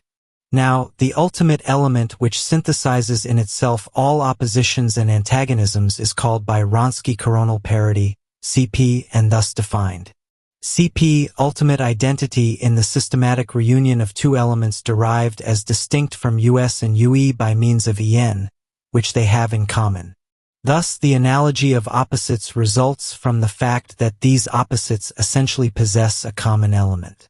Wronski does more than to simply affirm the reality of the analogy of opposites. He explains it and gives its law. The study of UA, ultimate assistance, would permit us to further develop Wronski's point, but it is sufficient to have shown the origin of Eliphas Levi's revelation. But it is not to the Polish mathematician alone that the master is indebted for the orientation of his work. The Kabbalah, necessitating a deep study of the Hebrew language, found in Eliphas Levi an admirable revelator. And we say revelator, not popularizer. Occult science cannot be popularized, no more than can the Kabbalah, for never will those who are not to understand be able to seize its meaning, in spite of all the clarity in the world. Thus, the Kabbalah and Wronski's law of creation were the principal influences which modified the purely artistic tendencies of Eliphas Levi. But we cannot repeat often enough that these tendencies have left such a profound trace on the master's work that the attraction of his books is far greater upon artists and theologians than on the scientists, who instinctively prefer the more learned Fabre d'Olivet or the more mathematical Wronski to the erudite author of Dogma of High Magic. But let us linger no longer over these preliminary considerations, but rather take up the quotes which will demonstrate, better than any commentary, the value of the master's doctrine.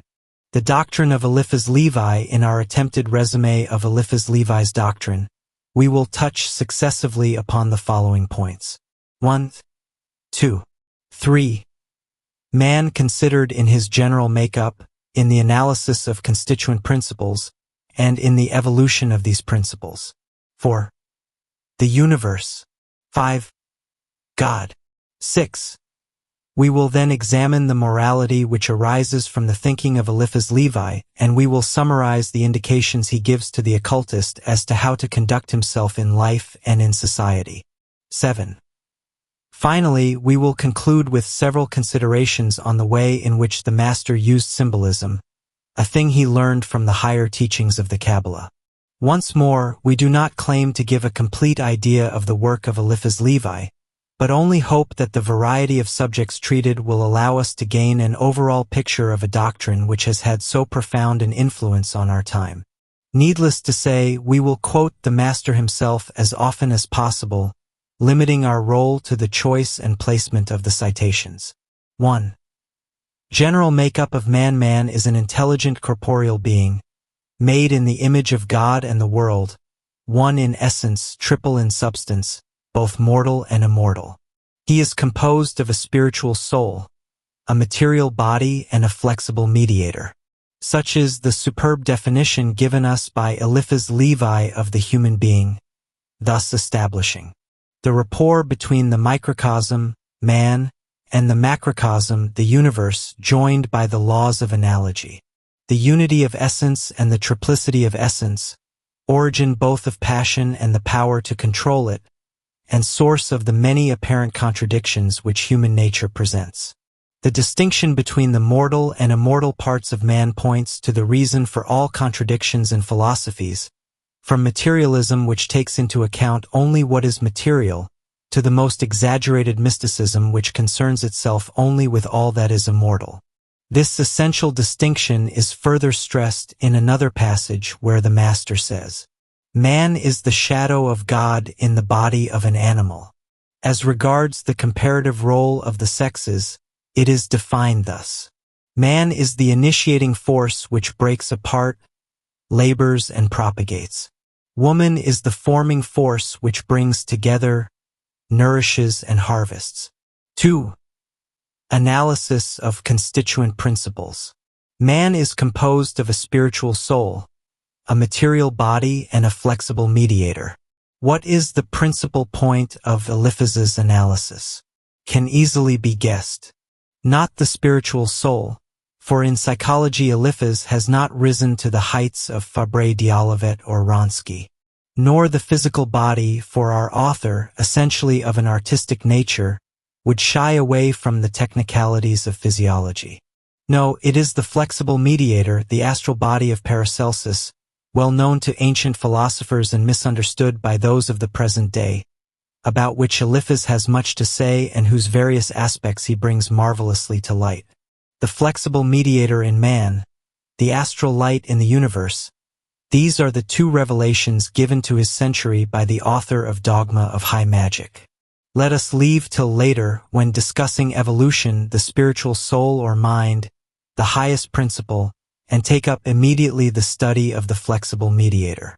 First take this quotation from Postel which unveils one of the most obscure arcana of Esoterica, the duality of the second term of any ternary.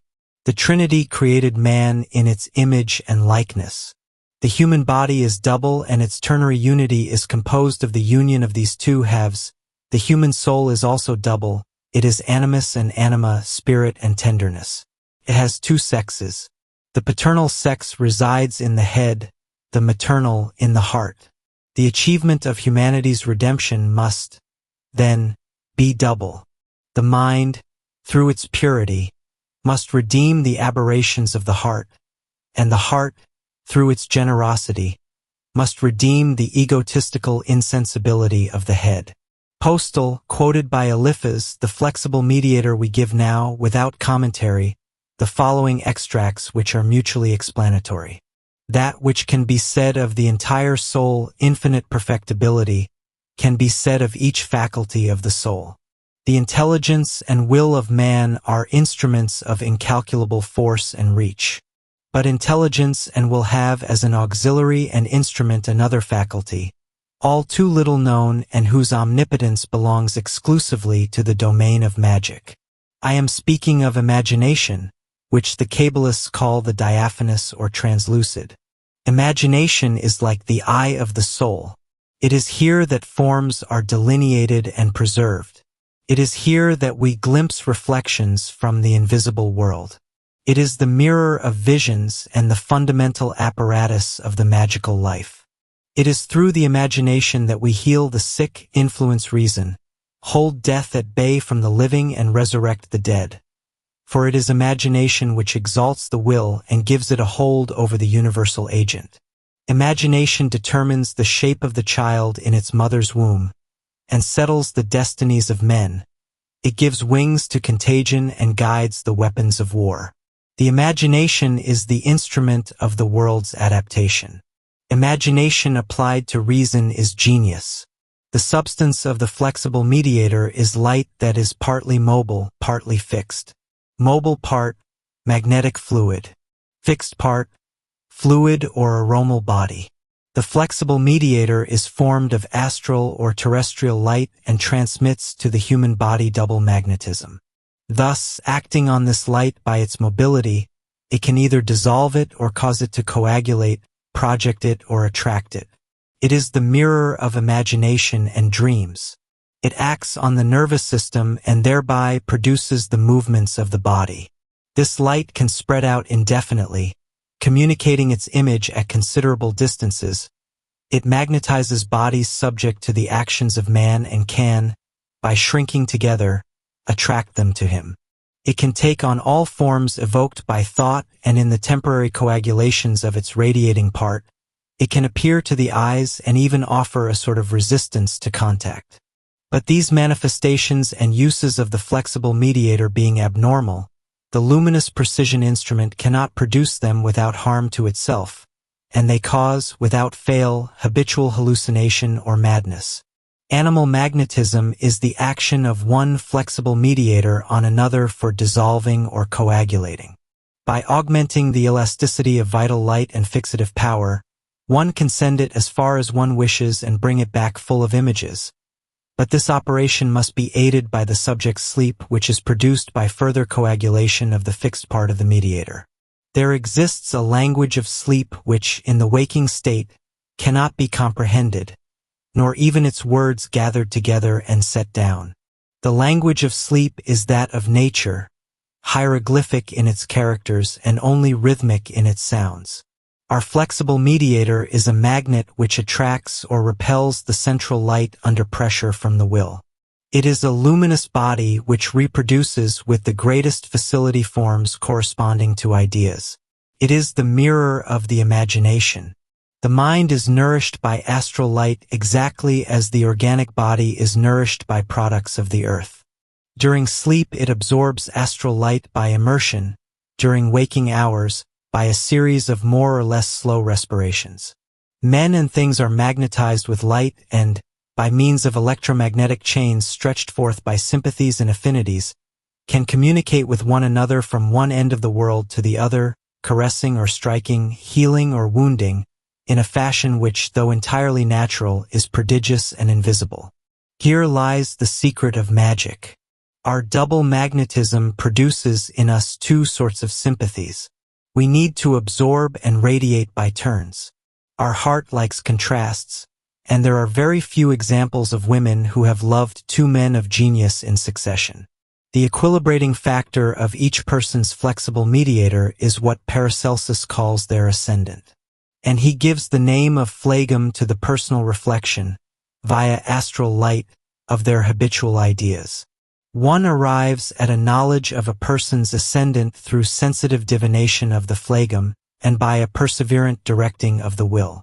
One turns the active side of his own ascendant towards another when he wishes to take hold of him and dominate him. The astral ascendant is a double whirlwind which produces inevitable attractions and determines the form of the astral body. Evildoers make their ascendant expressive, using it to trouble the ascendant of others. Paracelsus, quoted by Eliphas Levi, "The alliance of body and soul is a marriage of light and shadow. The stars breathe out their luminous souls and attract their radiance one from another. The soul of the earth, captive of the fatal laws of gravitation, frees itself through specialization, passes through the instincts of animals and arrives at the intelligence of man. The captive part of this soul is mute, but it keeps nature's secrets in writing. The free part cannot read this fatal writing without instantly losing its liberty. One does not pass from mute, vegetative contemplation to free, living thought except by changing organs and surroundings. From this comes the forgetfulness which accompanies birth and the vague reminiscences of our more morbid intuitions, always analogous to the visions of our ecstasies and dreams." Paracelsus, quoted by Eliphas, "Ideas produce forms and, in turn, forms reflect and reproduce ideas. After death, the soul belongs to God and the body to the common mother, which is the earth. Woe to those who disturb this final refuge. The souls of animals, separated from the body with violence, remain near these animals. Intoxication is temporary madness and madness is permanent intoxication. Both are caused by a phosphoric overloading of the nerves in the brain and destroy our luminous equilibrium, depriving the soul of its precision instrument. The fluid, personal soul is then carried off by the fluid material soul of the world, like Moses upon the waters. The soul of the world is a force which always tends towards equilibrium. The will must triumph over it, or it must triumph over the will. Existence is substance and life. Life is manifested through movement and movement is perpetuated by equilibrium. Thus, equilibrium is the law of immortality. Consciousness is the sense of equilibrium. Equilibrium is justice and justness.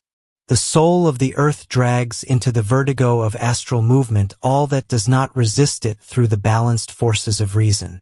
In order to regenerate oneself morally, one must study, understand, and put into practice the higher Kabbalah. Body. Regarding physical body, we offer the following extracts which develop still further the discussion of the flexible mediator. The human unity is made up of right and left. Primitive man was androgynous. All external organs of the human body occur in pairs except the nose, the tongue, and the Kabbalistic yod. Magnetic influence spreads outwards in 2 rays from the head, from each hand and foot. The positive ray is equilibrated by the negative ray. The head corresponds to the feet, each hand to 1 foot and the other hand, the 2 feet to the head and 1 hand. The human body, as a physical organism, acts in inverse proportion to the alternate preponderance of the 2 sexes upon the double force of the soul. Intellect and sensitivity.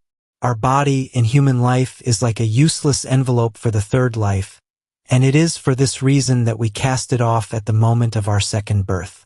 Human life, compared to celestial life, is a veritable embryonic stage. When wicked passions kill us, nature aborts, and we are prematurely reborn for all eternity, which exposes us to that terrible dissolution which St. John calls the second death. Here is the role of the body compared to the soul. The human soul, served and limited by physical organs, cannot put itself in contact with the things of the visible world except by means of these organs themselves. The body is an envelope, proportioned to the material surroundings in which the soul must live here below. By limiting the action of the soul, the body concentrates this action and makes it possible. In fact, the soul without the body would be everywhere, but spread so thinly then as to make it impossible for the soul to exist actively anywhere. It would be lost in infinity, absorbed and annihilated, so to speak, in God. As a matter of curiosity, let us look at the secret of physical regeneration transcribed by Eliphas after Cagliostro. Let us now take up the secret of physical regeneration. In the month of May, during the full moon, alone in the countryside with one loyal assistant, fast for a period of 40 days, drinking only the May dew, gathered with a pure linen cloth from the spring grasses and eating only tender new stalks and leaves, with, at the end of the meal, a simple crust of bread, and always beginning with a large glass of dew.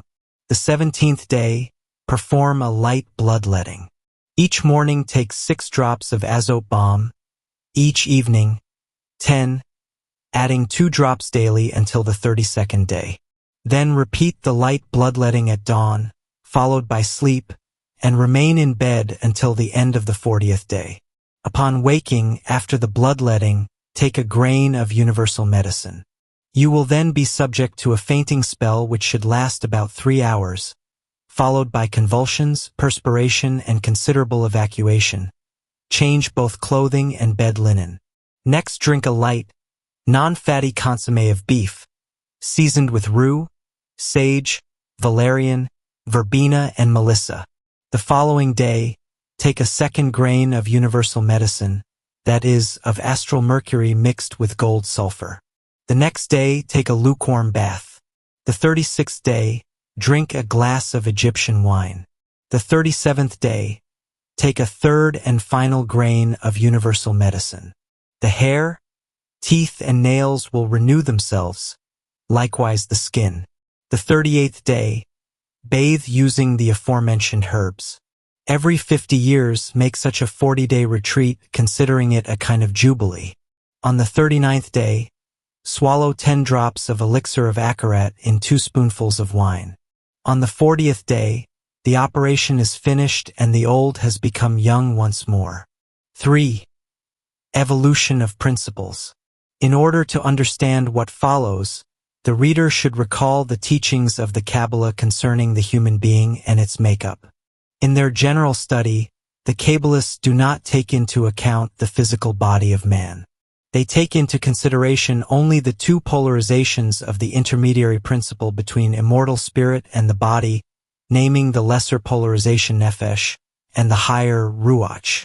Pure spirit takes the name of neskama. Now, the human being during its existence generates the formative elements of its future existence. Each of us creates his destiny, and the principle of this creation is called by Eliphas the imago, the image which will form our future astral body. The Indians give this principle the name of karma.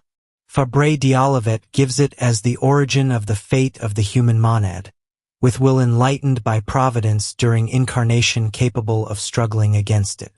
Thus, in all revelations, we find this same principle clothed in various names. The reader can now understand the following quotation which explains the evolution of principles. The soul is clothed light. This light is triple. Neskama, pure spirit ruach, the soul nefesh, the flexible mediator, the clothing of the soul is the outer covering of the image. The image is double, for it reflects the good and evil angels. Nefesh remains immortal, renewing itself by the destruction of forms. Ruach is in a constant state of progression through the evolution of ideas. Neskama is also progressive, but without forgetfulness and without destruction. The soul has 3 dwelling places: the home of the living, the higher Eden, the lower Eden. The image is a sphinx posing the enigma of birth. The image gives nefesh its capabilities, but ruach can replace it with the image itself, conquered, as it were, through the inspiration of neskama. The body is the mold of nefesh. Nefesh is the mold of ruach. Ruach is the mold of the outer covering of neskama. Light is personified by taking on this outer covering, and personality is stable only when the covering is perfect. This perfection on earth is relative to the universal soul of the world. There are 3 atmospheres in which souls can dwell. The third leaves off where the planetary attraction of other worlds begins. Souls which have reached perfection on earth depart for another station. Having visited the planets, they go to the sun. From there they rise to other universes and begin again their evolution from world to world and from sun to sun. Within the suns they remember all. Upon the planets they forget. The solar lives are the days of eternal existence, and the planetary lives are the nights with their dreams. Angels are luminous emanations, personified, not by trial and the taking on of outer form, but by reflection and divine influence. Angels aspire to become men, a perfect man. A man-God is above all angels. Planetary lives are composed of 10 dreams, each lasting 100 years. Each solar life has a duration of 1,000 years. Thus it is said that before God, 1,000 years are as a single day. Every week, that is, every 14,000 years, the soul is retempered, reposing in the jubilati sleep of forgetfulness. On waking, it has forgotten evil and remembers only the good. It is a new birth, a new week begins. Matter cloaks the spirit, and afterwards, spirit must gradually rid itself of this covering, in the fertility of divine warmth. For the universe, as we have said, Eliphas sought above all to elucidate the role of the flexible mediator in man and of astral light in nature. Thus, without lingering overlong upon the 3 divisions of the macrocosm, the great Kabbalist returns again and again to his favorite subject. Astral light, or the beings which inhabit it, elementary spirits or others. And so we are going to reproduce a series of quotations, most interesting to compare, and which have a bearing on one of these 2 points, an understanding of which is so useful to any serious occultist. Astral light. All these wonders occur by means of a single agent which the Hebrews, like the Chevalier de Reichenbach, called Od, and which we shall refer to as astral light, following in this the school of Martinez Pasquales. M. de Mireville calls it the devil, and the ancient alchemists named it Azoth. It is the vital element, manifesting itself in the phenomena of warmth, light, electricity, and magnetism, and flowing through all terrestrial globes and all living beings. Within this very agent are manifested the proofs of Kabbalistic doctrine regarding equilibrium and the movement of double polarity, one pole attracting while the other repels, one producing heat and the other cold, one giving a blue-greenish light and the other a yellow-reddish glow. By its different modes of influence, this agent attracts some of us to others, keeps us away from still others, submits one person to another's will by drawing him into the former's circle of attraction, reestablishes or disturbs equilibrium by its transmutations and alternating currents, receives and transmits the imprint of imagination's force, which in man is the image and likeness of the creative word, and in addition produces presentiments and determines the nature of dreams. The science of miracles, then, is the knowledge of this wondrous force, and the art of performing miracles is simply the art of illuminating or influencing other beings in accordance with the invariable laws of magnetism or astral light. We prefer the word light to that of magnetism, for it is more traditional to occultism and expresses the nature of the secret agent in a more complete and perfect way. Without doubt, this is the potable fluid gold of the alchemists. The word gold comes from the Hebrew hour, which signifies light. What do you desire? This is an age-old question asked of all initiates. And this is the response: to see the light.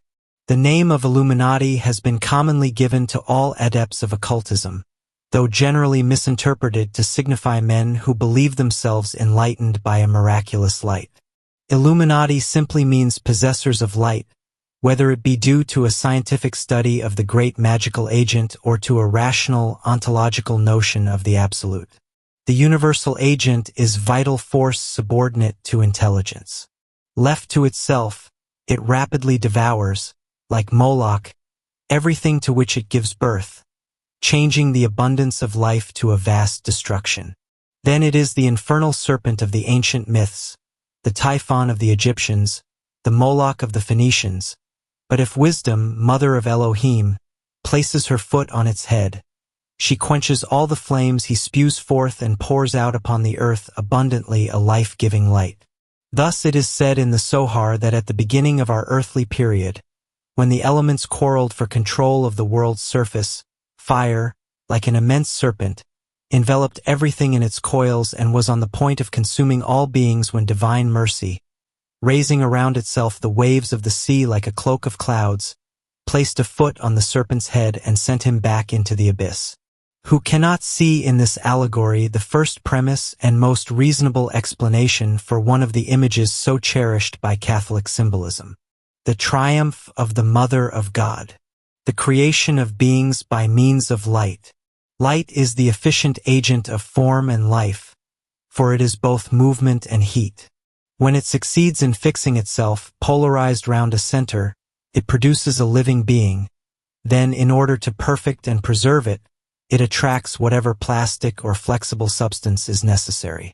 This substance, in the final analysis formed of earth and water, was rightly called by the Bible the clay of the earth. But light is not spirit as the Indian hierophants believe, it is only an instrument of spirit. It is not the body of the photoplases as the theurgists of the Alexandrian school gave to believe, it is the primary physical manifestation of divine breath. God creates it eternally, and man, in the image of God, modifies it and seems to multiply it. One should avoid the fatal forces. It is pretentious to affront them or try to destroy them. If a cannonball hurtles towards you over the ground, don't try to stop it, move out of its path. These fatal forces are the magnetic powers of the earth, figured in the two serpents of the caduceus, and by astral light, which the Hebrews call Od when it is active, Ob when it is passive, and Aur when it is equilibrated, and by the two serpents of Hermes, one blue and the other red, entwined around a silver scepter with a golden head. These forces are the perpetual movement of the clock of centuries. When one serpent contracts, the other loosens its hold. These forces break those who do not know how to direct them. They are the two snakes at the cradle of Hercules. The child takes one in each hand, the red in the right and the blue in the left. Thus they die and their power passes into the arms of Hercules. Let all adepts of magnetism ponder, study and understand this mystery. For to become master of these two serpents, one must unite them on the caduceus of Hermes or separate them with the strength of Hercules. In the soul of the world there is a current of love and a current of wrath, Ouroboros, the belt of Isis. Movement and life consist of the profound tension of these two forces.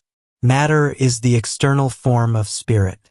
Intelligence acts upon it and it reacts in turn upon intelligence. Harmony results from the analogy of these two contrary forces. By gaining control of thought, which produces various forms, one becomes master of these forms, capable of using them for one's own ends. Astral light is saturated with souls which it gives off continually in the unceasing generation of beings. Souls have imperfect wills which can be dominated and used by wills of greater strength. Thus they form great invisible chains and can occasion or determine vast elemental upheavals. Of demons, certain critics, poorly informed as to the traditional doctrines of occultism, have tried to claim that occultists were not in agreement concerning the existence of mortal demons and elementaries. We have personally demonstrated the inanity of this claim, aided by numerous citations drawn from authors from widely diverse epochs. Here are two extracts from the writings of Eliphas which throw light on the question. It will be seen that he says expressly that elemental spirits are mortal. This is, then, the division we ourselves have proposed, that of mortal spirits or elementals and immortal, as regards their essence, spirits or elementaries. Fluid phantoms and their mysteries.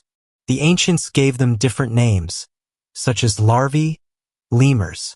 They were reputed to thrive on the vapors exuded from spilt blood, but fled from any naked sword. Theurgy called them forth in evocation, and the Kabbalah knew them under the name of elemental spirits. They were not spirits, however, for they were mortal. They were fluid coagulations which could be destroyed.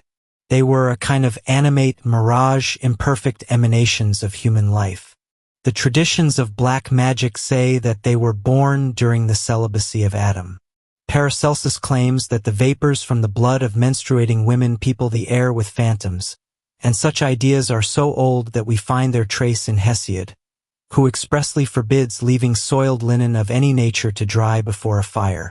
Persons obsessed with phantoms are ordinarily overstrung because of a too rigorous self-imposed celibacy or weakened by the excesses of debauchery. Fluid phantoms are the abortions of vital light.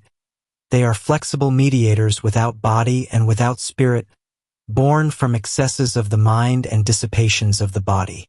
These wandering mediators can be attracted by certain sick people who are inevitably sympathetic to them, lending them, at their own expense, a more or less durable artificial existence. At such times these phantoms play the role of instruments supplementary to the instinctive wills of these sick ones, never however working to cure them, but instead weakening them and causing their minds to stray and hallucinate all the more. Elemental demons, created spirits, drawn to emancipation through trials, are from their birth placed at a midpoint among four forces, two positive and two negative, capable of affirming or denying goodness, of choosing life or death. To find the finite point, that is, the moral center of the cross, is the first problem which they are given to solve. Their first victory must be that of winning their own freedom. They begin, then, by being attracted some to the north, some to the south, some to the right, others to the left, and as long as they are not free, they are denied the use of reason and cannot assume an incarnation other than in animal forms. These unemancipated spirits, slaves of the four elements, are what the Kabbalists call elemental demons, and they inhabit the elements which correspond to their state of servitude. Sylphs, undines, salamanders and gnomes actually exist, some roaming abroad in search of incarnation, the others incarnate and wandering about on the earth. These latter are wicked and imperfect men. 5. God. Generally speaking, no question is quite so troubling to philosophers than that of divinity and its attributes. But the Kabbalist, armed with far more precise keys than reason normally furnishes, need not be afraid to take up this awesome problem which touches the great incommunicable arcanum so closely. Following the examples of his masters, Ronsky and the Kabbalah, Eliphas chooses not to reveal the great arcanum. In his wonderful credo he begins thus: I believe in the unknown which God personifies, whose existence is proved by being itself and by immensity, the superhuman ideal of philosophy, perfect intelligence and supreme goodness. Only ecstasy and illumination permit the attainment of this superhuman ideal. The following quotations from the Master develop perfectly his ideas. Let us not forget, however, that a completely defined God is a finite God. The Kabbalists consider God to be intelligent, loving, living infinity. For them he is not the totality of beings, nor the abstraction of being, nor any philosophically definable being whatsoever. He is in everything, yet both distinct from and greater than everything. His name is unutterable, although this name is only an expression of the human ideal of his divinity. All that God is unto himself has not been given to man to understand. God is faith's absolute, reason's absolute is being. Being exists of itself because it is its own reason for being.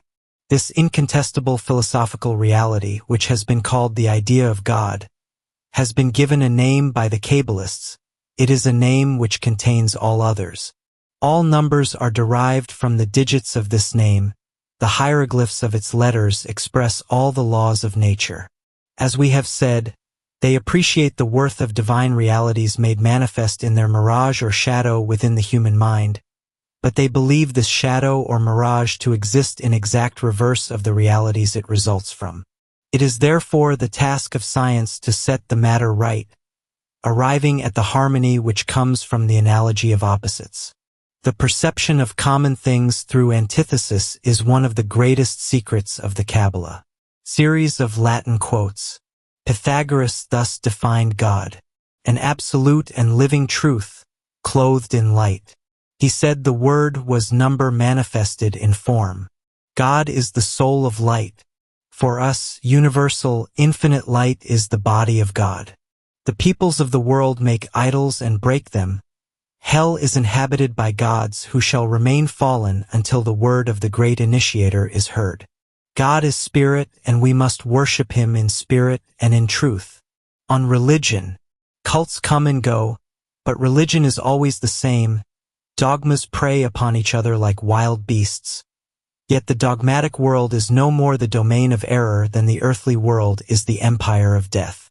Real life feeds upon apparent death, and sooner or later all religious controversies must come to an end in a vast Catholicity. Then humanity will know why it has suffered, and eternal life, by disarming the angel of death, will reveal to all nations the mystery of pain. Lastly, let us emphasize this remark, which we offer gladly for the admiration of those who know. God is at work in heaven through his angels and on the earth through man. 6. Realization of the doctrine. Moral conclusions. The magic axioms. Having taken a rapid overall look at the doctrine of Eliphas, a doctrine derived almost exclusively from the Kabbalah, but adapted to our times with such art, we are now going to attempt to examine how the Master sees the realization of this doctrine, how man, controlling his own passions, can aspire to a veritable magical way of life. The Master sets down 3 principal rules. To know how to suffer, abstain and die. In his own words, learning to suffer, learning to die, these are the practical exercises of eternity, the immortal novitiate. Thus, the student of occult science should first of all dominate the prejudices which surround such study, understanding that magic and esoterica are only occult for the ambitious and the ignorant. The occult sciences. There are men who are vexed and tired by the light and who, turning their backs on the sun, look only at their own shadows. If they think themselves Christian, then they worship the devil, giving him the attributes of God. If they call themselves philosophers, they worship nothingness and anarchy, wishing to substitute these for the eternal being and immutable order which presides over the hierarchy of beings. Audacious affirmation and absurd negation also have their fanatics. These are the night creatures of intelligence. They see nothing except by the night of their passion. When it is day, they grow blind. Such men will never understand anything of occult philosophy, and it is for them alone that it remains occult. As occult as the sun for the creatures of night, as occult as common sense for the fanatics of the world, as occult as reason for the truly mad. For occultism is the philosophy of light, the philosophy of common sense, the philosophy of exactitude, as precise as numbers, as rigorous as the proportions of geometry, as evident as being, and as infallible as the mathematics of eternity. He is blind who does not see it, but he is all the more blind who claims to see it by night. The man who is so bold as to look upon the sun without shade becomes blind. Then the sun, for him, is a blackness. Never will the stupid and vulgar comprehend the high wisdom of the Magi. Orpheus sings and common monkeys make faces. What else can we expect? They believe the poet is singing praises to their own commonplace tales.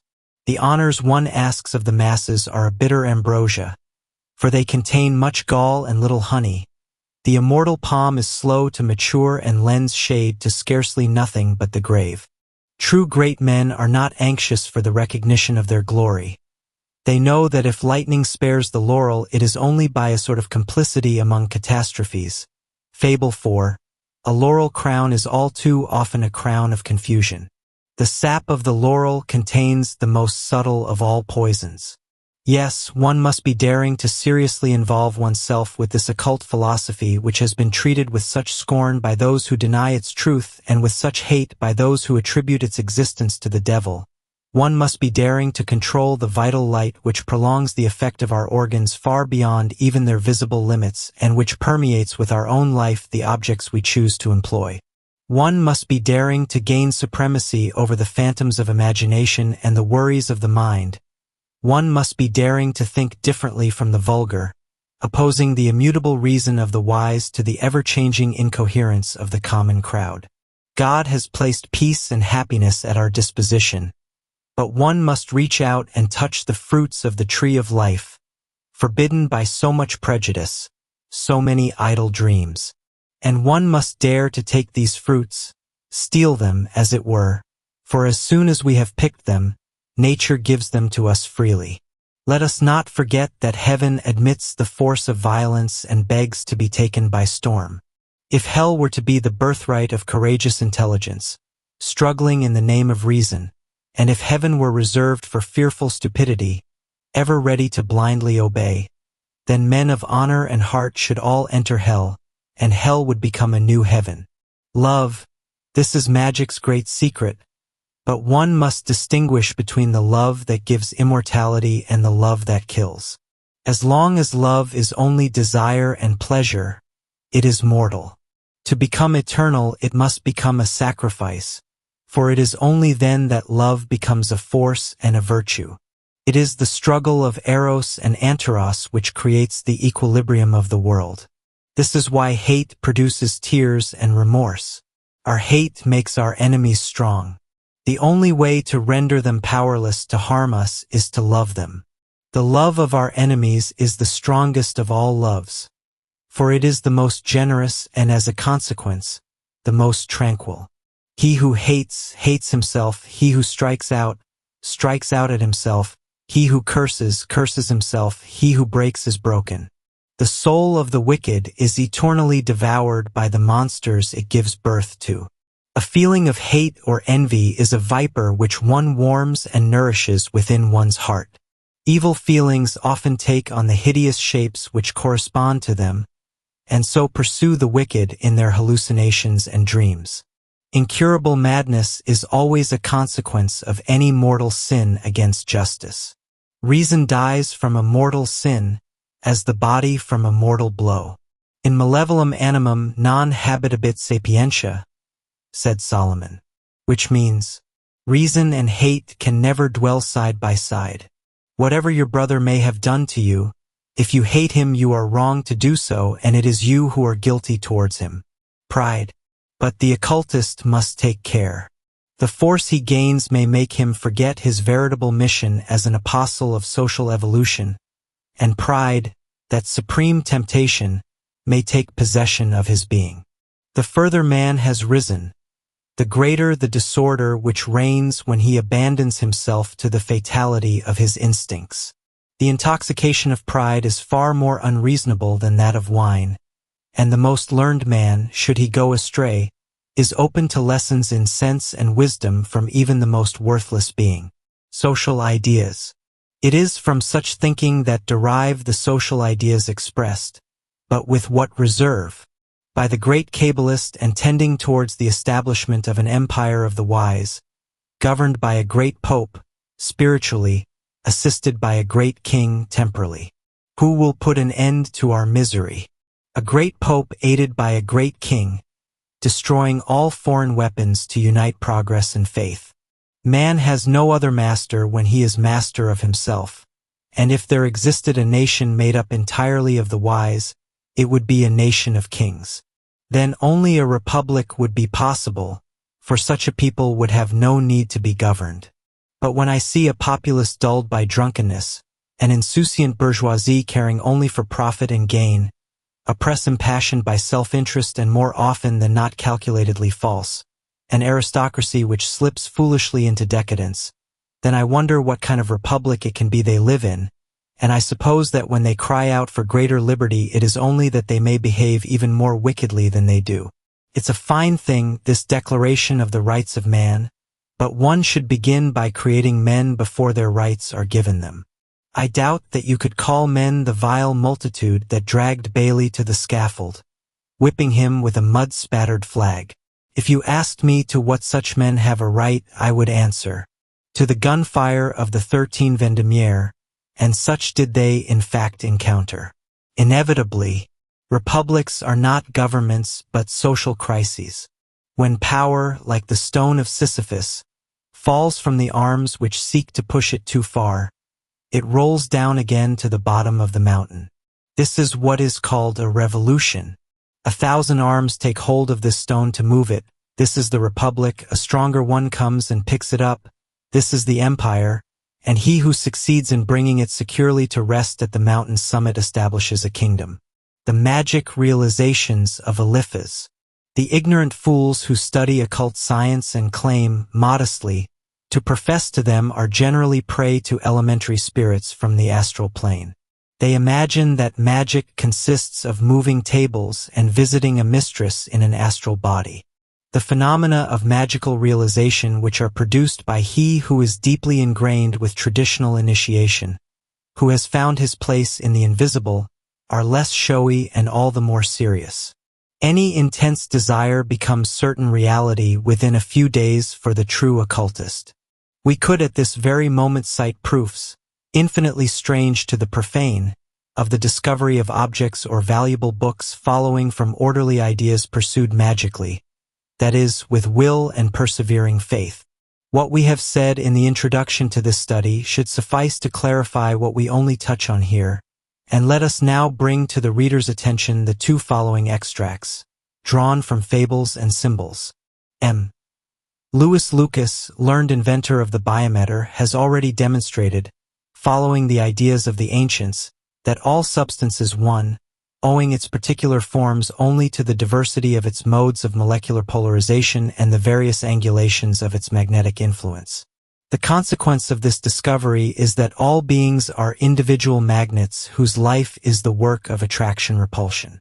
This daring chemist does not shy away from the hermetic problem, and the discovery of potassium seems to have put him on the track of forming the mercury of the sage. He has found that the ancients were acquainted with oxygen under various names. We can go still further and affirm that they were likewise no strangers to the mysteries of electromagnetism. We have rediscovered the pantarbus of Apollonius, this metal which is also a stone, this stone which is a fruit, this fruit that both radiates and is without light. We know why the mother of the gods was worshipped in the form of a black stone called Elagabale, and how water and fire are drawn from the earth by means of fire issued from water and earth. What we say is perhaps too much for the profane, it is enough for the adepts. And we are reassured by the fact that there is no danger in telling all to the profane, for they will not understand, and if they did, would not believe. Poverty is almost always more useful to man than wealth, and yet how many times have we experienced that omnipotence of the universal magnet which satisfies all needs and fulfills all desires of the adept, providing they are not unsound? We have even reached the point, as in the children's story The Three Wishes, of dreading the casual expression of some vague thoughtless desire. Science brings us its lost or forgotten books. The earth renders up its old talismans. Wealth, its hands full of gold, passes before us and smilingly says, "Take all you need. Our dwelling place is a palace, our life a long feast." Yet we still encounter naive men who toss their heads and say, "Prove the power of your doctrine with miracles." We gave them our answer last year by publishing The Sorcerer of Meudon, a study on Rabelais, which is also in some small way our biography. In it we made clear to true Pantagruelists what the wise author of Gargantuan Madness meant by the oracle of the divine bottle. Drink. The axioms. As an end to this section, let us give the 22 fundamental axioms which should guide all occultists aspiring to great magical realizations. 1. Nothing resists man's will when he knows the truth and desires goodness. 2. To wish for evil is to wish for death. A perverse will is the beginning of suicide. 3. To wish for goodness with violence is to wish for evil, for violence produces disorder and disorder produces evil. 4. One can and should accept evil as a means to good, but never wish for it nor do it, for in so doing one tears down with one hand what one builds up with the other. Faith, however good, never justifies evil means, It corrects them when one finds oneself their victim and condemns them when one takes them as one's own. 5. To obtain the right to lasting possession, one must want and wait patiently and for a long time. 6. To spend one's life wanting that which cannot be eternally possessed is to abdicate from life and accept the eternity of death. 7. The more obstacles surmounted by the will, the stronger it grows. It is for this that Christ praised poverty and pain. 8. When the will is dedicated to that which is absurd, it is censured by eternal reason. 9. The will of the just man is the will of God himself and the law of nature. 10. It is through the will that intelligence sees. If the will is healthy, sight is true. God said, "Let there be light," and there is light. The will says, "Let the world be as I wish to see it," and the intelligence sees what the will desires. This is the significance of "so be it," which accompanies all acts of faith. 11. When one creates phantoms, one brings vampires into the world, and these children of voluntary nightmare must be nourished with one's own blood, one's own life, one's own intelligence and reason, but they are never satisfied. 12. To create is to affirm and desire that which ought to be, to affirm and desire that which ought not to be is to destroy. 13. Light is an electric fire placed in the service of will by nature. It lights the way for those who know its true use. It bums those who would use it wrongly. 14. The empire of the world is the empire of light. 15. Great intelligences accompanied by poorly equilibrated wills are like comets, aborted suns. 16. To do nothing is as disastrous as to do evil, but it is even more cowardly. The most impardonable of mortal sins is inactivity. 17. Suffering is work. To suffer a great pain is to progress most certainly. Those who suffer much live more fully than those who do not suffer at all. 18. Voluntary death through devotion is not suicide. It is the apotheosis of will. 19. Fear is only a laziness of the will, and it is for this reason that the opinion of others is a curse for cowards. 20. Get to the point of not fearing the lion and the lion will fear you. Say to pain and suffering, "I want you to be a pleasure," and they will become a pleasure, and even more than this, a blessed thing. 21. A chain of iron is more easily broken than a chain of flowers. 22. Before you declare a man to be happy or unhappy, you must know what his control of will has made of him. Tiberius died a daily death on Capri, and Jesus gave continual proof of his immortality and divinity even on Calvary. 7. Adaptation of the doctrine. Symbolism. Nowhere better than in his written works does Eliphas reveal himself to be an accomplished occultist magician. We would have to offer an entire volume of quotations if we were to adequately demonstrate the boldness of his adaptations, the beauty and grandeur of his poetic images, the knowledgeable precision of his theoretical teachings relative to symbolism and the Kabbalah. Let us begin with the fundamentals of the esoteric tradition and several citations concerning the Kabbalah. This tradition posits: 1. The existence of a primitive, universal revelation explaining all the secrets of nature and bringing them into harmony with the mysteries of grace, and reconciling reason and faith, for both are the daughters of God and combine to illuminate the intelligence with their double light. 2. The necessity which has always existed of keeping this revelation from the multitudes for fear that they might misuse it, misinterpret it, and bring the forces of reason, or even of faith itself, to play against the force of faith. 3. The existence of a secret tradition reserving the knowledge of these mysteries for the sovereign pontiffs and temporal masters of this world. 4. The perpetuity of certain signs or pentacles expressing these mysteries in a hieroglyphic manner and known only to the adepts of the science. Just as there are 3 divine notions and 3 knowable reigns, there is a triple word, for the hierarchical order always manifests itself in threes. There is the simple word, the hieroglyphic word and the symbolic word. In other words, there is the word which expresses, the word which hides, and the word which signifies. All hieratic understanding lies in the science of these 3 degrees. The Kabbalistic keys. Authority, that great thing so misunderstood in our time, is based on wisdom and intelligence, like the Kether of the Hebrews with Chokmah and Bina. Authority sanctions honor, which rests on devotion and justice, like Tifereth on Gedula and Gebura. Man bases himself on social truth, which is the alliance of order and progress, of law and liberty, of power and duty, and this truth constitutes the moral life of humanity. This is the explanation and philosophical application of the sacred numbers of the Kabbalah, whose hieratic and mysterious meanings we have given in our preceding works.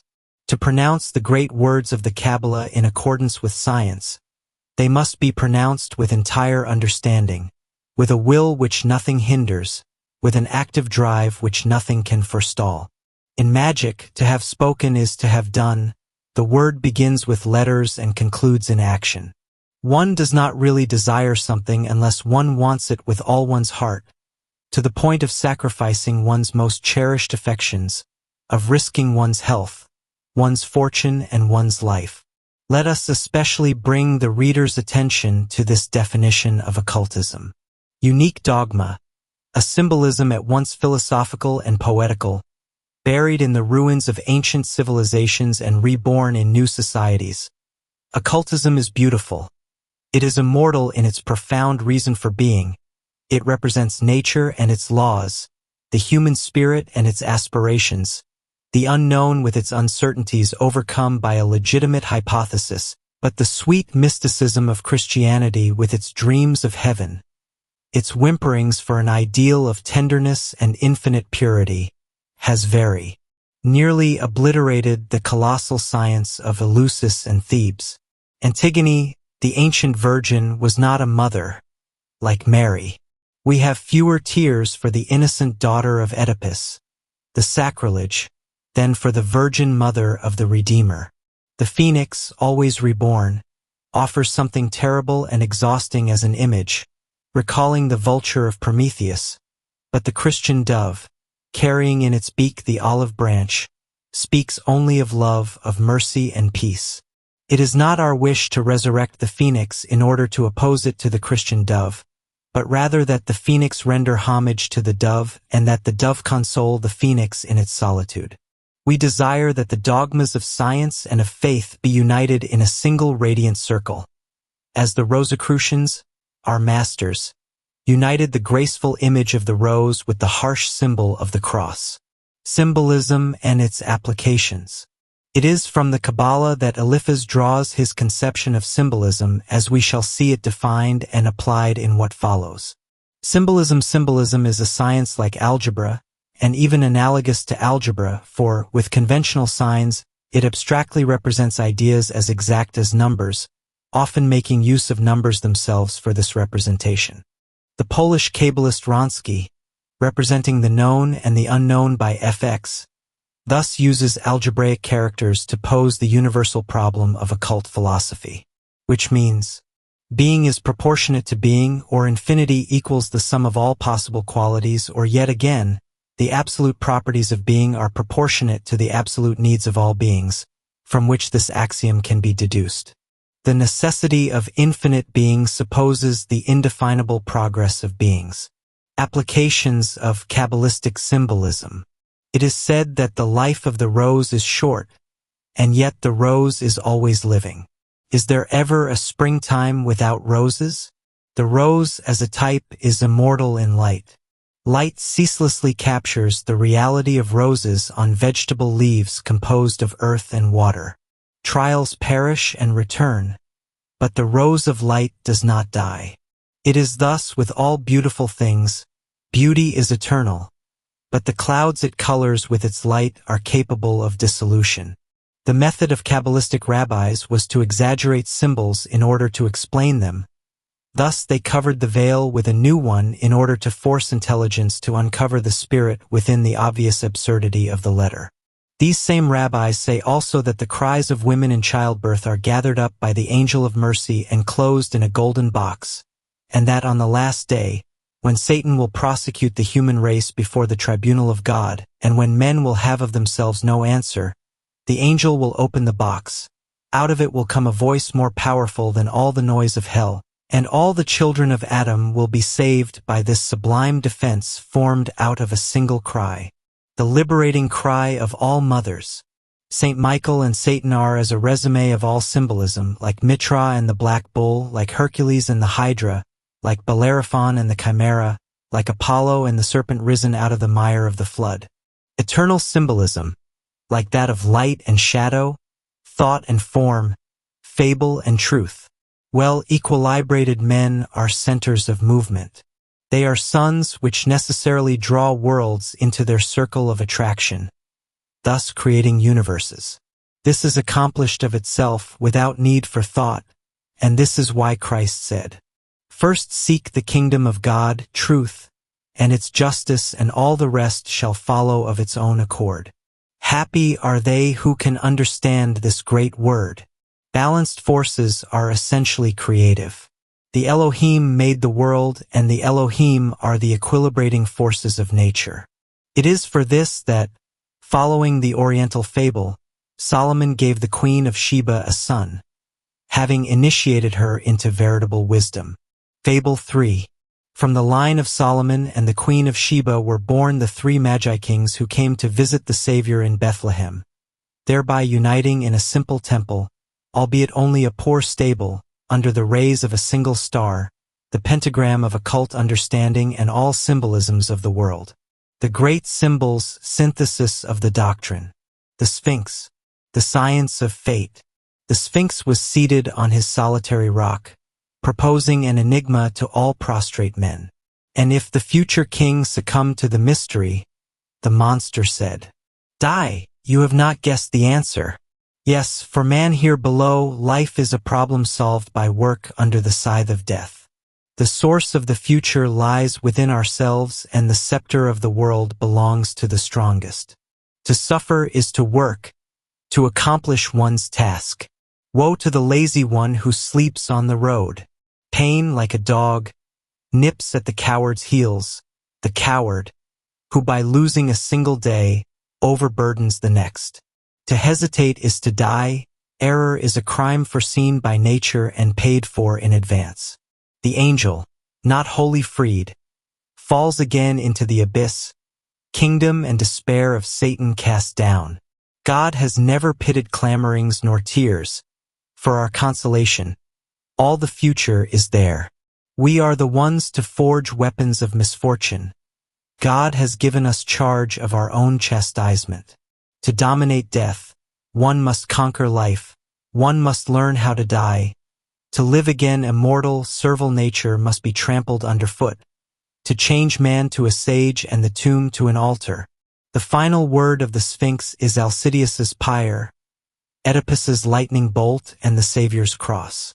To block the efforts of the deicidal serpent, pain must be consecrated to holy love. The human face of the Sphinx speaks of understanding, its breasts of love, its claws of combat, its wings are faith, dream, and hope, and its flanks represent work here below. If you know how to work, to believe, to love, to withstand, if you are not a prisoner of lowly needs, if your heart knows how to want and your mind to understand, King of Thebes, welcome. Here is your crown. The philosophical credo. I believe in the unknown personified by God, proven by being itself and by immensity, superhuman ideal of philosophy, perfect intelligence, and supreme goodness. I believe in the infinite which the finite proclaims. I believe in reason which never grows weak. I believe in hope, and I have glimpsed the soul, by feeling that love is scornful of death. I believe for us that the ideal is realized in men of love, of spirit, of goodness. Just people of all times, you are my church, and my dogma has universality as its law. I believe that pain is the effort of being born, that evil is the shadow or error of good, that man must win his own being through work, that goodness is love, and that Satan is nothing. I believe that a single hope lies beneath all symbols, that solidarity is the law of the world. I overturn the altars of all idols by pronouncing two words: justice and truth.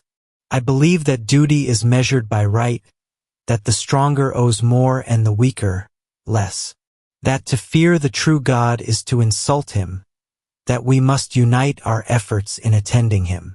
I believe that nature is an innocent force which our error cannot, with impunity, misuse. Evil makes the mind watchful and active, but it is a remedy, not a punishment.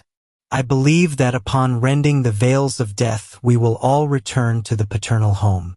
Ignorance and error are the shadows of the stars whose radiant goodness is the eternal center, the temple of the future, divine masters of the empire of dreams, great men of hope and kings of memory. You who change swords to fruitful plowshares, I salute you, priests of the future. Come and bless the immense chain of hearts, open space to immortal desires. The cycle begins again under a new sky. Humanity rebuilds its altars. Living numbers of the mute Pythagoras tell us of life in letters of gold. Draw dawn's rainbow 7 times. It still gives life to Plato's word. Eternal Christ, monarch of light, triumph yet again over your cruel executioners. Come and transfigure the earth through mind. Humanity rebuilds its altars. All the universe is only a sublime temple with a single king, a single sun, a single God. Error, night, ignorance and crime are dead wood devoured by fire. Here Zoroaster's faith shines forth. Hell quenches its eternal pyres. Psyche smiles and love gives her a crown. Humanity rebuilds its altars. Queen of heaven, austere Parthenos, come and lay low Typhon's ugliness, and in the form of Venus Urania become the ideal of holy modesty. Tender Mary with the pure and simple brow, explain at last your maternal dogmas. Be the celestial virgin of our seasons. Humanity rebuilds its altars. You whose hell gave out life, noble Osiris of Egypt's dreams, come to tell the ravished earth again that Isis has found you, covered with blood. Beautiful Adonis, make us see that Aphrodite can still render her lovers immortal. Let the Savior resurrect Christians. Humanity rebuilds its altars. Men made God. Sing the praise of God made man. Give a scepter to the old father Uranus, and let the key of Rome's St. Peter lock the temple of Janus forever. The world takes communion with sacred bread. Wine flows and blesses fraternal banquets. The final orthodoxy is harmony. Humanity rebuilds its altars. Form. Thus far we have analyzed in particular the content of Eliphas Levi's doctrine. As regards the form in which the master's ideas are exposed, we must leave the task to those more competent than ourselves, and it is our pleasure to conclude this study of the great Kabbalist's doctrine with the following critique, written by one of the master's finest students, and if I may say so, his veritable continuator. I speak of Stanislas de Guaita, the savant and erudite author of On the Threshold of Mystery and Serpent of Genesis, the president of the Supreme Council of the Rosicrucian Kabbalistic Order. Eliphas Levi regarded by Stanislas de Guaita. I see them all these philosophers and erudite, knowledgeable men, most of them responsible for a dazzling shower of discoveries. I see them grouped around the great harvester of light. I see them escorting an adept who stands head and shoulders above them and seems, among all these grand barons of renewed esoteric study, to be the Prince Charming, spoused by right of conquest of that sleeping beauty whose name is traditional truth. Truly, in our own time a genius has manifested himself in order to rebuild the temple, more sumptuous and colossal than ever before, of Solomon the king. With far-reaching thought and spirit of synthesis, with a luminous, rich style, with imperturbable logic and assured science, Eliphas Levi is an occultist who lacks nothing. The concentric circles of his work embrace all science, and each of his books, displaying a precise meaning, has its absolute reason for being. His dogma teaches, his ritual prescribes, his history adapts, his keys to the great mysteries explains, his fables and symbols reveals, his sorcerer of Mutin preaches by example, and finally, his science of spirits offers a solution to the highest metaphysical problems. Thus, under Eliphas's pen, magic is exposed in all its facets. His total output constitutes the most cohesive, absolute and unchallengeable synthesis an occultist could dream of. And this magnificent thinker has taken it upon himself to become a great artist in addition. His warm, wide, eloquent style, at times scrupulously precise, at times free and bold, encases a thought that is wider and bolder still. Thought-provoking words abound, dizzying suggestions which belie mere verbal expression. Subtle nuances defy abstract language. The rigid exactitude of a new metaphor stabilizes the unstable, makes the uncertain precise, defines the immense and numbers the innumerable. But in his thorough journey through the three worlds, metaphysical, moral, and natural, Eliphas Levi scarcely stops a moment anywhere. The great centralizing current takes him in its wake, and many questions he broaches call for further development. Examples would be the Asiatic origins of occultism and social theory, subjects which are barely touched upon. The contemporaries. The movement of ideas brought on by occultism has grown so extensive in these last years that certain young beginning students do not realize the difficulties which faced Eliphas Levi in 1850. It was a time which marked the beginning of the triumph of materialism on all levels: literary, artistic, and social. In addition, Spiritism threatened to draw its unfortunate and ignorant practitioners into the unproductive paths of mysticism. The mysterious voice, echo of the teachings from Hermetic sanctuaries, was however to make itself heard, and Eliphas Levi was chosen by the invisible to reveal the principles of the Holy Kabbalah. Each time that half-revelations or incomplete teachings come to light, the tradition of esoteric Kabbalism, the soul of our Western world, makes itself known and draws to it all generous and enthusiastic minds. Thus, at the moment when Eliphas was writing his remarkable revelations, a great crowd of ambitious individuals from all walks of life adopted the title of Magi or Initiate, incapable, however, of producing the slightest proof of affiliation with the holy fraternities of the Occident, at least without producing one of those books which assure those who know of the author's connections with what we might call the astral plane.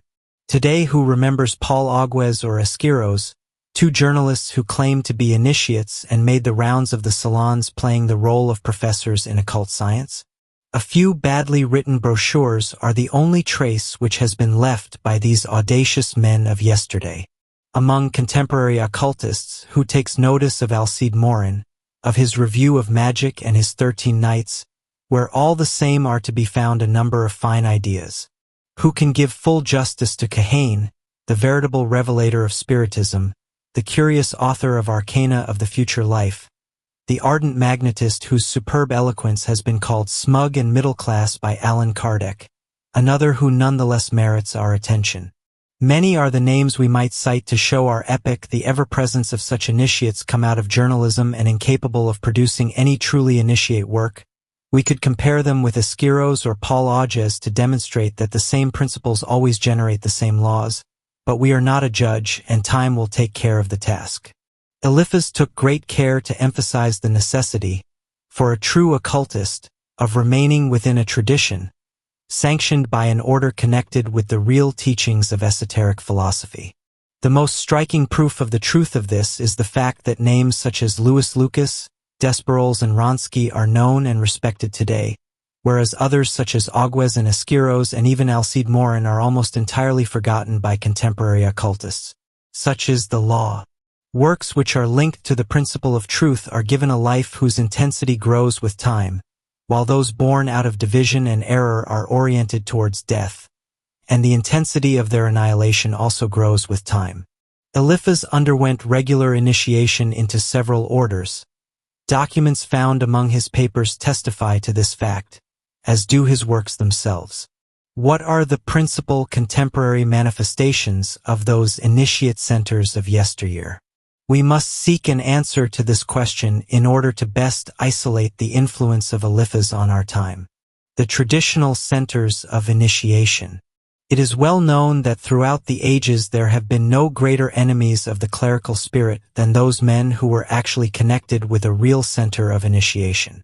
We need hardly recall the disdain shown by the Therapeutians and Essenians, both initiate in character, towards the Pharisees who were in charge of most of the sacerdotal duties.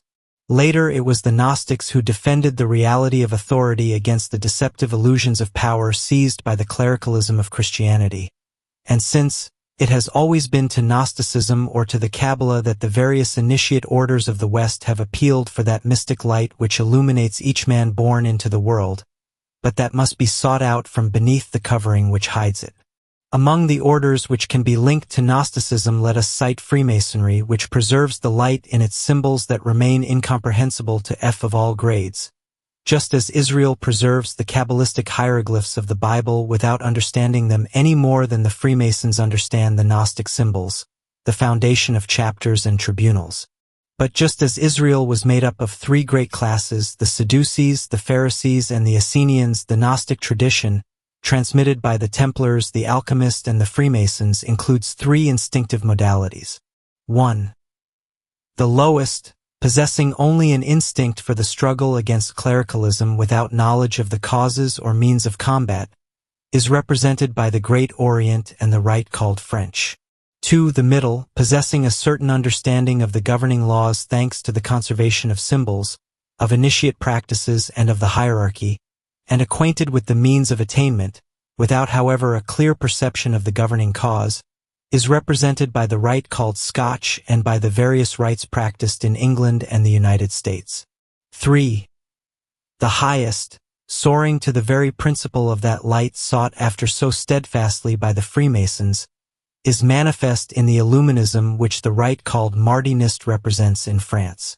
To Illuminism are attached the Kabbalistic order of the Rosicrucians and the Gnostic Church, which are the doctrinal, if not historical, continuation of the purest teachings of Gnosticism. The Templars are represented today historically by the Order of Christ of Portugal. As we know, the King of Portugal refused to execute the sentence of death pronounced against the Templars and contented himself with changing the name of the temple to that of the Order of Christ, keeping the Templar cross for its members. Only a white cross was added to the center of the red cross of the Templars. All dignitaries of the Order of Christ are thus historically descendants of the Templars. Needless to say, such is not the case doctrinally. In resume, the orders which represent in our time the centers of initiation into the esoteric tradition of the Occident are 1. Freemasonry, accepting the French rite which has kept only the feeling of the tradition. 2. Martinism. 3. Modern Illuminism, the Kabbalistic order of the Rosicrucians, the Gnostic Church. 4. The Order of Christ of Portugal. Such are, in France, the representations of the ancient fraternities, depositaries of esoteric doctrine. Thus, when an individual calls himself initiate, it is fitting to ask him of what. He may reply with works or signs, according to his station, but he who knows will never be deceived as to the light, and will be able to discern its divine or human origin. Eliphas Levi was most closely connected with Illuminism and the Kabbalah, as his writings show. Disciples and continuators. It would be a mistake to judge the vocation of all modern occultists exclusively upon the influence of Eliphas Levi. It is especially upon artists and defenders of form that the great Kabbalist exercises an almost sovereign control. But contemporary occultism takes its members as much from scientific centers as from literary circles, and it is to Wronski, Court-Gebelin, and Fabre d'Olivet, even to Louis Lucas, that we must go to find the origin of much of the work of contemporary esoteric thinkers, not to mention the affiliations with initiate fraternities.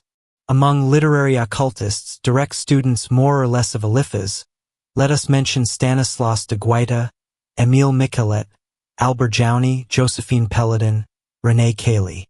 Among occultists of the scientific school and upon whom Eliphas had a real, though secondary, influence, Let us cite F.C.H. Bartlett, Julien Leger, Albert Poisson, Mark Haven, Paul Sadur.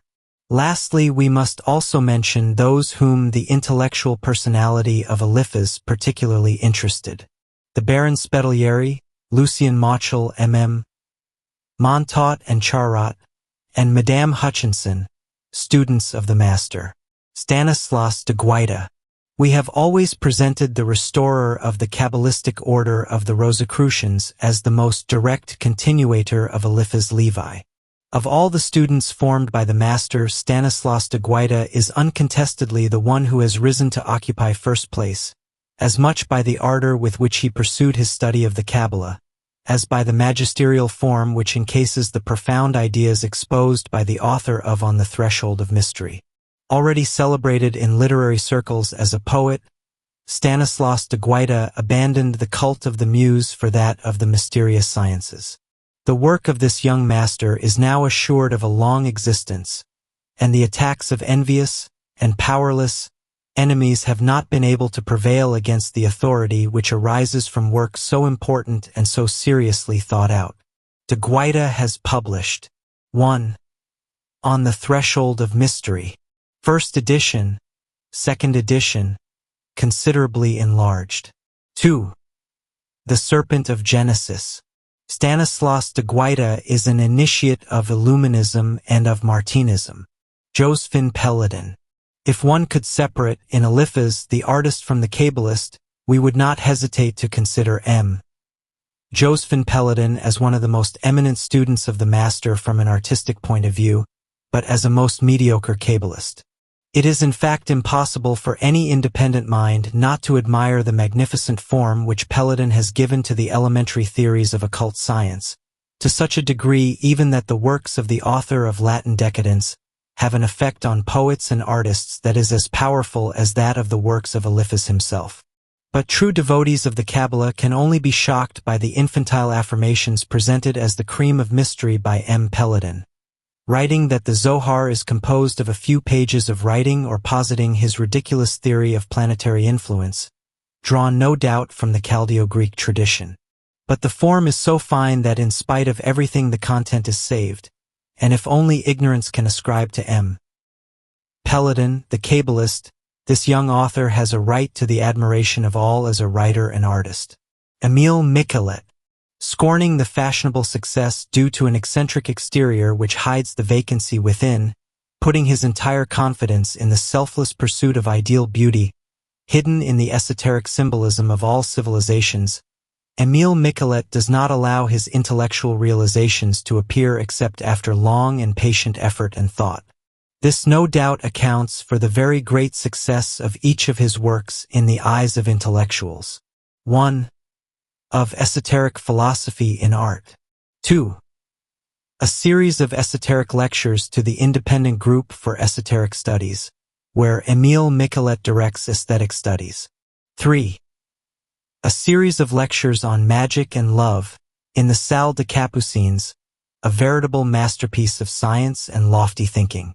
Émile Michelet is an initiate of Illuminism and of Martinism. Albert Jouni, M. Albert Jouni, founder of the Mystic Review Star, is one of the Kabbalists most deeply influenced by Eliphas.